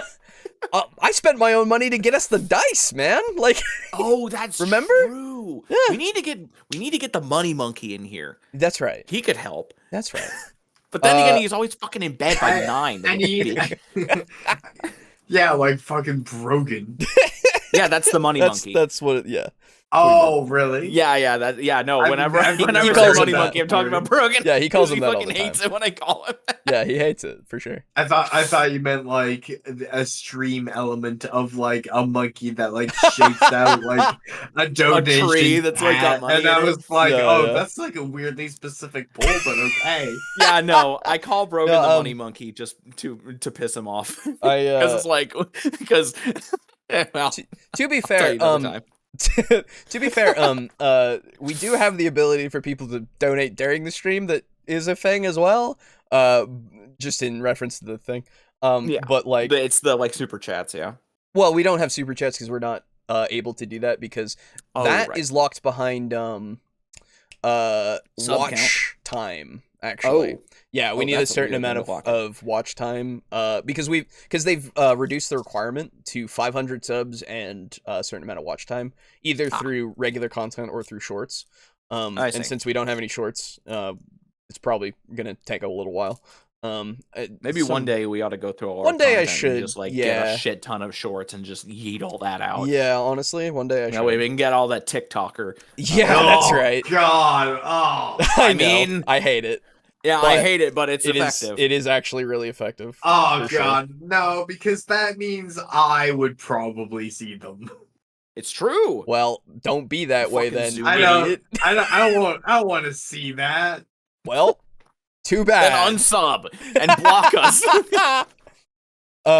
Let's see. He's outsourcing his purchases. That's right. God damn it. You heard them, folks. Not only do they need money for Aiden's infantile cancer, they need it to keep the show afloat. Donate now. Bye. No. Yeah. Consume, please. Yes. Oh, God. But no, legitimately, like, I only use the money for purchases that have to do with the show, so yes, that's all it is. So Anyway, right, let's get back to it. Yeah. Else will. Who's left? Right, Ginny D's turned her back on it. Oh my Professor God. Dungeon Master's turned his back on it. Bob World Builder's turned his back on Dungeons and Dragons. Who's left? Right? Is there a single person in the world willing to say a single positive word about Dungeons and Dragons? So amazing. So I'm the only one. I gotta hold it down because there's nobody left, right?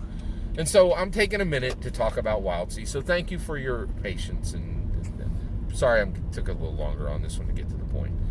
Let's talk about what did Wildsea do? Oh my God! Why am I talking about it? Because it just beat Dungeons and Dragons, right? Like in what? All right, okay. So it beat Dungeons and Dragons in layout. It has a better layout than the majority of D&D canon hardbacks, if not every D&D canon hardback. You've made this video specifically because they published a book that has a better layout than the books that you know. Oh my God. That's it? I thought it was going to be a mechanic.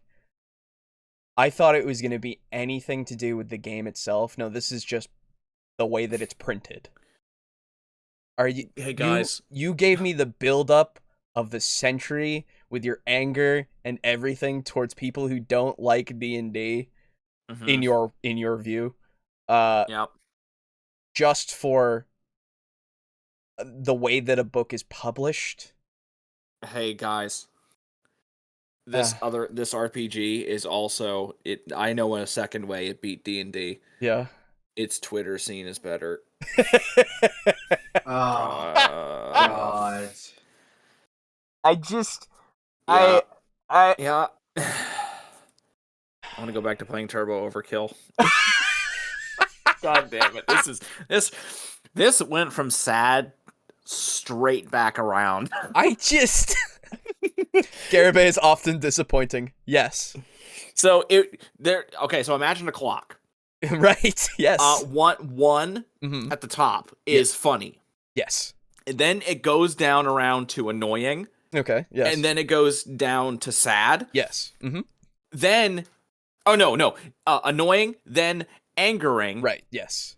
Then sad, and then it's gone all the way back up to funny. Yeah.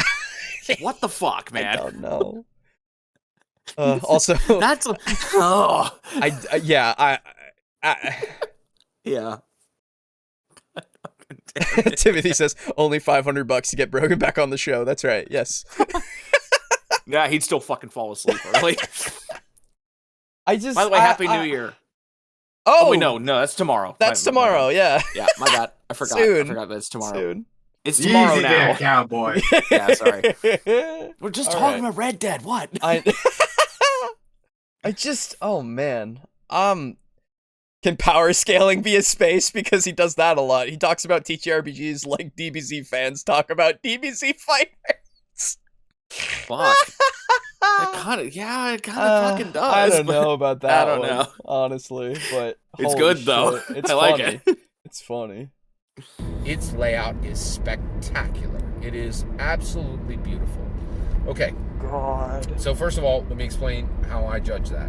Yeah, so actually. One, I downloaded the free 150-page, fully playable, fully functional, free Wildsea game, which I highly recommend you download. Honestly, you've told me about something that's pretty robust and free. Thank you for that.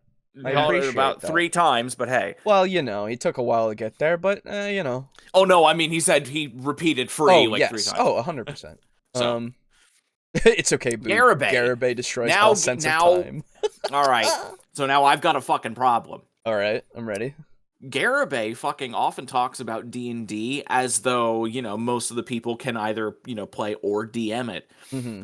Are you seriously trying to tell me that Garibay, who thinks DMs need to own a house, thinks we don't have enough money to afford a free purchase?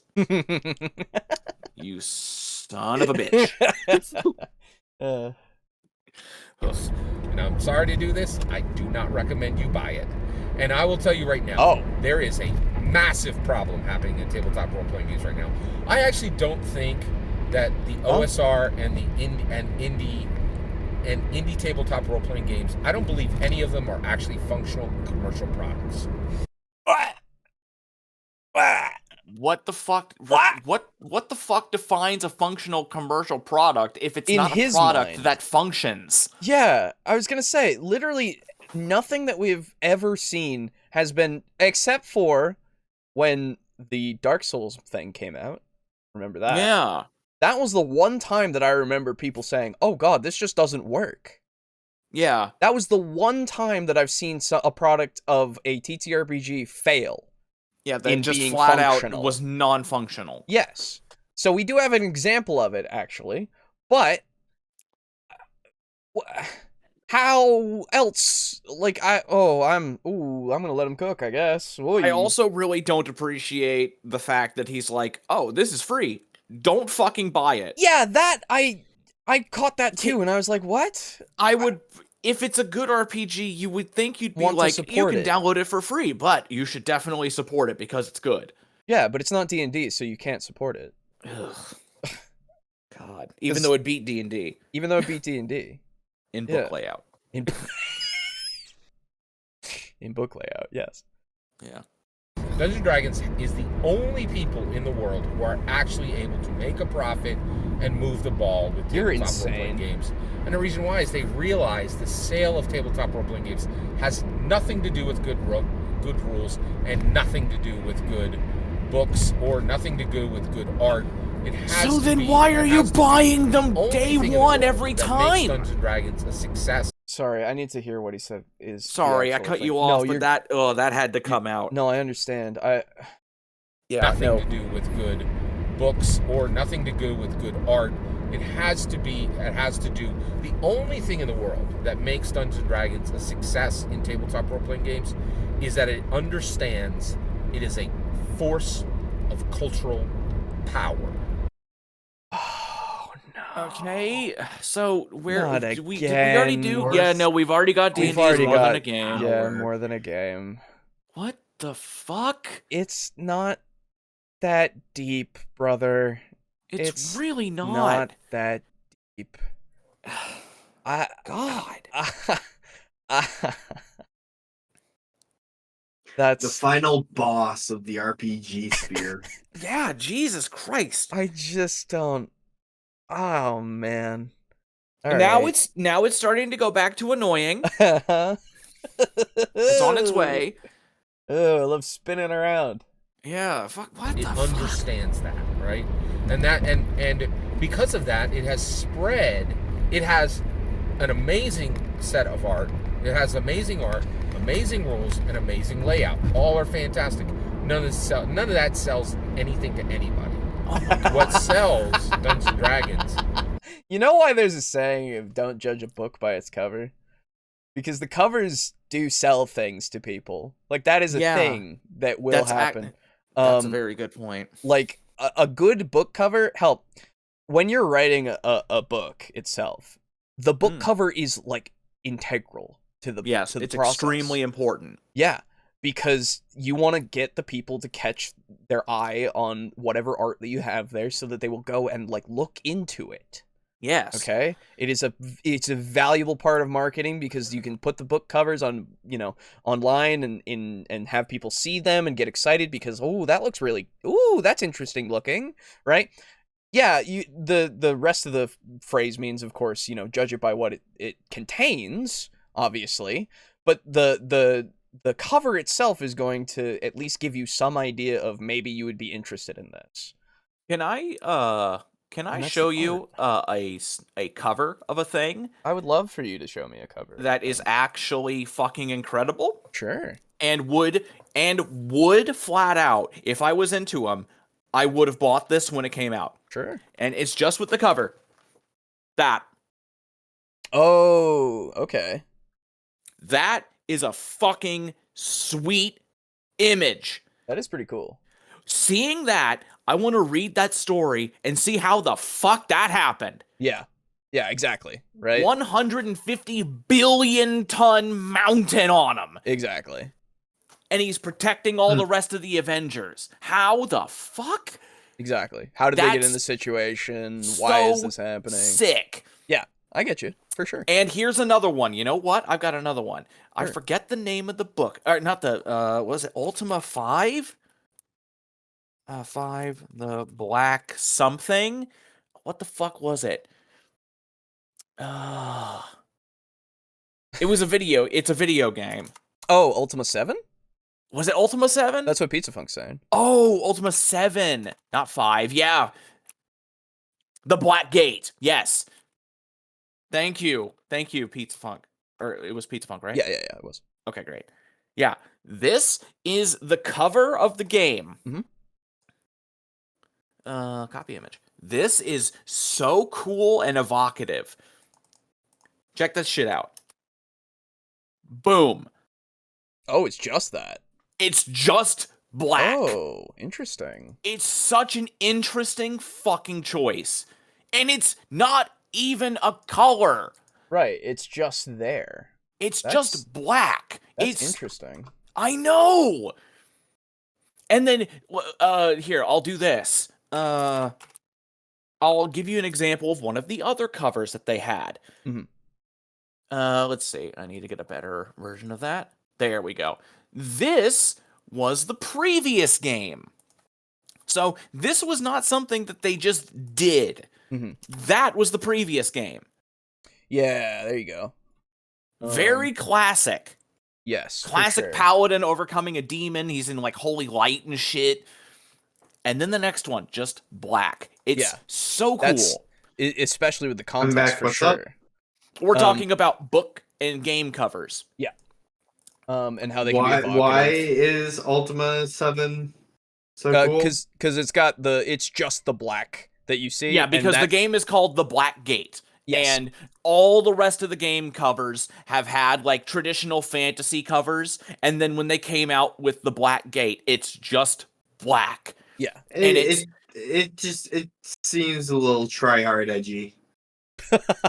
Well, at the time, but it was really unique, though. That was the thing. Yeah. It was just meant to draw interest. Exactly.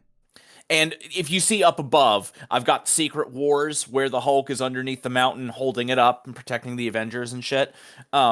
Because Alejo started by saying that don't judge a book by its cover because covers can sell. For sure. Like, just the covers alone. Mm-hmm. And I gave some examples of ones that would have sold to me personally. Yes, exactly. Gotcha. And hell, I've already been doing a lot of brainstorming about my book's cover. Yeah, absolutely. Because I don't know if I've told you this. I'm going to have a special edition. Ooh, and it's going to have a different cover. Yeah, of course. And the initial cover is going to be a more traditional looking cover with, it's like, oh, this is what I expect to see in the adventure. The other one is going to be way more minimal. Yeah, that makes sense. And it's just supposed to be kind of mysterious. Yeah, I get you, for sure. Oh. And I'm 3 adventures in, and I'm already trying to workshop a cover. Yeah, you should, for sure. Yeah. Because I know how important that is. I want someone to be able to, like, here, check this out. Look at the cover of this. Exactly. Or, like, when you are, say, someone's playing the campaign. All right, we're going to play this. Whip it out and show the cover to the players. For sure. For sure. It's just, this whole point of view that Garibay has, man, it's crazy. Yeah. You may need to run it back for Aiden. Just a tad. Did you miss out when he was talking about this, Aiden? About what makes D&D sell? No, I left when Boo started talking, and then came back when. Okay. Gotcha. Okay, perfect. Yeah. So basically, it's just with good rules and nothing to do with good books or nothing to do with good art. It has to do. The only thing in the world that makes Dungeons & Dragons a success in tabletop role-playing games is that it understands it is a force of cultural power. It understands that, right? And because of that, it has spread. It has an amazing set of art. It has amazing art, amazing rules, and amazing layout. All are fantastic. None of that sells anything to anybody.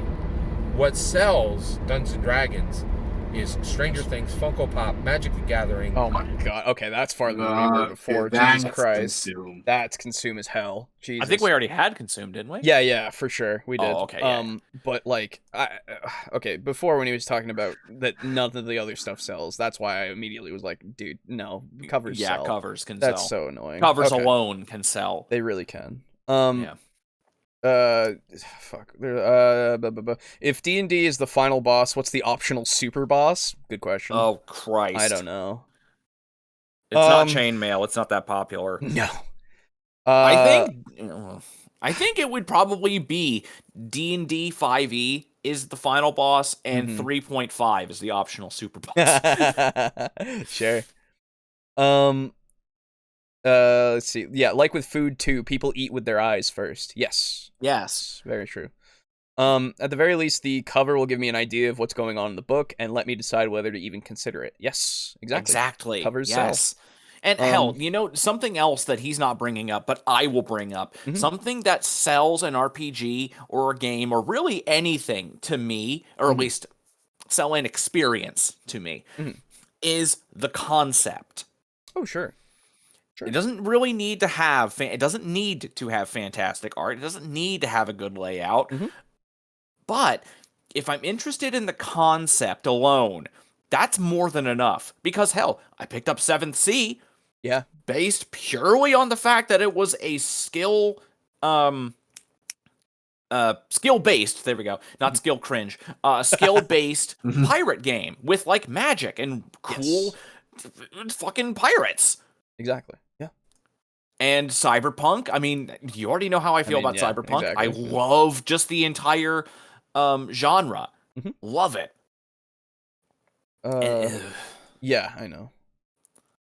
How can you understand you have power before you have it? Good question. Yeah, no, anyway, Funko Pops. Hey. God damn it, yeah, that's right. Ugh. Does he have like a wall covered in D&D Funko Pops? He probably has all the Funko Pops that are available for sure. But God, what Funko Pops are available for D&D? I would imagine. Don't worry, I'm not gonna buy them. I'm just checking. No. Right, they're not. It's for someone else. Yeah. No, there's probably a few. It's probably for the movie as well as probably some of the just more iconic stuff. Maybe. Oh, there's Strahd. Yeah, that makes sense. Strahd. Yeah. Yeah, there's Strahd. There's a Red Dragon. There's a Displacer Beast and Drizzt. There's Tiamat, there's Asmodeus, a Beholder, a gelatinous cube with a skeleton in it. Oh, that's kind of cool. I think that's Oh, Vecna. I thought that was a mind flayer. Makes sense. And Doric and Owlbear. Yo, I bet Brogan would like that, actually. Yeah, probably. Was that fat dragon from the movie? Oh, a mind flayer. There we go. Nice. Yeah. Yeah. Okay, so just a bunch of random characters from I'm actually surprised that there weren't any of the movie stuff or the movie characters themselves. There is. The fat red dragon is from the movie. Yeah. What I mean is the person. Yes. Yeah, the peoples. Yeah, fair enough. They've also got Bahamut. Oh wow, cool. It's neat. Nobody gives a shit about Bahamut though. Lego, right? Lego. And Vox Machina and Matthew Mercer and Matt Mercer mentioned. I got a bingo, baby. Hey, finally, lucky. Oh, I do have Mercer. I do have Mercer too, and now I would need Doobly-Doo to get 2. Fuck. Oof. That's so annoying. All right. Fucking hell. Well, at least that's gonna be gone next time. Yeah, exactly. Fuck. All right.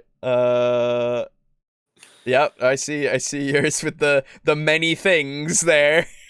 Yeah. Connect D&D with random things. Matt Mercer knows why darkness can't see. Unnecessarily angry / non-categorical insanity. Yeah. Nice job. There we go. I just need being genuine garbage. Ooh, yeah. It could be. It's possible. Because man, he's been kind of pissy this time. He's been pissy with my selections this time around. Yeah. All right. Things that excite people, right? Because the reality is, you can go right on to D&D Beyond right now and get everything you need to play the Dungeons and Dragons for free, right?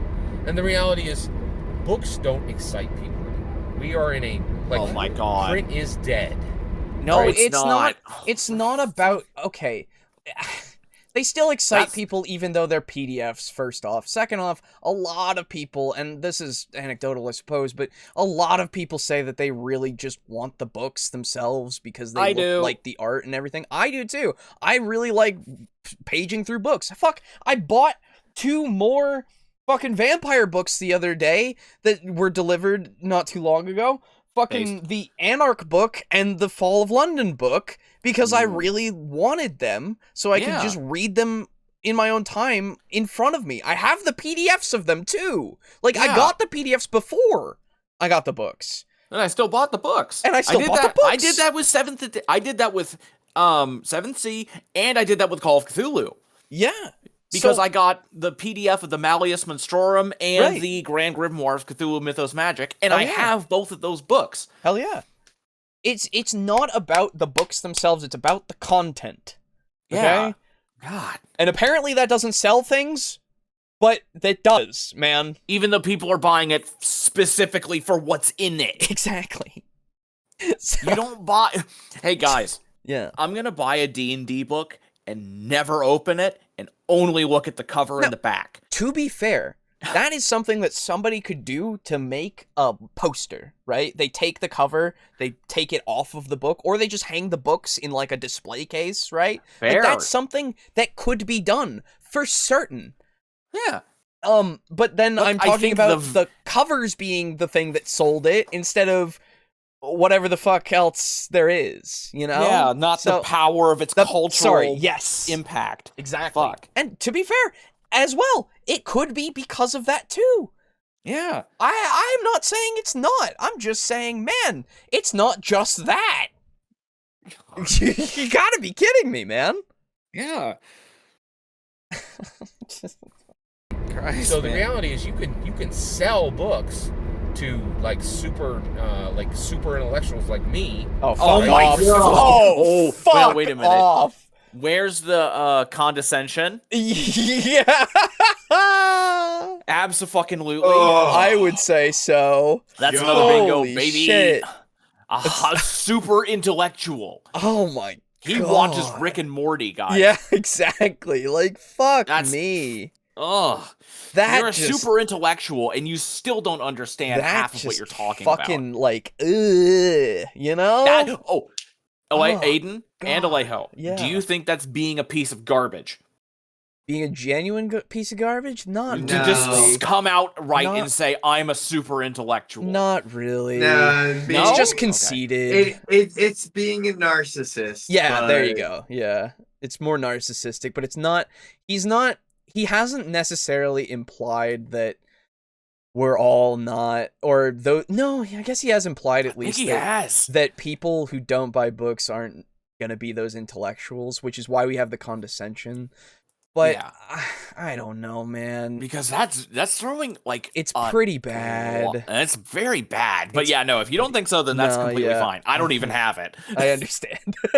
I'm not even trying to fish for fucking. I ain't fishing for sixes. You're never going to be profitable that way, right? So the reality is you have to excite people. So okay, wait a minute, hang on, pause. Yeah. You're never going to be profitable just trying to sell books to only super intellectuals, correct? Right, apparently, yes. How the fuck did they succeed before selling PDFs was what they did? They only started doing PDFs of their books relatively recently, didn't they? Because I always heard complaints of like, oh, I wish it was a PDF. It was when D&D Beyond was created, and that was, I want to say, a year or two later, you know? Yeah, so you're telling me that first edition, Advanced Dungeons & Dragons, second edition, third edition, 3.5, 4, 4.5, and a bit of 5. Right. They weren't profitable. Dude, God, I think he's just banking on the being a cultural force thing, right? Because he's just thinking, you wouldn't be profitable anymore, even though they still sell the books. But to be fair, they're too big to fail at this point. Well, they have too much money at this point to worry about it. Well, see, here's the thing. It's not that they have too much money or that they're too popular. It's that even if they did fail, somebody would buy the brand. Oh, sure. For sure. You're right. Yeah. It's like Twinkies or Hostess or whatever. Yeah. But yeah, So the reality is, you can sell books to like super intellectuals like me. I hate that. Right? But we're such a small group. You're never going to be profitable that way, right? So the reality is, you have to excite people with. Hey guys, that means we're super intellectuals, media, right? And that's the thing that allows Dungeons and Dragons to succeed.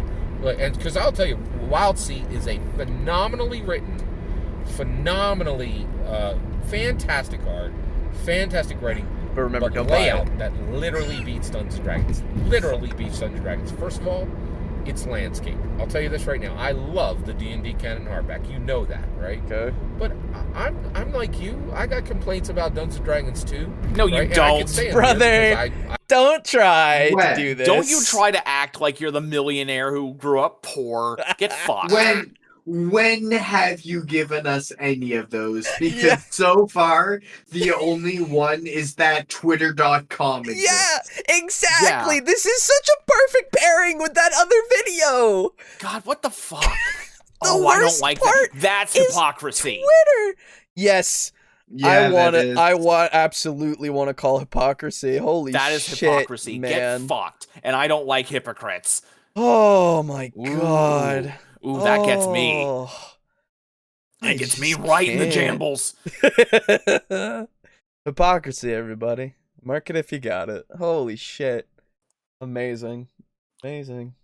Oof. Disgusting. I up it most of the time. Disgusting. If I did this 50 videos, 50 videos out of 55, then you could say I was a D&D hater. But there's things that frustrate me. And I'll tell you right now, the shape, the literal physical shape of the Dungeon Dragon book has all kinds of problems, right? It should be far shorter. Wildsea is not shorter, right? But it's landscape, and that's a brilliant idea. We should absolutely shift the Dungeons & Dragons D&D canon hardback to landscape, and the reason why is literally every computer screen is landscape, right? Most computer screens. What? That's what? So, wait a minute. What the fuck? We should print all future editions in landscape? You are telling me, get fucked. Oh, I'm angry. Oh, fuck you. You are telling me that's an impossible ask. No, here's the problem. Oh, I'm about to fucking explode. Okay. He's talking about how nobody fucking buys the books except super intellectuals. Right. And D&D books are laid out badly because they're not landscaped, and every computer screen is landscaped. Yes. Why do you give a shit if the book is landscaped, if you're reading the book and you're not reading it on the computer like the other people? That's what I'm wondering. What in the motherfucker? Oh, I want to break your fucking neck. Oh my god, I'm so fucking angry. It's a little much. Maybe. Maybe a little. But oh my god. Oh, I'm like, so mad. it's Fuck. It doesn't make sense. I mean, unless he's speaking purely from they're not making profit anyway, so they have to appeal to the people that are on computer? To the sussy bakas, yeah. God that's right. It. Yeah, none of the intellectuals. They gotta do it for them. I don't actually want to break his neck. Don't worry. Fuck, I'm just mad. I get you. No. But like, what a strange thing to just bring up. You absolute baboon. I feel like it has to be from the viewpoint of since he assumes again, this is his assumptive viewpoint of they're not going to make profit if they make books anyway. So they need to start making PDFs and such that are only landscape and all of that, or everything needs to be. No, he's even saying the D&D book itself needs to be landscape. So I'm not sure anymore. Yeah, actually. I'm confused. Oh my god! If you take a non-landscaped book and turn it into a PDF, can't you effectively just stretch the page to fit landscape? Yeah, or can you not do that? So you can't with like your free Adobe things flip things, because you need Adobe Pro for that, which is annoying. But like, the problem is, at least in my mind, the content they're making in the portrait mode is going to still fill up the same amount of space in landscape. Right? Like, it's all in there. It's as much as there is, and they would probably have to maybe take out some stuff and make it not as abundant because, you know, the art and such, maybe? But, like, this doesn't change anything. You could display 2 pages at once, sure, but you can already do that you can do that for Adobe Reader right now for the regular books right now, and that kind of puts it in more of a landscape way for sure. But like if you were to do that for an actual landscape book, it wouldn't work well. It would make everything very it wouldn't tiny. Transfer well. No, yeah. But like, why? You know? Like, just because this other thing had the layout turned on its side, technically, I suppose, in reference to everything else that's come out, really, except for like art books. If you've seen like coffee table art books that are in landscape, I've seen those, right? Because they're just photos and pictures and such, and some of the stuff in them aren't even also landscape. But I just don't. Why does that fix the layout? You know? How would that? I mean, I guess I'll let him tell me. But fuck me. I did. Yeah, we did call condescension a while ago. Yes. Yes. I know I say this a lot, but thank you for not being Garibay. No, you're welcome. Yeah, I do my best to wake up every day and not be Garibay. That's true. Yeah. It's not easy staying based. Landscape. And so this would help the digital experience match the physical experience, right? They're never going to do it. They're never going to change the shape or the size or the length of the D&D canon artifact. It's just not going to happen, right? Yeah. I desperately wish it would. It's Tell me never why. going to happen, right? Not for at least 25 years, I don't think. And honestly, every year it goes by, it's going to be harder to do, right? But this landscape layout is phenomenal. It is so comfortable and beautiful and easy to read and gives these panoramic views for the art. It is wonderful. The other thing is Felix Isaac has used color, bullet points, circular edges around pieces of information, beautiful white, just clear white pages, right? I love the parchment look in D&D 5e, but it makes the books hard to read. It doesn't. All right, I need a reference point. I don't know any, like, I'm just like, this just sounds like you prefer it, and that's fine. But I don't, you're not telling me why this needs to change for D&D specifically. So I'm gonna, Wildsea, is it? Yeah, here we go. I think so. The Wildsea, Heart of the Deernicorn. That's a good site. I like that site. Yeah, it's $60. But it's free, so don't buy it. Right? Yeah, where did you get it that was free? Maybe it's not free anymore. Maybe people stopped fucking. They didn't want people to download it because they weren't getting any money. I don't understand. Yeah, no, the free rules kit. Oh, he's not even talking about the full book. He's talking about the PDF. That's the free rules kit. Okay, well, so he downloaded the wrong fucking thing. Well, I mean, no, it worked for him. He could play it, but he still didn't even get the fucking. He didn't get the whole thing. So that's very funny. I guess let me fucking buy it, quote unquote, so I know exactly what he did. This is gonna take me a second. Hold on. Because again, I need the reference because I'm sure, like, I'm gonna look at it, I assume, and go, oh yeah, this looks pretty good. D&D also looks pretty good the way that it is, so... I never had any problems with the way the book looked. No, I think the only time that I've really had a problem with layout is with what Pathfinder 2e was before they started doing the remaster. They fixed it with the remaster. Apparently, that's nice. I think that's true. I don't know personally because I've not looked into it myself. But I hope so. No, I don't want to save my information. Thank you. Cool.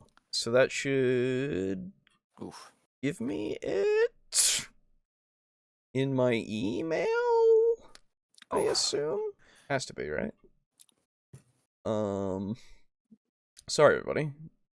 I desperately need some context because I know that he won't put anything up on the screen or anything, so here we go. Download this. Okay. Ooh, it's a lot. Oh, it's even got the sheets and the quick reference and the ship sheet. Oh, there's a ship sheet. Neat. That's cool. What are these? I don't know what these are. Well,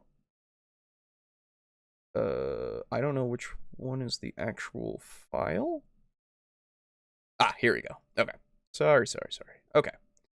Let me open this up and let me put it on the screen for other people just so they can see the stuff. Yeah, I'll use PDF and this one. There we go.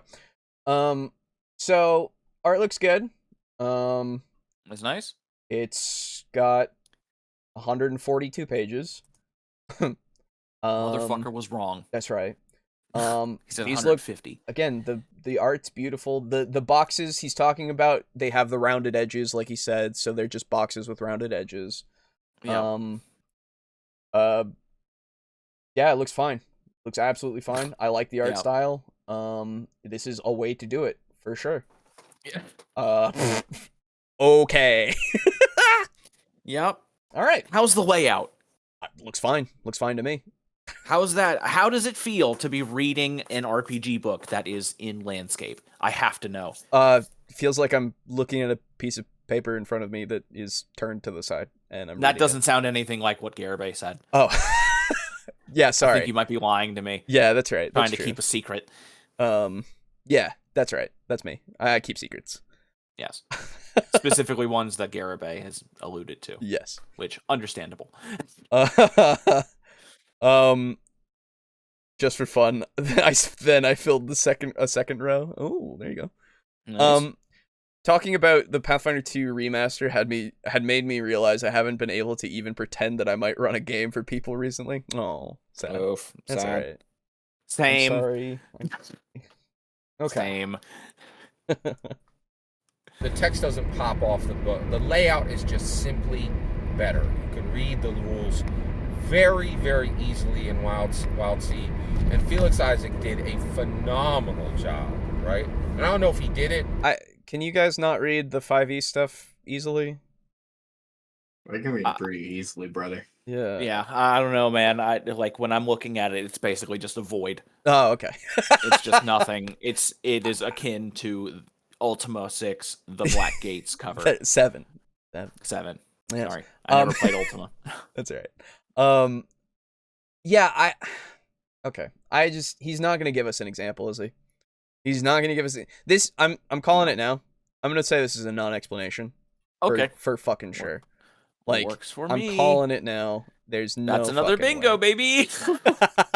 Nice. I just need an impossible commitment asked, and Fair that's enough. my last like. Yeah, I liner. also need impossible commitment asked and being genuine garbage. Yeah, yeah. That's my 2 as well. Oh my goodness. Oh my god. Yeah, no, I don't even have what I just said. Damn it. Okay. Oh, wait, non-explanation. I- That got me a bingo. Hey. Hey, Cool. congrats. If I get being genuine garbage, I get 2 bingos. Yo. That's awesome. No, it's not. It's not in landscape, so it's impossible to read. True. Yeah, that's true. It's hard for me to read the 5th stuff because I don't have any of it. Okay. I can read it fine. Good. Oh, Yeah, Pizza Fuck got another bingo. Oh my god. Well, time to get him another copy of the game with his own money. No. He's already won once. I'm not gonna do a double win. Sorry, but hey, congratulations on getting another bingo. That's awesome. There can be only one. Right. If somebody else gets a bingo, you can get something. But you just God. Oh my god. Or if he just got somebody who did, I don't care which, he gets the credit, right? Like, Oh, okay. So Felix Isaac is responsible, or he quite literally did the layout on this Unless he Wildsea, didn't. and Unless he it is didn't, but he doesn't care, so. Spectacular. I've never seen a better presentation of information for how to What is play the so game, special how the about this? world is structured, than I've seen What? in Wildsea. It is absolutely. I don't. Dude, I'm gonna send you guys a screen. I'm sorry, I didn't send you guys a screenshot before. Yeah. I'm so sorry. Well, let's be honest here. Most of the time when he talks about things that he likes, he builds that shit up to Mount Everest and back. He does, Right. for sure. Because it has a children's book like gimmick. Yeah, I don't understand that one. So it's so simple that you're happy about it? Isn't that against your intellectual nature, brother? Like, come the fuck Super on. intellectual. Super intellectual. Sorry. Okay. The legendary super intellectual. Yes, here's page 3 for the boys in the in my call. I am here. very excited, man. I'm This ready is- for an eyegasm. That's page 3, Okay. and this is the artwork of the next page. Hang on. There we go. Looks good. Don't get me Ooh. wrong. The That's art is very pretty. The art is really good. Here, I I'll love show the you- watercolor. I'll show you guys. Yeah. I'll show you guys the characters themselves, the little designs they have here. Hold on. That's very appealing. Definitely for landscapes in particular, having your art be horizontal in nature helps. Yeah, absolutely. I would say and so. that's nice, and that is nice and crisp. Yeah, I like the It's little a- characters and everything. Yeah, that's quite good. Yeah, I think it looks good. I'm not sure what we're supposed to do with that. Yeah, it is nice artwork. I really fucking like the dude who looks like he's out of fucking Shield Knight and looks like he'd go as you ran. Yeah, The guy with the little cowboy hat.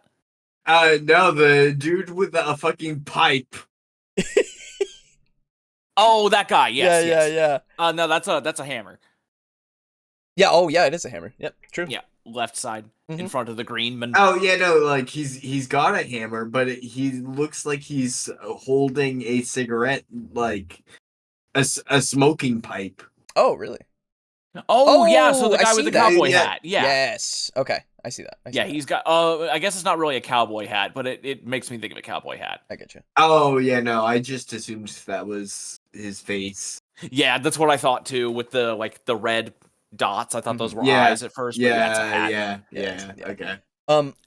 So yeah, it's really cool. It looks nice, and I now have the copy of the free rules because of this, which I think is a win, really. But if you look back at the first thing that I posted, like that's the layout really, and it looks nice. Don't get me wrong, I can read it just fine. Honestly, a little there's nothing wrong with it, but there's nothing to it that I would say, ooh, this is so much better because it's in landscape. I really don't, except for the artwork. That's really it. You know? Yeah, like the artwork is very, very pretty, and I guess I like the little box with the additional information being red.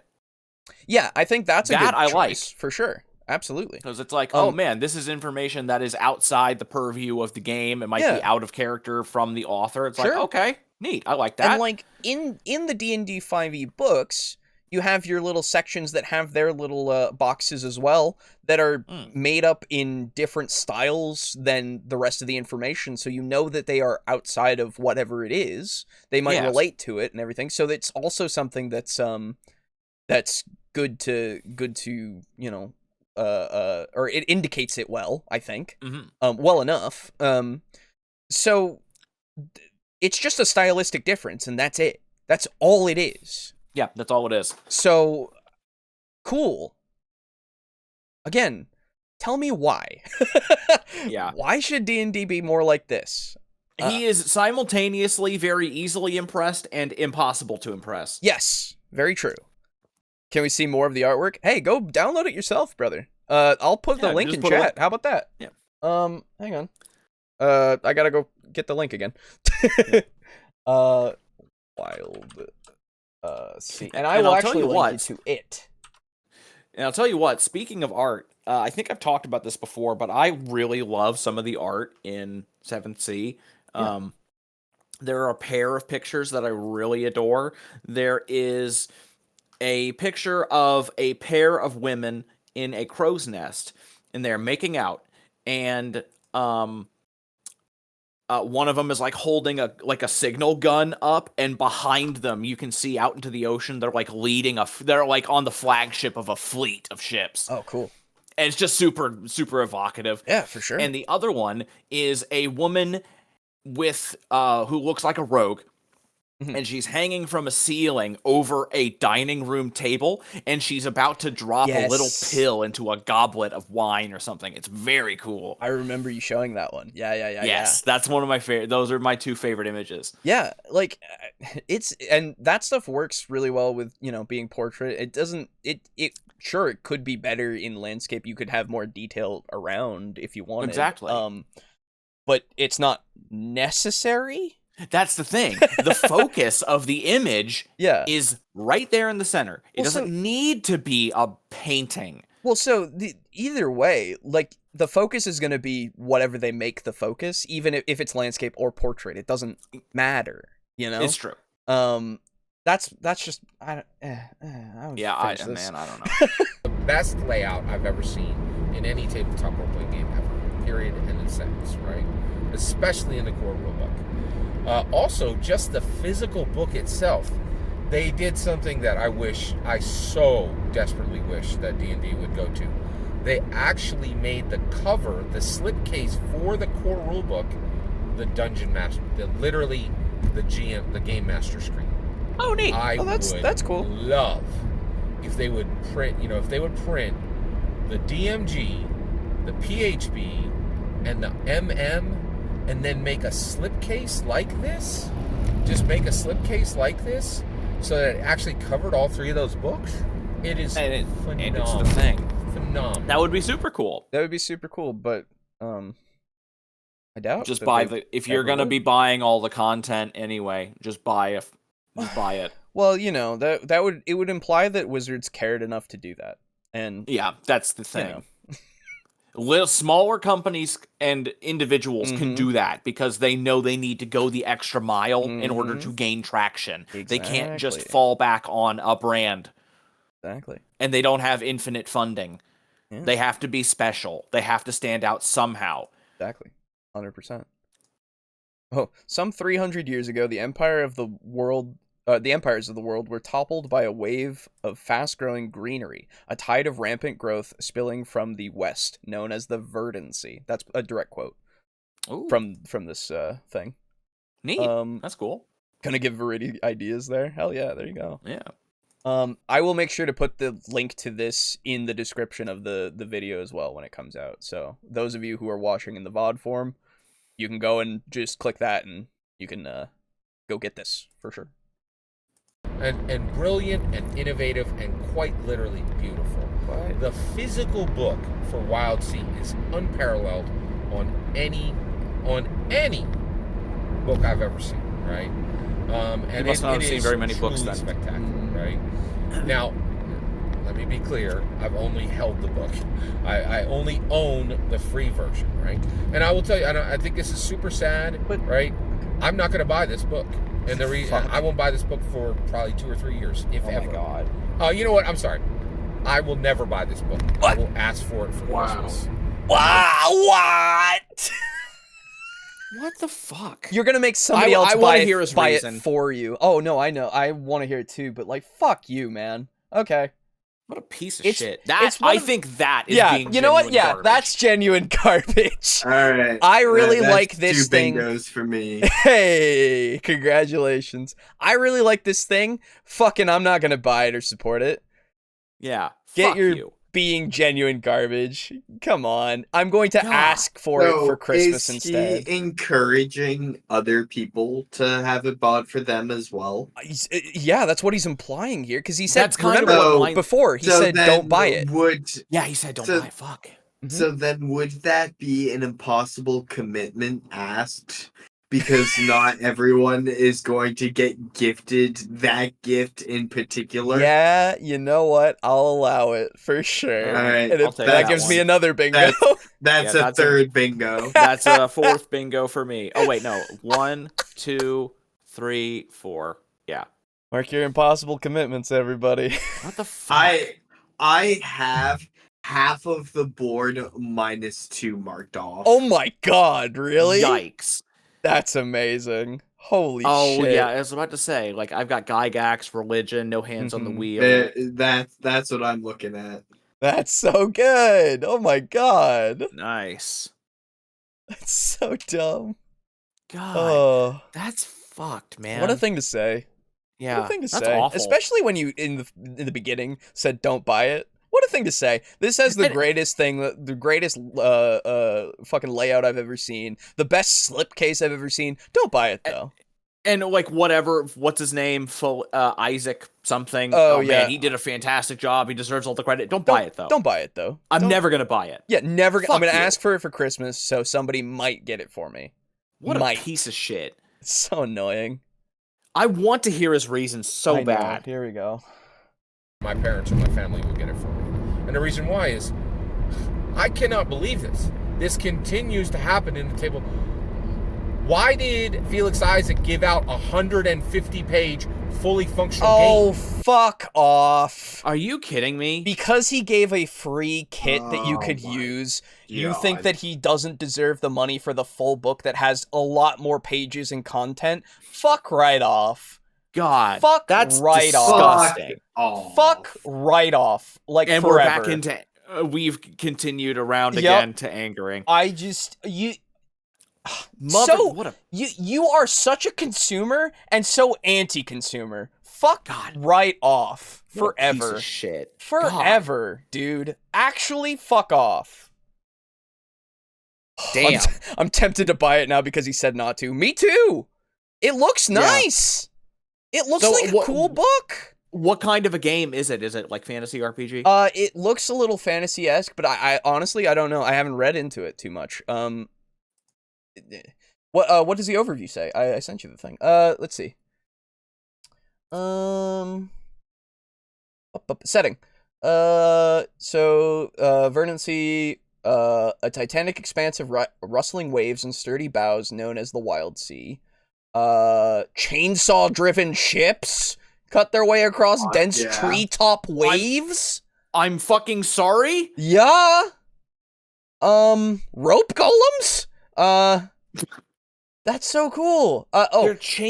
You're a wind sailor, part of a crew cutting their way across the island-studded wilderness of the treetop sea on a vessel of your very own. You'll clash with survivor cultures and wild beasts, scavenge and salvage for wreckage and trade goods, chase rumors and uncover secrets. The focus of the game is on exploration, progress, and change. You'll define the world of the Wildsea as you sail it.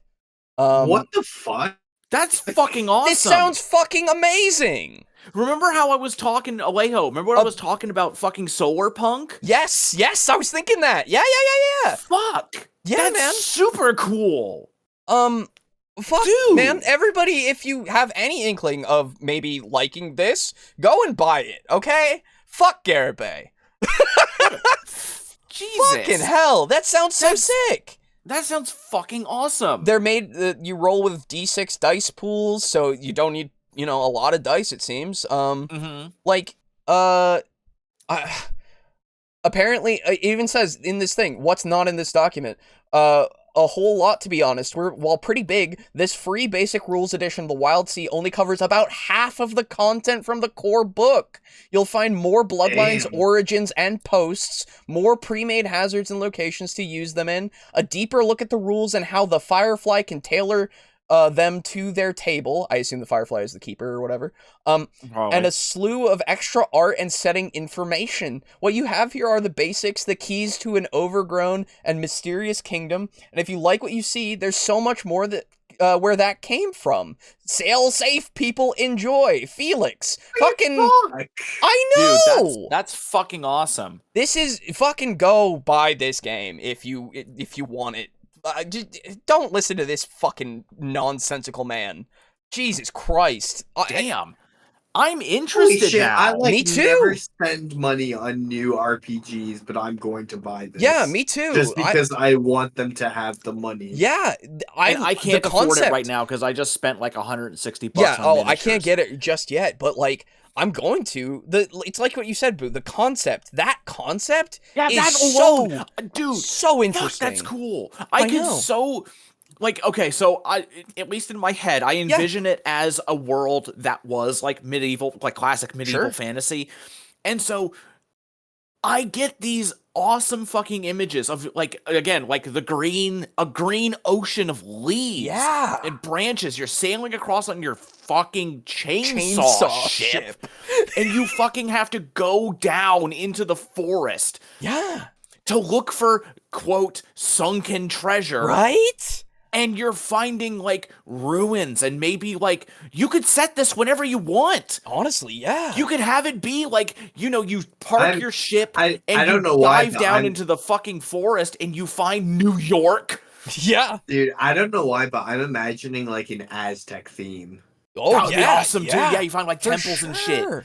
God. Sure, man. Who did it? Why did it happen? Yeah. Can we undo it? Right? There's so much potential here, for sure. And what does the undersea look like? Is it just dead?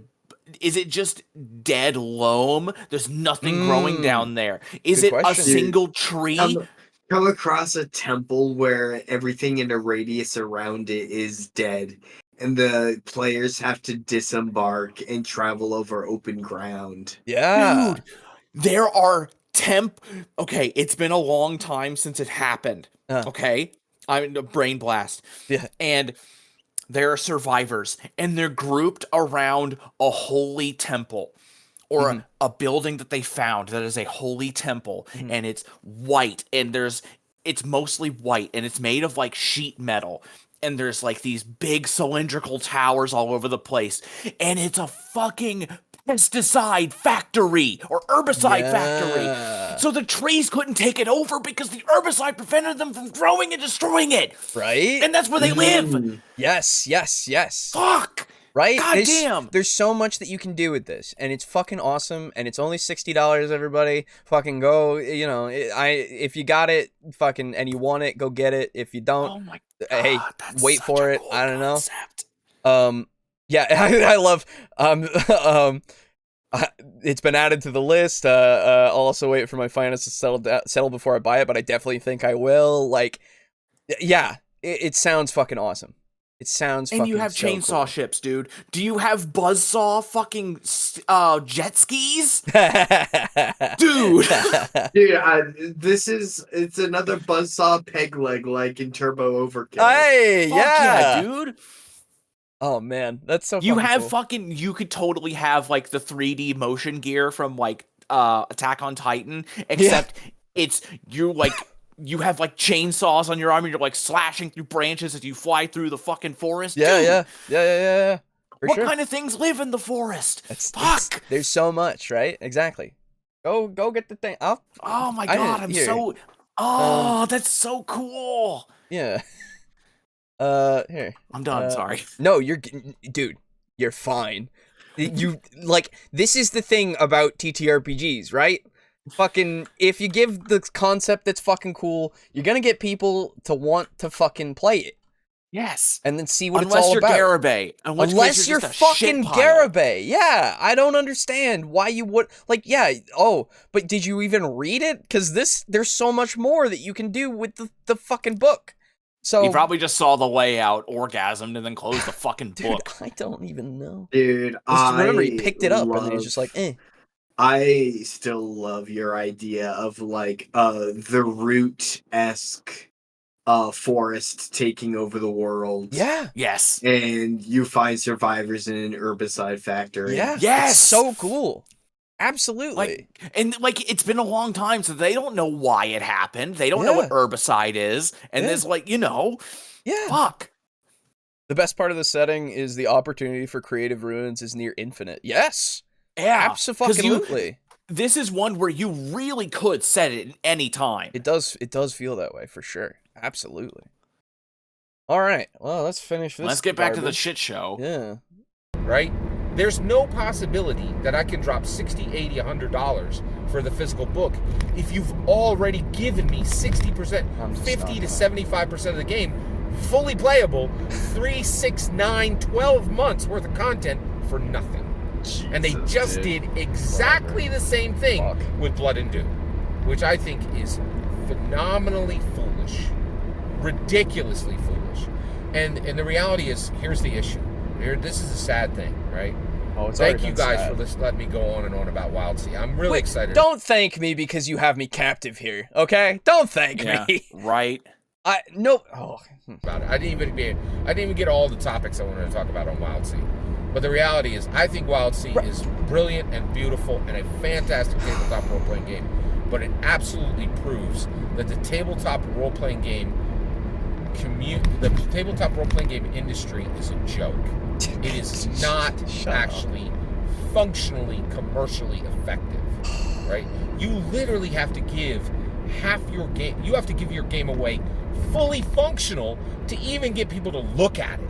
Jesus. Right? And once you've done that, there's zero incentive to buy it. You don't have enough of a barrier to entry. I know, right? Like, what the fuck? Off with the Garibay, isn't your whole thing that playing TTRPGs in general is transcendental because it's a shared storytelling experience? Yep. Ugh. Oh. God. Yep. Let me see something here. Hang on. So insane. Isn't that transcendental experience being free and available to the everyman kinda your ideal? Yeah, you think. You know what's nice? That's what sort of culture you want the world to be. Only 162 people saw this shit, and we are some of them. Oh, yeah, no. So that means that only 162 people heard "Don't buy it." Yeah. Fuck. I mean, when did this come out, by the way? This was 7 months ago. This was 7 months ago. Yeah. Yeah. I wish that I had known about this fucking cool shit sooner. Yeah, for sure. Damn. Yeah, you get a character sheet and a ship sheet as well with the free thing. I didn't look at them, but apparently ship sheet. Yes, ship sheet for your chainsaw ship. Yes. Yes. They did the same thing in 7th Sea where you have a ship sheet for that because you can get in ship-to-ship combat. Yeah. Dude, for sure. I would. I'd want to be like the quartermaster of the ship. Hell yeah. Hell yeah, dude. Get us some bananas. Can we add this onto the list of potential RPGs? I was literally just about to ask that. Yeah, I will put it down on the list for potentials. Honestly, for sure. Yes. I think what you should do is, if the vast majority of the rules are present in the free document, I say read it first and see how the rules look. See if it's, fucky. Hopefully it's not. And then that way we can iron out any issues with it. I still need to ask Brogan for his choices again. That's true. So we have some time still, of course, but I will take my time and read this for sure. Yes. Because this seems like I want to play it. I know, right? It seems so fucking cool. Yeah. But yeah. Fuck, man. Dude, we get to play the Wind Waker theme when we're traveling around again. Yo. True.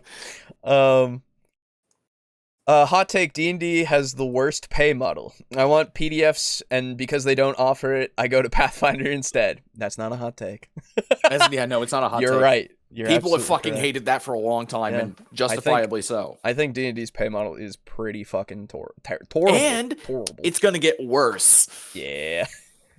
How dare you call giving something for free out of the kindness of their heart foolish? Just don't. Vomiting emoji. Yes. God. Yeah, yes. Right? Garibingo has never heard of paying for something out of good faith and kindness. Yeah, it feels that way. I don't know what the fuck this is.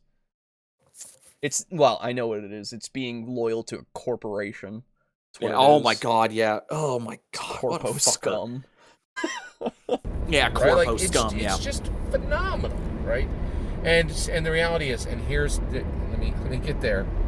Oh boy. You've been fucking trying to get there this whole time, brother. Every tabletop role-playing game in the world right now. Don't be the one to say, let me cook. Other than... I'm taking the spatula out of your hands. I need to hear what he has to say. Yeah, I need to hear this. Yeah. And here's... let me get there. Oh boy. Alright, wait for it. You ready?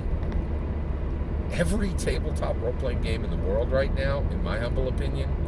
Hey, there's that. First off, humble opinion. Yep. Humble opinion. If you got it, fucking mark it off. Do I have that? I do not. I do not. I just need no hands on the wheel, and I'll have half the board. You'll never be able to tell if he did it. Yeah, that's true. Another bingo from Pizza Funk. Holy shit! What the hell, man? Hey, congratulations. Yeah. Oh. Then. Index Card RPG, Dungeons & Dragons, Shadowrun. Yeah, only the ones you like. I know. Call of Cthulhu. Oh. I thought that didn't matter. Right? Every single one of them, other one of them is a vanity project. And the reality is, I think, fuck you! Fuck you!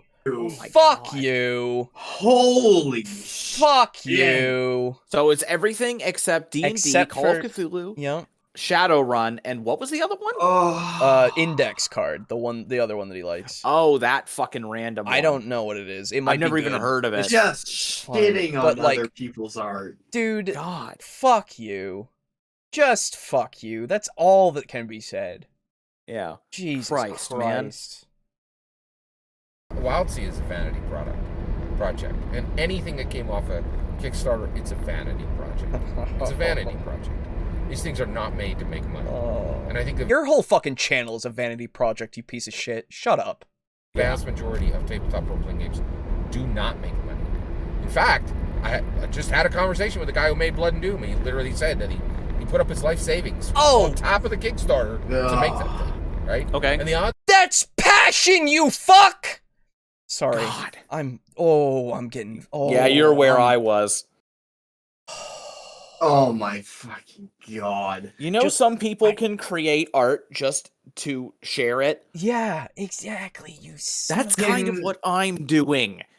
I'm going to sell mine because I would like to recoup the costs that are going into it, but I don't actually mind if I don't become a fucking millionaire. This level of hyper-capitalism makes me ask, can we add abject evil? That it doesn't come up often enough, I would say. It falls genuine under being garbage. Genuine garbage, unfortunately. Yeah. God. Like, and that's the problem, because he idolizes Wizards of the Coast and Hasbro and D&D so much. He sees anything that doesn't make a shitload of money as unsuccessful and useless. Fuck you. Exactly. God. Miserable fuck. To him making his money back are virtually none. Virtually none. Right? He's everything in, like, I think maybe the top 10 tabletop role-playing games in the world are functional commercial products. Everything else, which means thousands of tabletop role-playing games, are literally vanity projects, including Wildsea. And what's wrong with that? Exactly. Free download now. It is amazing. Every single word of that is my humble opinion. What's important is when I get to hear your humble opinion. Not humble. Get in the comments and send your traffic. Please consider liking and subscribing, and have a wonderful millennium. Christ. Fuck right off with your fucking humble Absolutely ass. spits on people's art. Jesus Christ. That hurts me the most, of just, they're all vanity projects and they don't mean anything otherwise. Fuck you. You can't just, how are you any better than anyone else? It's so nice that people like him are an absolute rarity. Yeah. And the vast majority of people can understand the value of art and creation and sharing and can support one another. God. I have actual pain in my chest. I had a headache earlier. Like, it's just that, oh my God. Yeah, it's fucking disgusting. Bitch. Oh, that had to end on a low note. What a shame. But hey, let's talk more about Wildsea, which is fucking honestly, awesome. It's fucking cool. Everybody go and look at it. Get the free thing. Get the free thing. If you like the free thing, buy the paid thing. Exactly. It's got more content for you to look into. Fucking, if any TTRPGs out there that you just you stumble across, and it's got a free thing to advertise itself to you, give it the time of day, and if it's something that you like, buy it, because that's just more that you can use for something that you like. And there's inherent value in the product being there, because you're able to use it to create these stories in these worlds that you might never have come up with on your own. Exactly. You know? I mean, hell, I talk a big game about what I'm writing, but I'm writing a story. I'm not writing a world. Exactly. Fucking worlds are hard. Like, creating a whole unique world. Yes. So unique. So eye-catching. Never heard of anything of a tree sea ever before. Now, to be fair, it might be on my part of not having been educated on anything else like that, but it doesn't matter. Here's the thing. We're D&D players. We tend to know at least a little bit more about fantasy and other things like that. We will have heard about it mostly. Yeah. This is a very indie project that is just, it's super cool, and I think it deserves at least your attention. Yeah. You know? Hell, let me put it to you this way. If you're willing to donate to our dumbasses, you should buy it. True. I would say so. And to be fair, most everybody who's been here so far has said, So. Yeah. And it's, fuck me. I return. Welcome back. Like Randy Marsh, like I didn't hear no bell. So, okay, you know what? I got a question for you. Yeah. Do the chainsaw ships have cannons? Do you think? So. I would imagine that there's other weaponry, yes. Yeah, for sure. What do you... Oh, yeah, no, I wasn't saying just, like, they only have chainsaws. Because that's what they move on. Yeah. What do you think their ammunition is? That is a good question. Because I was thinking for a half second that like maybe there's like super rare ammunition that's like canisters of herbicide. Right. I think honestly, I feel like repurposing wood, you know? Like since so there's like, so much of it, maybe instead of cannons they have more like ballista. Could be. Yeah. Could be. Until I read more about it, I don't know. You can literally carve a ballista bolt. But this is all stuff that fucking, you could put that in if you wanted to. Oh, I know, but I'm just trying to. I get you for sure. Yeah. So like, man, I'm so curious. I know. You could probably, if you had no, you would need chain, and metal would become like iron. What the fuck is the Dark Sun? I can imagine canisters of chain shot. Yeah, that's what I was thinking. You could do chain shot. That would clog up your chainsaws. Oh my god! Yes. Yeah, true. Man, cool. Chainsaws would become extremely valuable. Yes. Oh yeah, 100%. There would probably be entire organizations dedicated to taking ships out to places where there were metal deposits in the past. They dig down and try to get at it. Absolutely. I think metal is going to be one of those commodities, and I think I'm wondering water, like how there's water almost is, like an island of trees around like a mining community. Yeah, yes. That would be so cool. It acts functionally as an island, like ships circle around it. Yeah, totally. Yeah. Anyway, people try to fire from the ground at the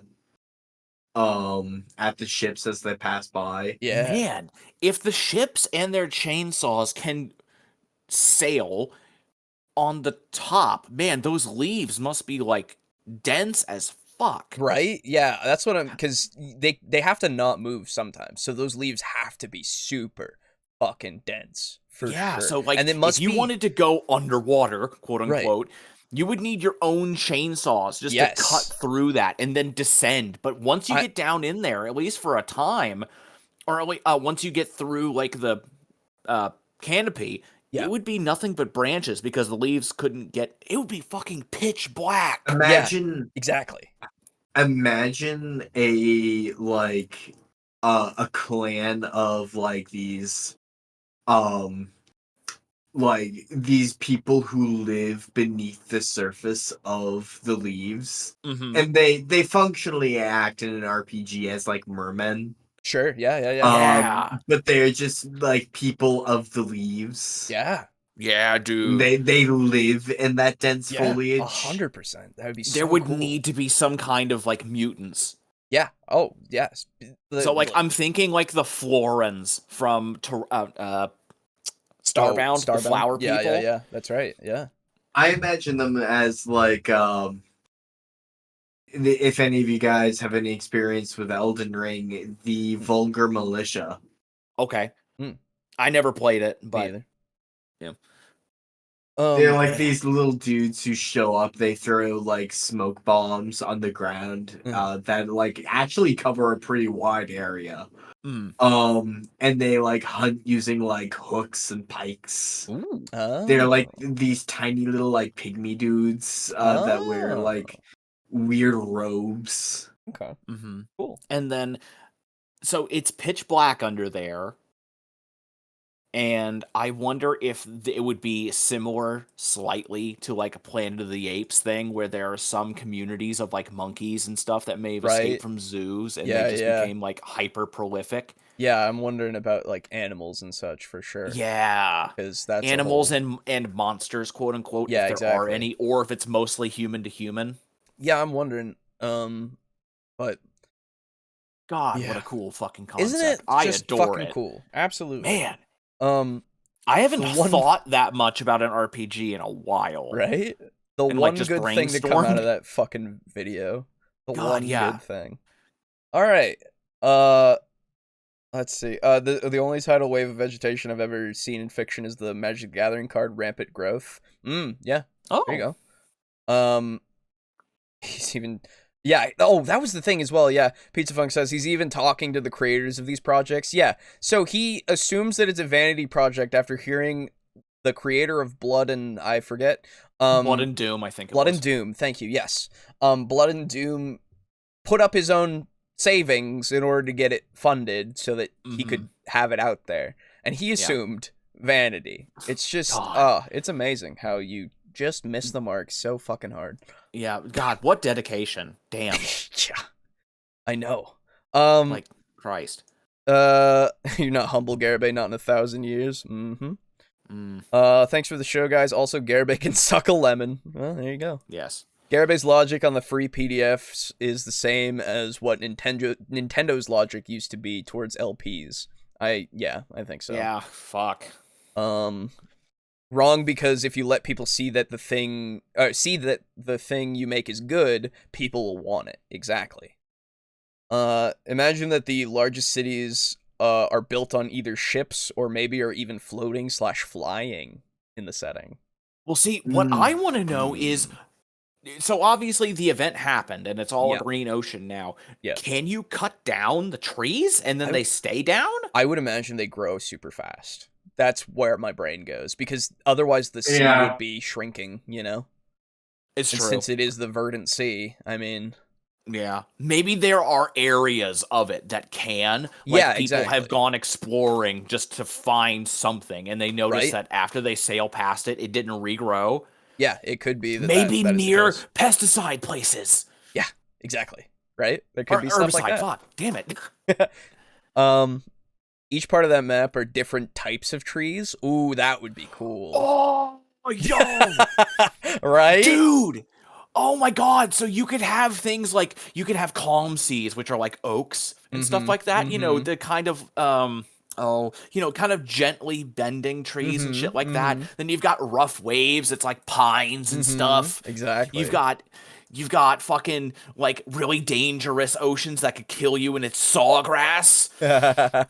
And then you've got, like, at, like, the edge of the poles or whatever, you've got fucking redwoods. Yeah, dude. It'd be super cool. Oh my god! Cool. Fuck! Thank you for giving me very easy reasons that I can alter, like, cannonball firing mechanics. Yeah, you're welcome. True, yeah. Absolutely. Dude, you could make different things based on the wood. Yeah. So, like, maybe you need something that's, like, that'll, like, heavy and really dense. So you look for ironwood trees or redwoods or something. Yeah. And that's what you make cannonballs out of. It punches through the vast majority of other woods. Exactly. Maybe you need something light and can really, really go, and you go for pines. And pine wood is always very straight, and so it really lends itself to making planks, like, you know, without factories. Yep. And you can carve that shit. Man, I like this RPG. I'm gonna read to you guys the core concepts page. Okay. Okay. That way you have more of an idea of these core things. Have the one faction with flying ships, and have their wood be made out of balsa wood. Oh my god, there you that's go, really good, actually. Have a submarine faction, dude. So this is fuck yeah. That's so good. Yes. And instead of they don't have the propellers. They've got, like, you know, those kinds of those, like, big mining trucks that have, like, those big drill things at the front. Yep. That. That'd be cool for sure. Yeah, and they have, like, tank treads that are chainsaws. Yes. My god! So this is page 5 of the free stuff here. I'll read the quote first, and then we'll go to the core concepts. So, it was a stupid idea. Oh, it's a story. Tarak knew it, and her grandfather knew it. The leaves were so full of life, they scorched the skin with a touch. Beasts the size of mountaintops wound their way through the shade of the lower trunks. Root quakes shook the treetops, reconfiguring them, pushing remains of a world long dead up to the surface. It was a stupid idea to look at the rusting, dented hull pushed up between the leaves before them, a stone's throw away, and think it would ever sail again. The seas her grandfather once charted had long been emptied. There were no waves to crest, no currents to ride. It was a stupid idea, obviously, but still. Ooh, I like that. The core concepts. So the treetops are a sea. Though made up of branches and leaves rather than water, the treetops still act as a traditional sea in many ways. Oh, I should show this to everybody. Sorry. Let me just do that. Okay, there we go. Traditional sea in many ways. There are waves formed by the natural contours of the canopy, ports built into what little solid ground remains, and a vast number of ships, their hulls supported by branches. While it's possible to move through the canopy without a vessel of some kind, to do so for any length of time is a huge risk. Land is scarce and valuable. Mountaintops and large chunks of earth or debris caught up in the canopy act as islands and archipelagos, fiercely guarded by their inhabitants. The settlements built on these outcroppings of remaining land are constructed with safety more in mind than comfort, leading to ramshackle appearances and multiple layers of defense against the ever-threatening waves. Plant growth is rampant. The plants of the sea grow at a dramatically altered pace, but only when connected to the iron roots, the huge mile-high trees that act as the foundation for the canopy you'll sail. A cut branch will stay inert, but another will have grown in its place within hours. Though the upper limits of the sea may have settled, the topography is constantly changing, and every now and then an unexpected spurt of growth claims a ship or colony. Open flames are forbidden. Almost all cultures have prohibitions against the use of fire while at sea, and for good reason. Flame burns hot and long on Wildsea wood, and spreads at a terrifying pace. If a fire does break out, even the most bitter enemies will likely put aside their differences to fight it together. That's cool. So cool. Crezerin corrupts on contact. Secreted by some of the Wildsea's more dangerous vegetation, or secreted, Crezerin is a potent toxin. Brief contact does little more than sear skin, but long-term exposure warps both body and mind in terrifying ways. This, along with the threat of predators and falling, keeps most sailors on their ships during long voyages. The economy is barter-based, with much of the pre-verdant world's technology and resources lost in the murky depths around the roots. Salvage and recycling are particularly important. The economy is based on barter, usually of food or materials, but sometimes acts of service. Bounty boards are a common fixture in most settlements, allowing locals to farm out tasks and have others solve problems that they can't deal with themselves. It's a weird, weird world. The Wildsea setting is designed to be low magic, high weirdness. It's a world of unusual creatures, woken spirits, and unbelievable abilities, but they're mostly tangibly connected to the waves themselves. There's very little in the way of wands and spellbooks or magical study. The practice of twisting the world in mysterious ways is referred to as acronautics, literally a delving into the unknown and uncanny. So even if there isn't a lot of sorcery in this setting, you could very easily add that. Yes, I think so too. Have essentially druids have their favorite moment in history. True. At least for 5 seconds, they're like, wait, no. And then it just consumes them, yes. Yeah. For sure. But, you could even do, a branch of being a wizard. Yes, is in very specifically, nature magic. Would you say that it would be a hedge wizard. Oh, sorry. Oh, that's totally what it'd be called. That is very good. That's absolutely what it would be called. For sure. Also, green hags. Fuck in this. Holy shit. Yeah, they really would. They really, really would. Tree ants, golems. Yeah, man. Jesus. Yeah, man. The Feywild.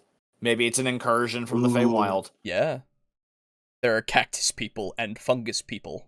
Hell yeah, that dude. they were in the little art that I showed you guys. Yep. I imagine fungus people are still like underdark, essentially. Yeah. Like the Myconids. Right. Yeah. Squirrel people living in the branches. That would be cool. Oh man. I love weirdness. Yeah, I like that quote. But so that's if that didn't convince you already, I mean, if we didn't convince you before. Yeah, like goddamn. That's got a lot of good shit in there. That's got a lot of, and you were right about the whole looking for metals and stuff, because the recycling aspect for sure. Yeah. Like, it's a shame that like there's no.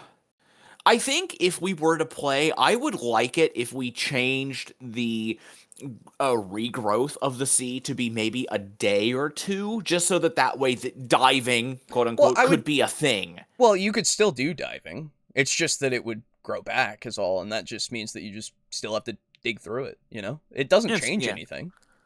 Yeah, it's true, I suppose. Yeah.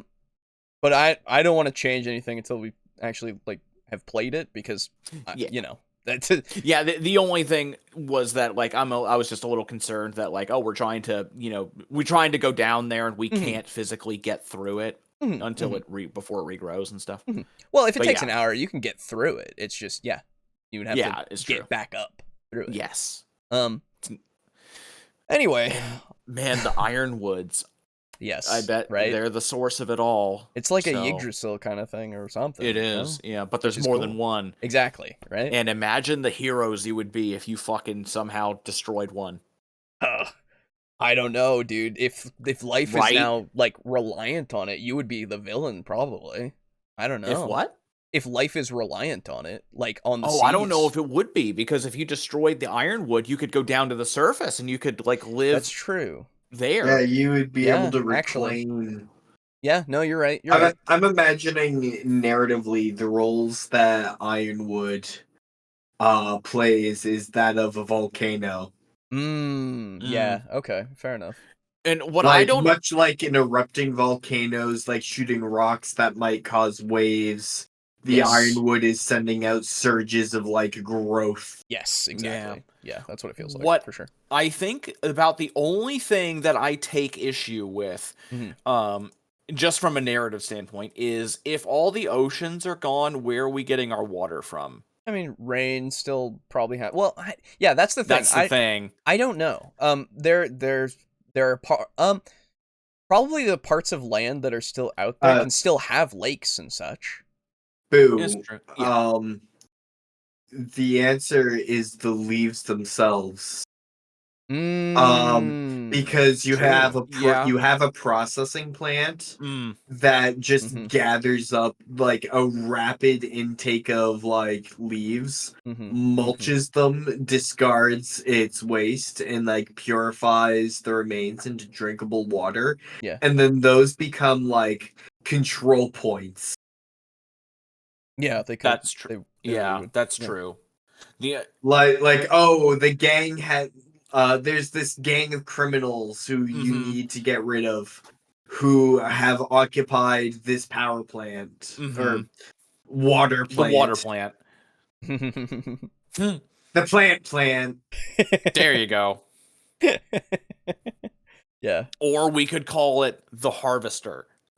Yeah, honestly. Yeah. But the only issue with that I would see is that if a lot of the technology is lost, then how would that work? But again, there's no need to dig into it too much. It doesn't have to be an actual thing. That's just, Well, it probably has an explanation in there. It's just, gotta read it. Yeah. Yeah. I mean, I suppose that trees and things do still shed water in heat, so that would still become rain. Exactly. Yeah.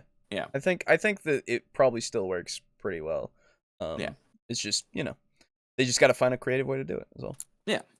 Do people live around waterfalls or volcanic caldera? Ooh, that's a good question. Yeah. Oh, yeah, exactly. Yeah. Probably a lot of details on the setting in the paid cool. version. Like a little isolated city that you can't see from the horizon because they built into the caldera. Yeah, exactly. It's like Sootopolis City from fucking Pokemon Ruby and Sapphire. Yeah, exactly. All right, everybody. I think that's where we'll end it. I'm not going to read comments tonight. We've been going for almost 5.5 hours, actually. Yeah. Yeah, and it's fucking 2:30. So yeah, it's a little late. Yep. So next time around, though, I will read your comments. Thank you. I know one of them said a happy New Year to everybody. I think it was from Rico. Happy New Year's, everyone. Yeah, this will come out on New Year's, and so Happy New Year to everybody, and of course, Happy New Year to everybody who's here. Yes. Hope let's see how 2024 is, eh? Yeah, here's hoping it's not so shit like the last ones. Well, but Wildsea. Yeah. Wildsea. Get it. Let me shake my Garibingo ball and see what guidance he can give me. Tell me. See, that's the kind of question a Pathfinder player would ask. Oh, that's good. That's a good one. Nice. Shit. Oh, all right. Well, all right. Well, a big thank you to, of course, Draco Kraken, Mog Zero, Rick, aka Unit Rico, Slazer, Steely, Crimson Rose Armok, and our tier 1 contributor again. All the links are in the description, of course. And again, thank you to all of you who've been sticking around, stuck through this, and who are going to watch it in the future. If you're new, hey, subscribe or like the videos too, or whatever. I'm not your dad. Just let me be clear. And we'll see you in the new year. Goodbye, everybody. Goodbye, 2023. Goodbye, 2023. Goodbye. Goodbye. Get the fuck out. That's right. Leave.